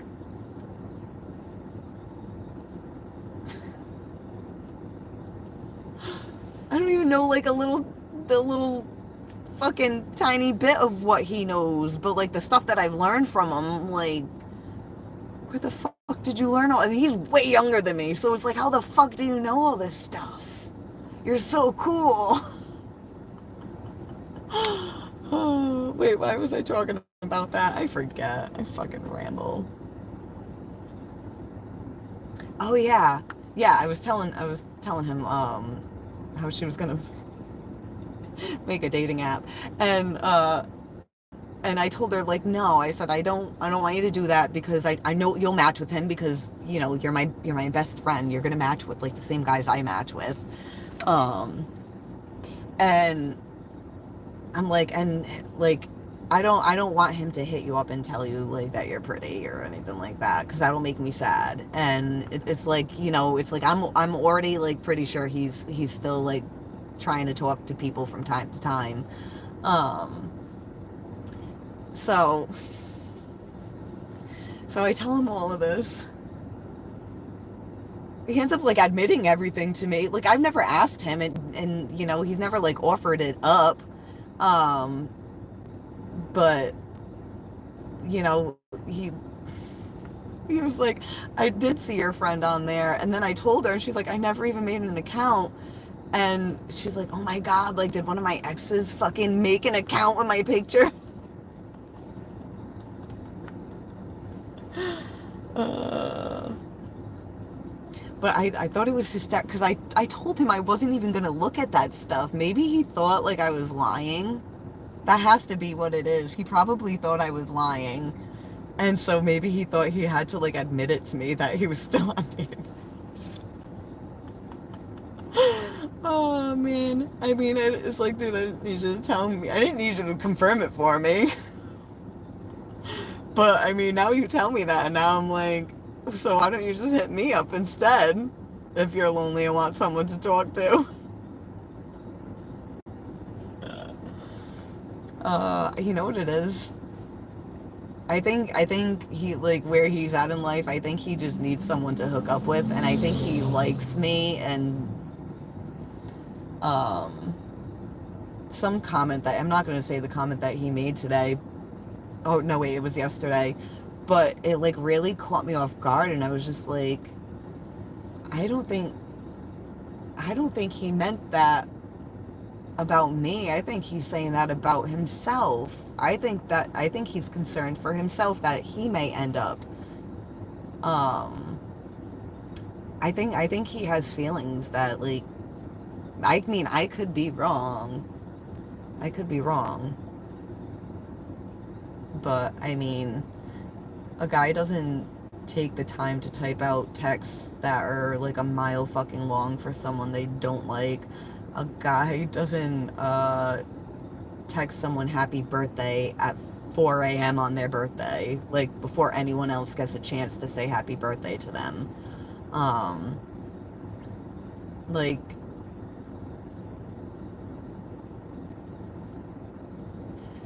I think when he met me on that dating app, I think he was looking for a hookup. And I think he met someone that he was like, oh, this is someone I could actually have a relationship with. That's terrifying, especially for someone that thought they would never find it. So he may never meet me just because of that. Like she doesn't really exist. That doesn't happen. And I'm sitting over here like, this dude don't really exist. That doesn't happen. Especially, all right, okay. Anyone that was here earlier when I was talking about, when I was seeing somebody's lips, somebody's mouth when I was singing a song, and every time the part would, say so pretty, I would see the mouth, and like my mouth would like get tense in certain spots, like it was trying to change its normal shape to the mouth that I was seeing in my head, and it's his fucking mouth. When I saw his picture, I kept I'm like, that's the mouth I've been seeing in my fucking head. I feel crazy. But before I even I kept seeing the mouth. I think it was like October I started listening to that song, and I kept seeing the mouth in my head. And then in March I took this class for IET. It's energy healing with angelic energy. And one of the things that we practiced was manifesting. You know how people make vision boards? Well, we were doing this technique where we were doing like a vision board, but it was like in our head, and then like we cast this like netting around it, and then the netting pulls it in closer so it can drop it into your field so you can manifest it. And that class was sometime in March. It was in March. So I started seeing the mouth in my head in October. In March, I'm in the class. I learned this manifestation technique, right? Mm-hmm. So then I'm, it was March 9th when I did the manifestation technique. I was sitting at my desk, and I was just like, I'm just done with all the shit with situationship, dude. I'm done. I don't want to connect with anyone that just isn't for me. Like, I want to manifest in, cause when I was in the class, and I was doing the manifestation technique in the class, the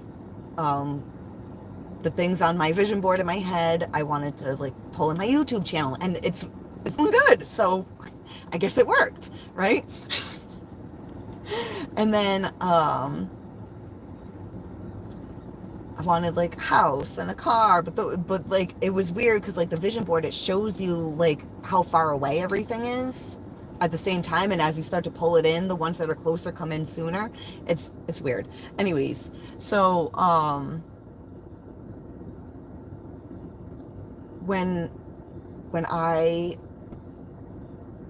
asked, like in the class, let's forget I was at my desk manifesting anything for a second, because a few days before, when I'm in the class, and when I wanted to put like, you know, the guy that is going to be in my future like in the vision board, what's weird is like the house and the car are like furthest away, and then like YouTube was like in between, but then like the energy of a masculine energy, it like hit me, like it was like already here, and I was like, that was fucking weird. Like, I'm not even like who would that even be? So this is why I'm at my desk a couple days later. I'm fed up with everything that I went through with situationship, dude. I got a long healing journey because of it, and blah, blah, blah, blah, blah. And I'm just like, like, I want to manifest in the person for me. Like, I want who's aligned for me. And so I have, like, a list, and, like, like, I isolate a lot. And, at one point, situationship, dude, he was acting like he was isolating and needed time alone, but he was still, like, hanging out with other people. He was just hiding from me. And then, when I wanted to isolate, and actually isolate, because I do that, I didn't hang out with anybody or do anything. I was alone in my room. He took offense to that and fucking blocked me on social media and shit, right? So one of my things I manifest is, like, I want someone that, like, understands, like, isolating and being a fucking hermit. And, like, the people that have watched my channel that have heard me talk about Phantom, they're all like, why haven't you met him yet? And it's just like, well, maybe because my manifestation went a little too fucking far with the isolation part. But yeah, so I was sitting at my desk, and, like, and I gave, like, the list of, like, the qualities that I wanted, like, because I want who's most aligned with me, and I feel like whoever is most aligned with me will have these qualities. And then I was just like, and I'm just gonna leave it at that, and I just let it go into the universe that that's what I wanted. And like, I did, like, the little manifestation technique, and then I let it go into the universe. That's what you have to do, because if you keep thinking about it and thinking about it and thinking about it, it's going to push it further away. Which is why I think I had to go through all that shit in the first place, or else I would not even be able to connect with this person. All right, so it's March 9th, right? I do this manifestation. I went on I don't do dating apps. It's March 17th. It's St. Patrick's Day. It's 8 days after I did my manifestation. And I suddenly get this inkling to make a Facebook dating profile. I was on there for not even 12 hours before I deleted the app. Because I deleted it the next fucking morning. I was like, yeah, no, I can't fucking do this. But before I went to bed, and before I was like getting out of the app, I get a message. And remember the lips that I kept seeing in my head? I kept seeing them when they would say, the part of the song would say, so pretty. And I receive a message from Phantom that says, you're so pretty, Lindsay. And I fucking rolled my eyes. I was like, yeah, I bet I'm so fucking pretty. But what interested me about his profile was the fucking philosophical quote that he had on it. But then the photos of him, like, he's too hot to be fucking intelligent. So I'm like, he's just a narcissist that wants to fuck me and is trying to use being like, oh, I know shit, to manipulate me into thinking that I could like him. I had no business trying to talk to anybody on a dating app at all.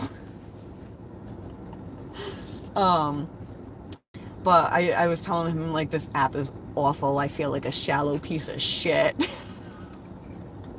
Because I'm just, like, swiping or hitting X or whatever the fuck, like, nonstop, because none of this is for me.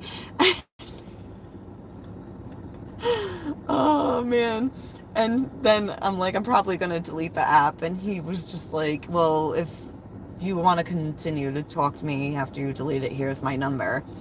And then the next day, I was going to delete the app. And I looked at his message one last time, and I wasn't going to take his number. But because I was just like, why? So I can fucking get annoyed and he'll have my number, and then I'm going to have to block him because he's going to be sending me his dick probably, like a fucking pervert. So, but then I was like, take his number, whatever. I deleted the app, and then I text him. And here we are 16 months later, and he's like my favorite person in the world. But I think he's terrified to meet me.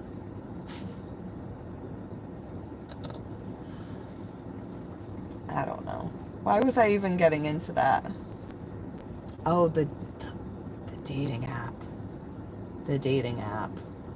Yeah. The dating apps. Oh yeah, Chat GPT. Are we dating the same guy groups? What the fuck? Probably looking for advice.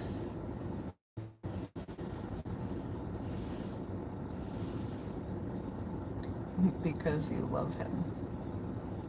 Yeah, I do. I do. I do. Yeah, you know what's funny about like the hot and cold energy? Well, I can't say hot and cold energy. Um, I feel like because he like, disappears, but like the same way that I disappear.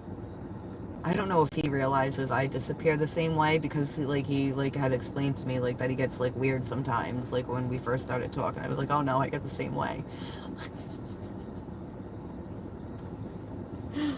But I don't know if he realizes like how true that is. Because you know, even if he disappears, like I'll hit him up and check in and be like, you okay?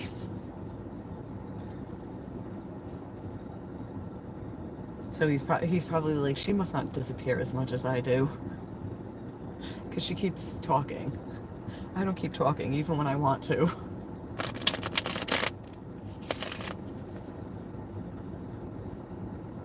Phantom disappears. Who would have thought, right? That's why I started calling him Phantom. Um, I told him before, like he's my Phantom friend.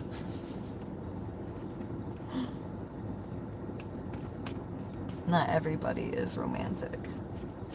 Oh shit. When I read that, I almost flung the cards out of my hand while I was trying to shuffle, and when I stopped, guess who's on the bottom? The Page of Cups. Oh, so sweet.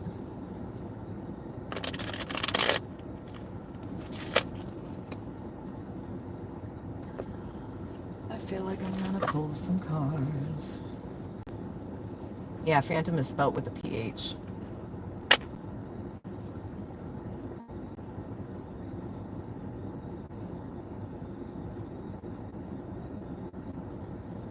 We're all on a healing journey here. Yes, Lenny is an amazing sweetheart. You need to get him to at least video chat. It's been over a year. Well, he sent me like a little video of him. But we haven't video chatted. Um,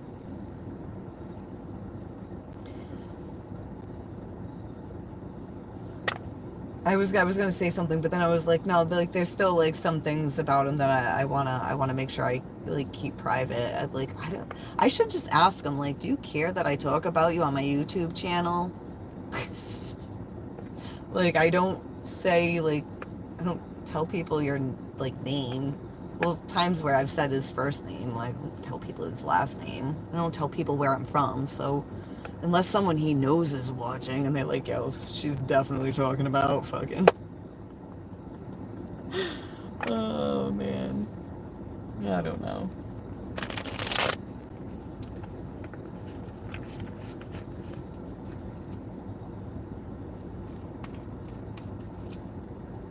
Um, he's a funny guy. He's a funny guy.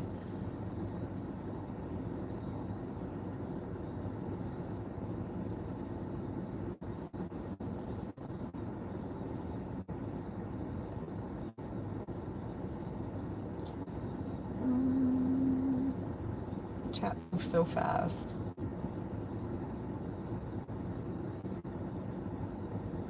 Oh, I seem kind, but I've been betrayed a lot. Yeah, I mean, who hasn't been betrayed a lot? But you know what? You learn from it if you're paying attention. So, I'm fucking, like, situationship, dude, made me so fucking sick and depressed. I lost 30 pounds in like 2 months. I couldn't eat. I was crying all the time. Like when somebody like wants to gaslight and lie and be deceptive to somebody like me, I can't let it go, but not in the sense where I'm not gonna go after him to ask him for the answer. I need to figure it out myself. And until I do, it's hard for me to like move past it because I need to understand what I just experienced. If I don't know what the fuck I just experienced and went through, then how the fuck am I supposed to integrate it?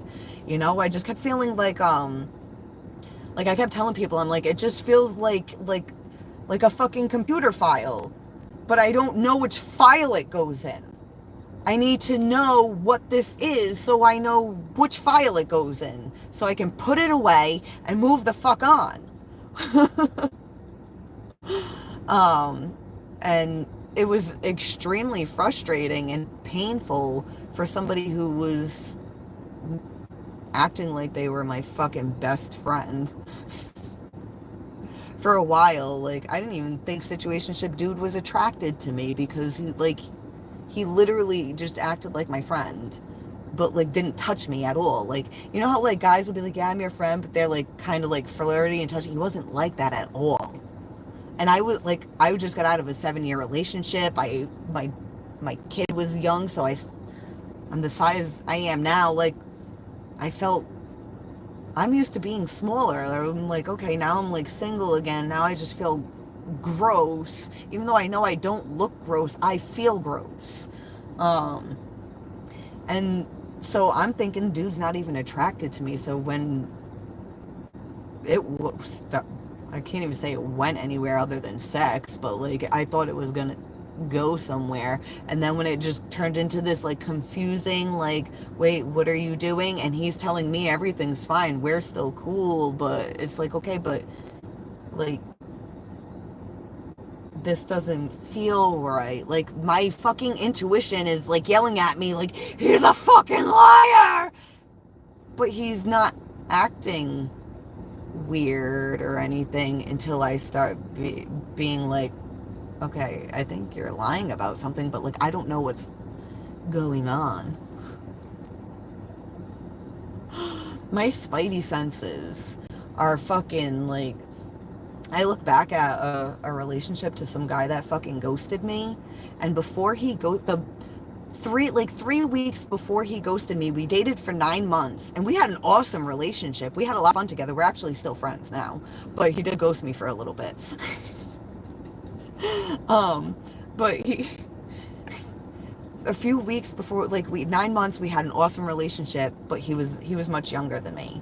So I don't think he realized when we got together. I don't think he was like, oh, I'm going to be in like a long-term relationship. And then he ended up liking me more than he meant to. And then I think he was just like, well, wait, like now here it is 9 months later. I'm starting to feel like stepdad to her kid, even though he loves my son. Him and my son are like cool with each other. Um, he was young. And he didn't say anything and he wasn't acting weird. But the last few weeks we were together before he ghosted me, I started feeling kind of depressed. And I think it's because I could feel energetically that he was starting to pull away.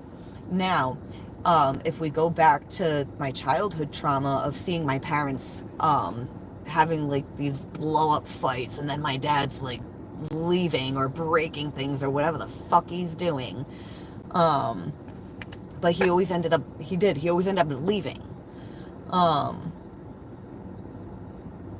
Shit. What was I saying? Shit. Fuck.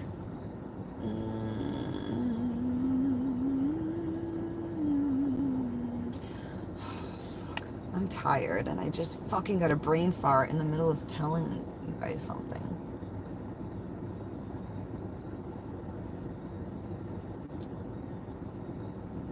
Oh yeah. Oh yeah, that's right. So if I'm programmed in infancy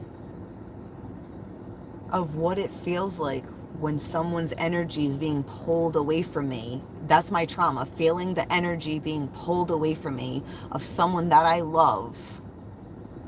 So when his energies, when he's like thinking about it and his energy starts feeling like it's going to disconnect from me, subconsciously, intuitively, I know that feeling of it pulling away from me. So I started getting kind of depressed, but my family also had just been in a fucking hit by a drunk driver like months before, and I had been helping take care of them, and I was like really stressed. So I'm thinking I'm starting to feel depressed because I've just reached like my limit. But no, and when he fucking ghosted me, like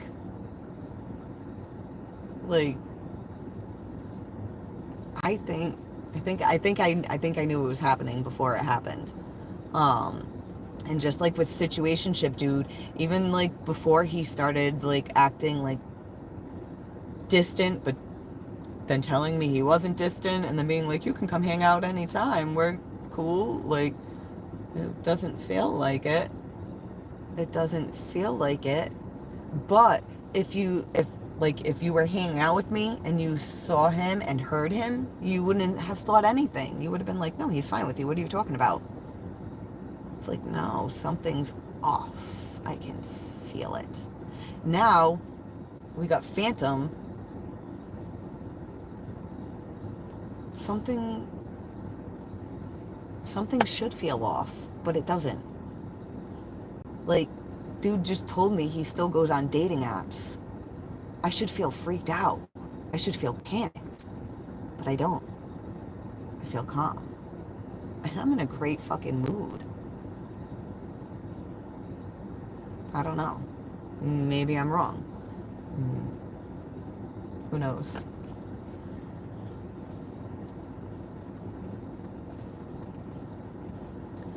Yes, JJ. It was all over the cam for 10 seconds. What was? Wait, do I want to know? Oh, did you miss any feet? Yeah. Yeah. Oh my God. I put my foot inside the phone. My foot was all up in there. Hardcore. Fred Flintstone style.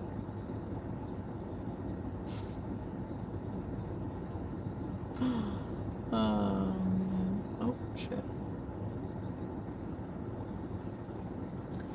All right.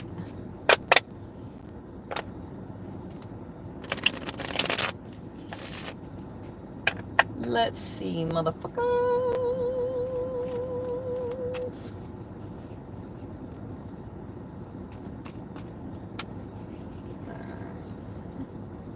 Why did you read my comment? Wait, which comment of yours did I read?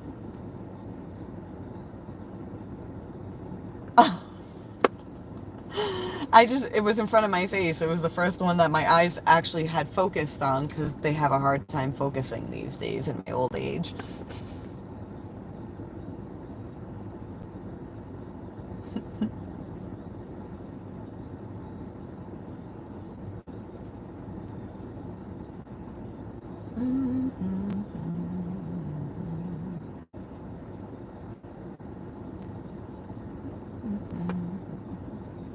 My fucking eyes, man, this sucks. I don't like getting old. Where's the fountain of youth at? I just heard in another realm. Okay. What fucking realm can you teleport it here, please? Beam it up, Scotty. All right.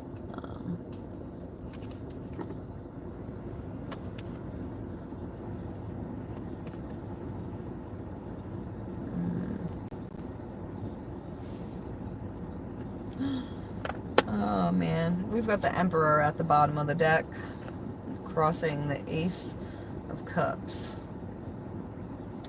Love. Love. I'm tired. I don't even know if I feel like reading. King of Pentacles, Eight of Wands.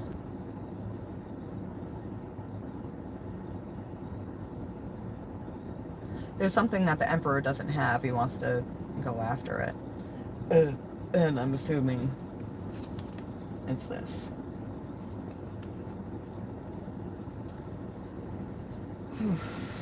And then with the Ten of Wands and the Moon, I mean, the Moon, it's like, look, it's the subconscious mind. Like, look, she's being pushed underneath. This ocean is representing the subconscious and being pushed down. Ten of Wands, it's pressure, it's heavy.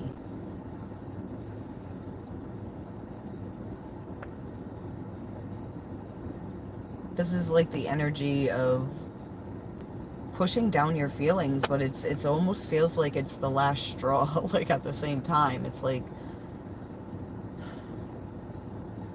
can't push it down anymore.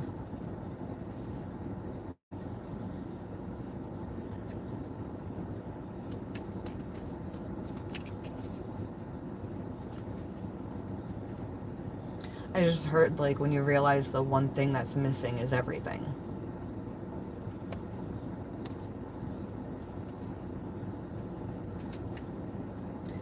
Ten of Cups, clarifying the Ten of Wands. Yeah, the pressure.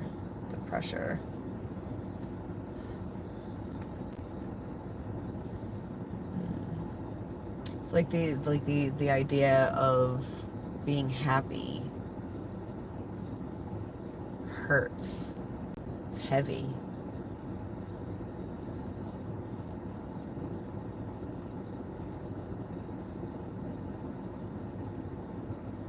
I don't know what to do. I gotta get out of here. Like I was looking at the King of Cups and the Knight of Swords.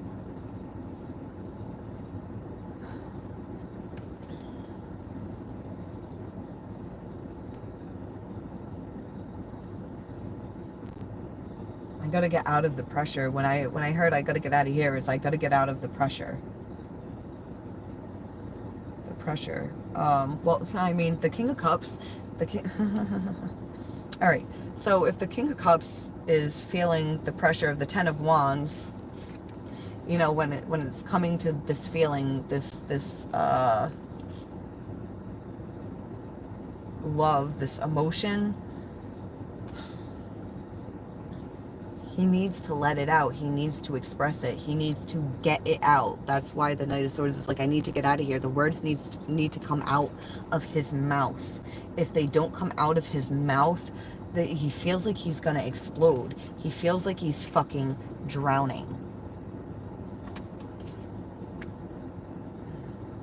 It's like the more the feelings get pushed down, the more the soul is pushed down into the subconscious. Into the fucking ocean of darkness.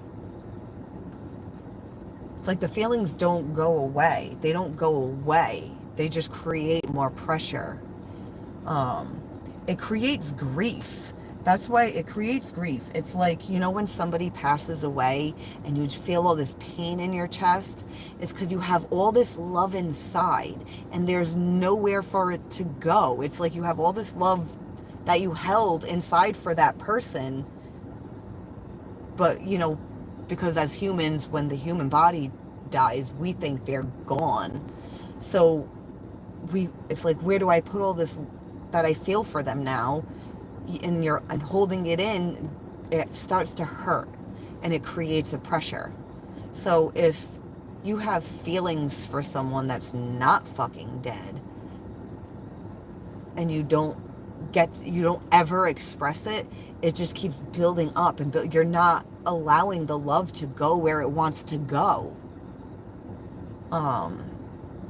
It's like love shouldn't be painful, but it can be painful if it's not allowed to flow. There's this guy, Steve's Love Tarot. He talks about like the Ace of Cups. He'll say, like, you know, if the water's not flowing, it's still water, and still water is toxic. You can get sick from it. And that's pretty much like a good visual of like what happens to love when it's not allowed to be expressed, when it's not allowed to flow. It just builds pressure and it becomes fucking deadly. You know, maybe not a physical death, but it's just like, I feel like you're gonna fucking like implode. Like,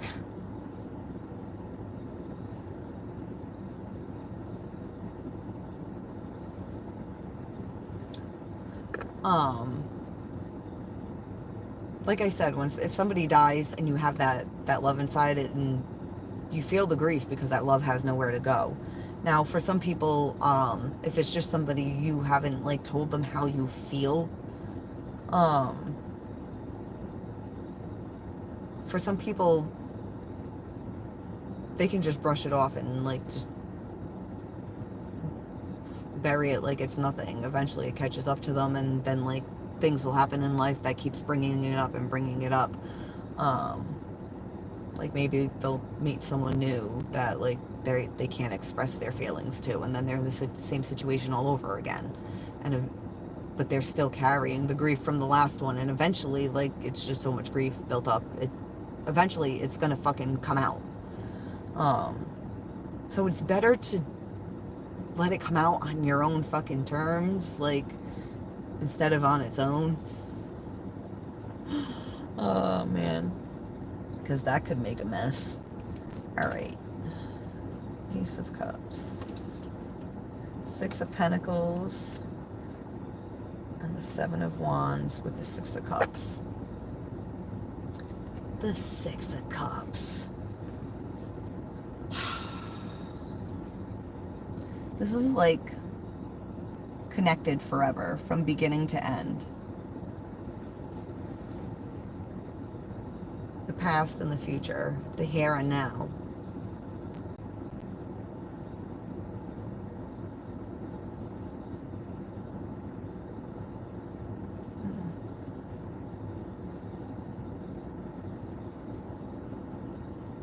All right, we've got the Six of Pentacles and the Seven of Wands. Six of Pentacles is about giving, receiving, sharing, reciprocity.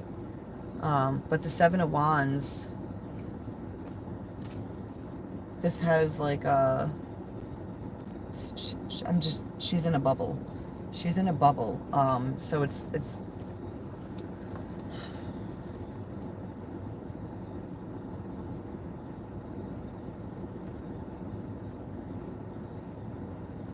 but the way the cards are, it's almost like see how she's facing this card, like her head is turned this way, almost like while her eyes are closed and she's in her meditative bubble, she's like pushing down the feelings, staying away from it, and I want to say at the moment, but trying to come up with a strategy for reciprocity.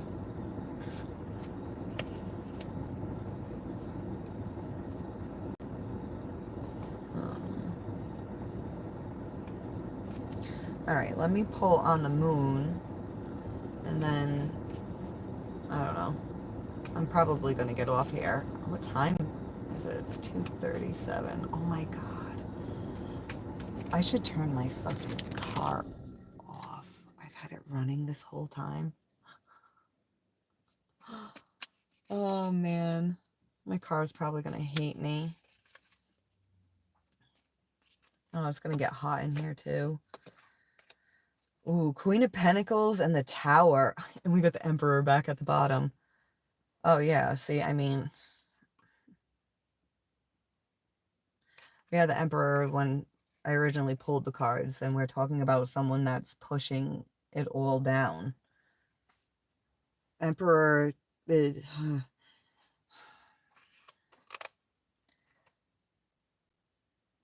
It's like, yeah, he wants to go after something, but he's trying to figure it out. He's trying to figure it out. Like the Emperor can end up kind of like rigid and like trying to control everything. Um, and it ends up like restrictive, and then this gets pushed down, and then the pressure gets worse. So it's like they're like sitting like in a meditative state, like, okay, like how do I give to this? How do I do this? And it's like the pressure is like building up more while trying to like figure it out. But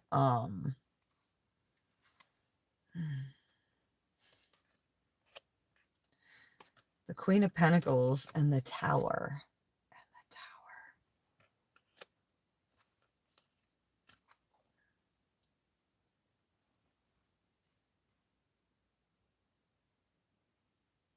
All right, so if we have this Emperor here feeling all this pressure, really pushing the feelings down,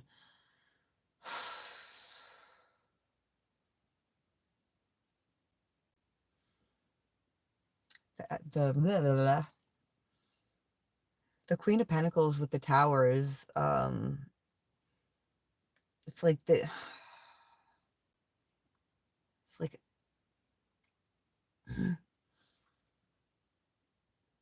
it feels like they fucked it up already. I fucked it up already.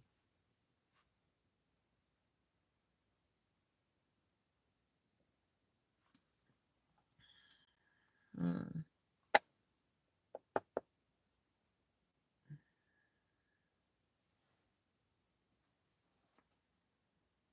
But like the Queen of Pentacles energy just feels like it's like she's sitting right next to this tower, and it's like it's not even happening to her. Like she's not even paying any mind to the fact that it's fucking falling apart. Like the sky's falling and she's staying grounded. She's staying grounded. Um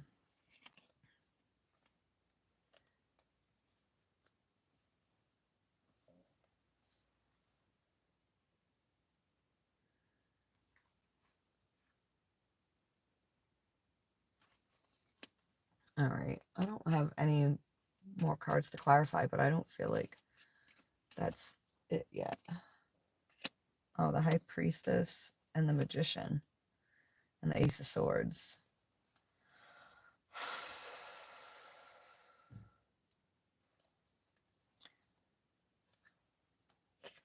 All right. I don't know if you guys can see. Can you see how she has eyeballs on her eyelids? It's very faint. It's very faint. Remember I was saying earlier how I don't know if you guys were watching hours ago when I was talking about how our feminine energy, our intuition, our high priestess energy, when we create, it starts in our feminine energy. It starts in the spiritual realm. And then the magician is about manifesting. So the magician is trying to manifest into the physical what's in what's already Jesus Christ, I'm getting tired. So I'm like, what are the words I'm trying to fucking use? All right, so the feminine energy, the high priestess energy, she's got an inner knowing of something. And the magician is trying to manifest that knowing out of her and into the physical realm.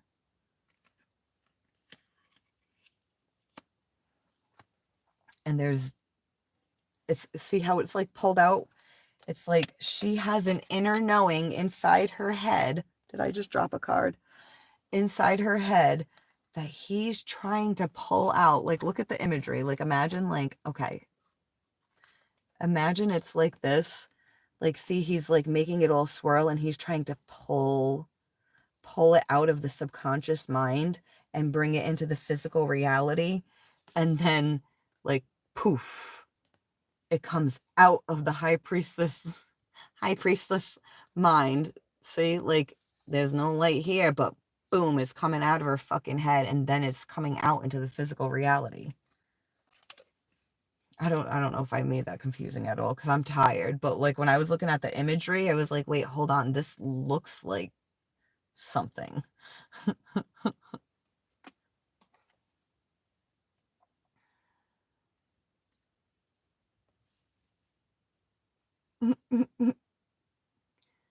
Yeah, I don't care about people saying stupid stuff. Oh, shit.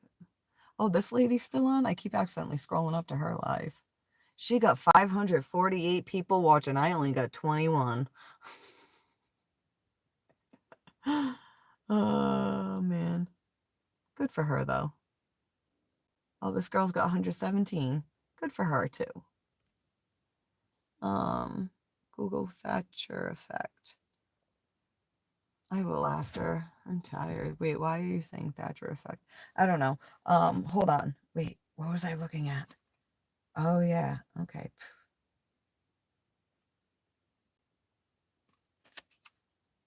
It's a coming. It's a coming. Wait, what did I have out here? I had... Oh my God. All right, so the High Priestess, like, she holds the secrets because she has the inner knowing. Anything you need to know, she knows. Like, she has it hidden, you know? But then it comes out. And what's underneath that card? The fucking Seven of Swords. Seven of Swords is like a deceptive energy, like hiding something. Hiding something. But it's coming out. The truth is coming out. The truth shall be revealed. The secrets will come out. Somebody's trying to manifest the secret coming out. And I think it's their own secret. I think it's their own secret that they're trying to pull out of themselves. I don't think it's someone else trying to pull it out of someone else.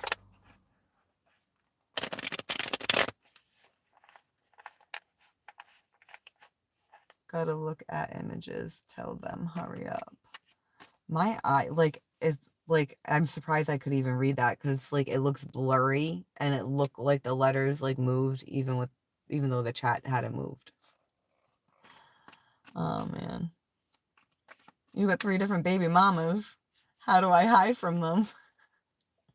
Well, don't make a 4th one, that's for sure.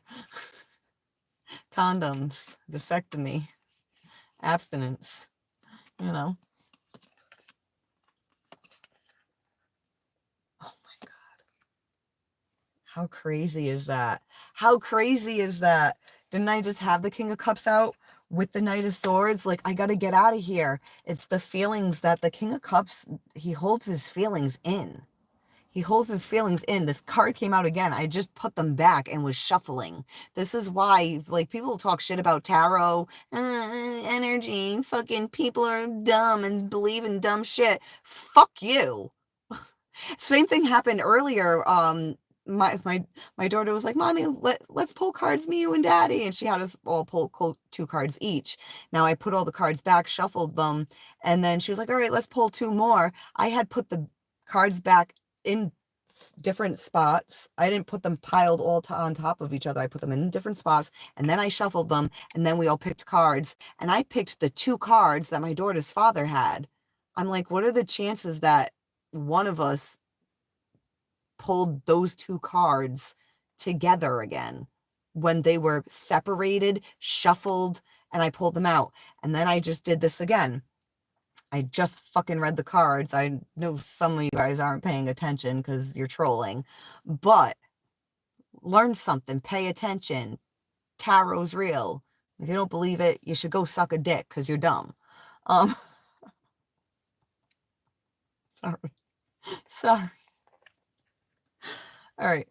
Anyways, so the King of Cups has something to fucking say. He's got to go fucking say it. It's going to come out. It's going to come out. And we got the 6 of Pentacles again. Didn't I just fucking have the 6 of Pentacles? Remember, I said it's about reciprocity. Like, what the fuck? And you want to know what's at the bottom of the deck? Fucking victory.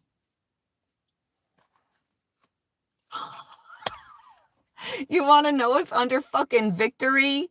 Victory after a long fucking battle? Fucking recognition? The fucking truth is coming out. It's going to be fucking center stage, right? 10 of Cups. That sounds like a happily ever after to me. Oh my, I was like, should I even fucking check under the Ten of Cups? Because it could be something bad. But no, temperance. Balance. The light and the dark is balanced.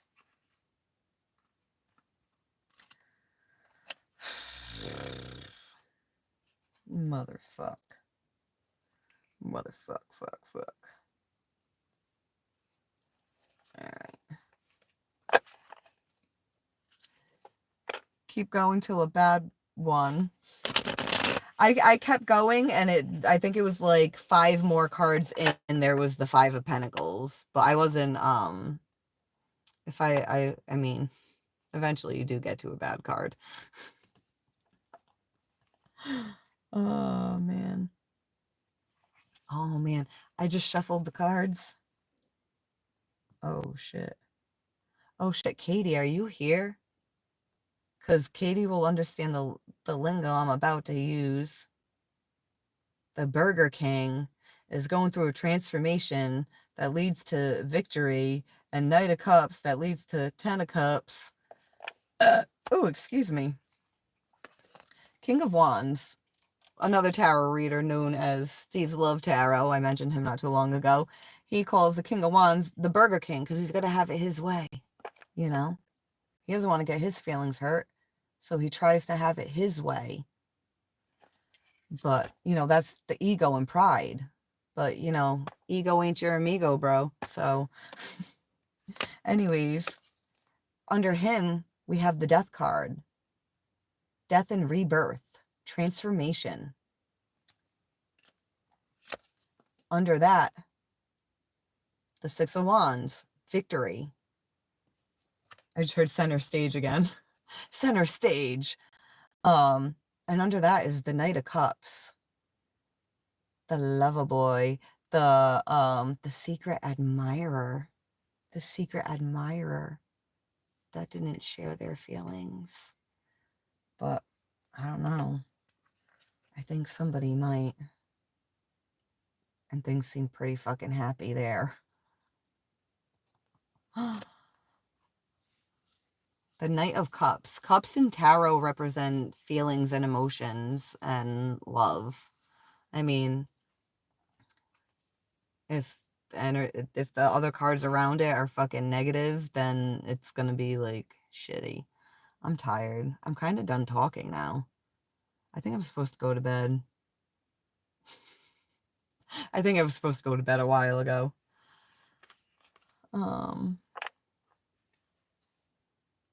Shadow is grown but can't control his.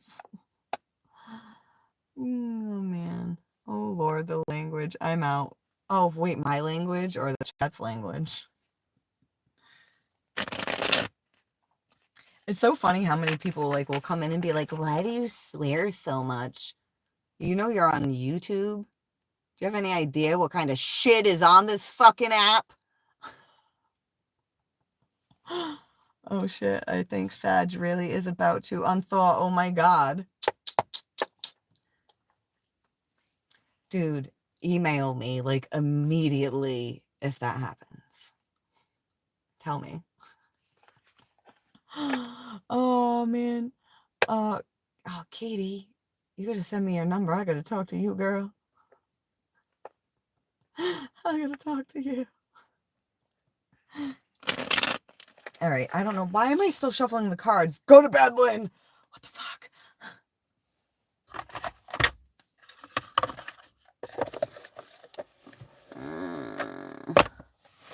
All right.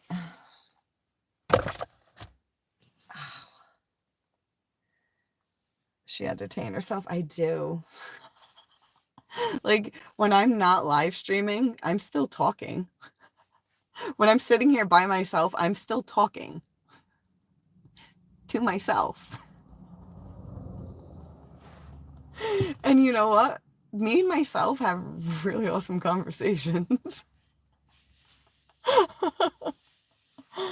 Oh, what's your schedule for coming on live? Dude, anytime I try to make a schedule in life, it don't work out. Yeah, the only time schedules work for me was like when I was like in college. Like I would get there. I would get there on time. I loved being at least like 5 minutes early, so that way like I could make sure like I parked where I wanted to. I would have time to get in there, and but I always liked to like listen to music for like a couple minutes, like and chill in the parking lot for a couple minutes before I go in to like decompress before I have to go be around people. Um, why was I even talking about college? I don't know. I need to go to sleep. I'm like already half asleep. You guys just don't realize it because my eyes are open and my mouth is moving. Oh, thank you, Nintendo Switch.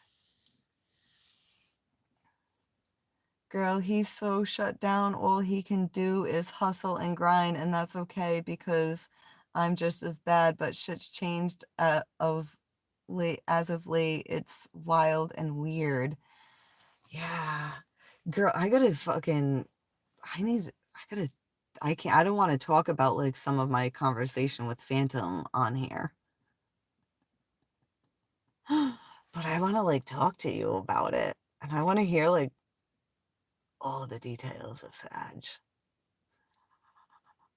And I'll tell you all the details,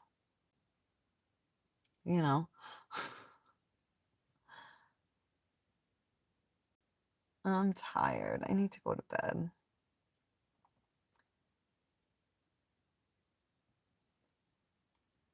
Oh, well, the stream's pretty much over. I mean, the stream's about whatever I talk about and tarot, energy. It's so weird whenever people like ask, like, what's the live about? Because I don't even know what to fucking say. Like when I'm reading cards, I feel like it's self-explanatory. Like, I'm reading tarot cards. But then in between, it's like sometimes I'm talking about spiritual shit. Sometimes like I'm talking about nonsense. So what do I say? You've got my phone number. 351. Oh, Jay, is that your number? You're just putting your phone number on fucking YouTube? You could have just emailed it to me. Wait, is that like one of those like weird numbers that like is like says something weird when you call it? What the hell is tarot? I said tarot or tarot. No, it's not my number.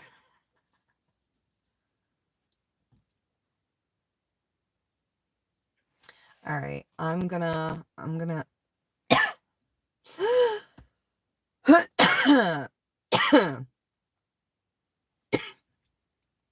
choke on myself before I can say goodbye. All right. I wanna be back on within the next couple days, but I can't make any promises because I fucking suck. But thank you for everyone that tuned in tonight. Sure, I'll email you my real number. You will? The person who said choke on me is a freak. I mean, if I was a dude, I would say stuff like that too.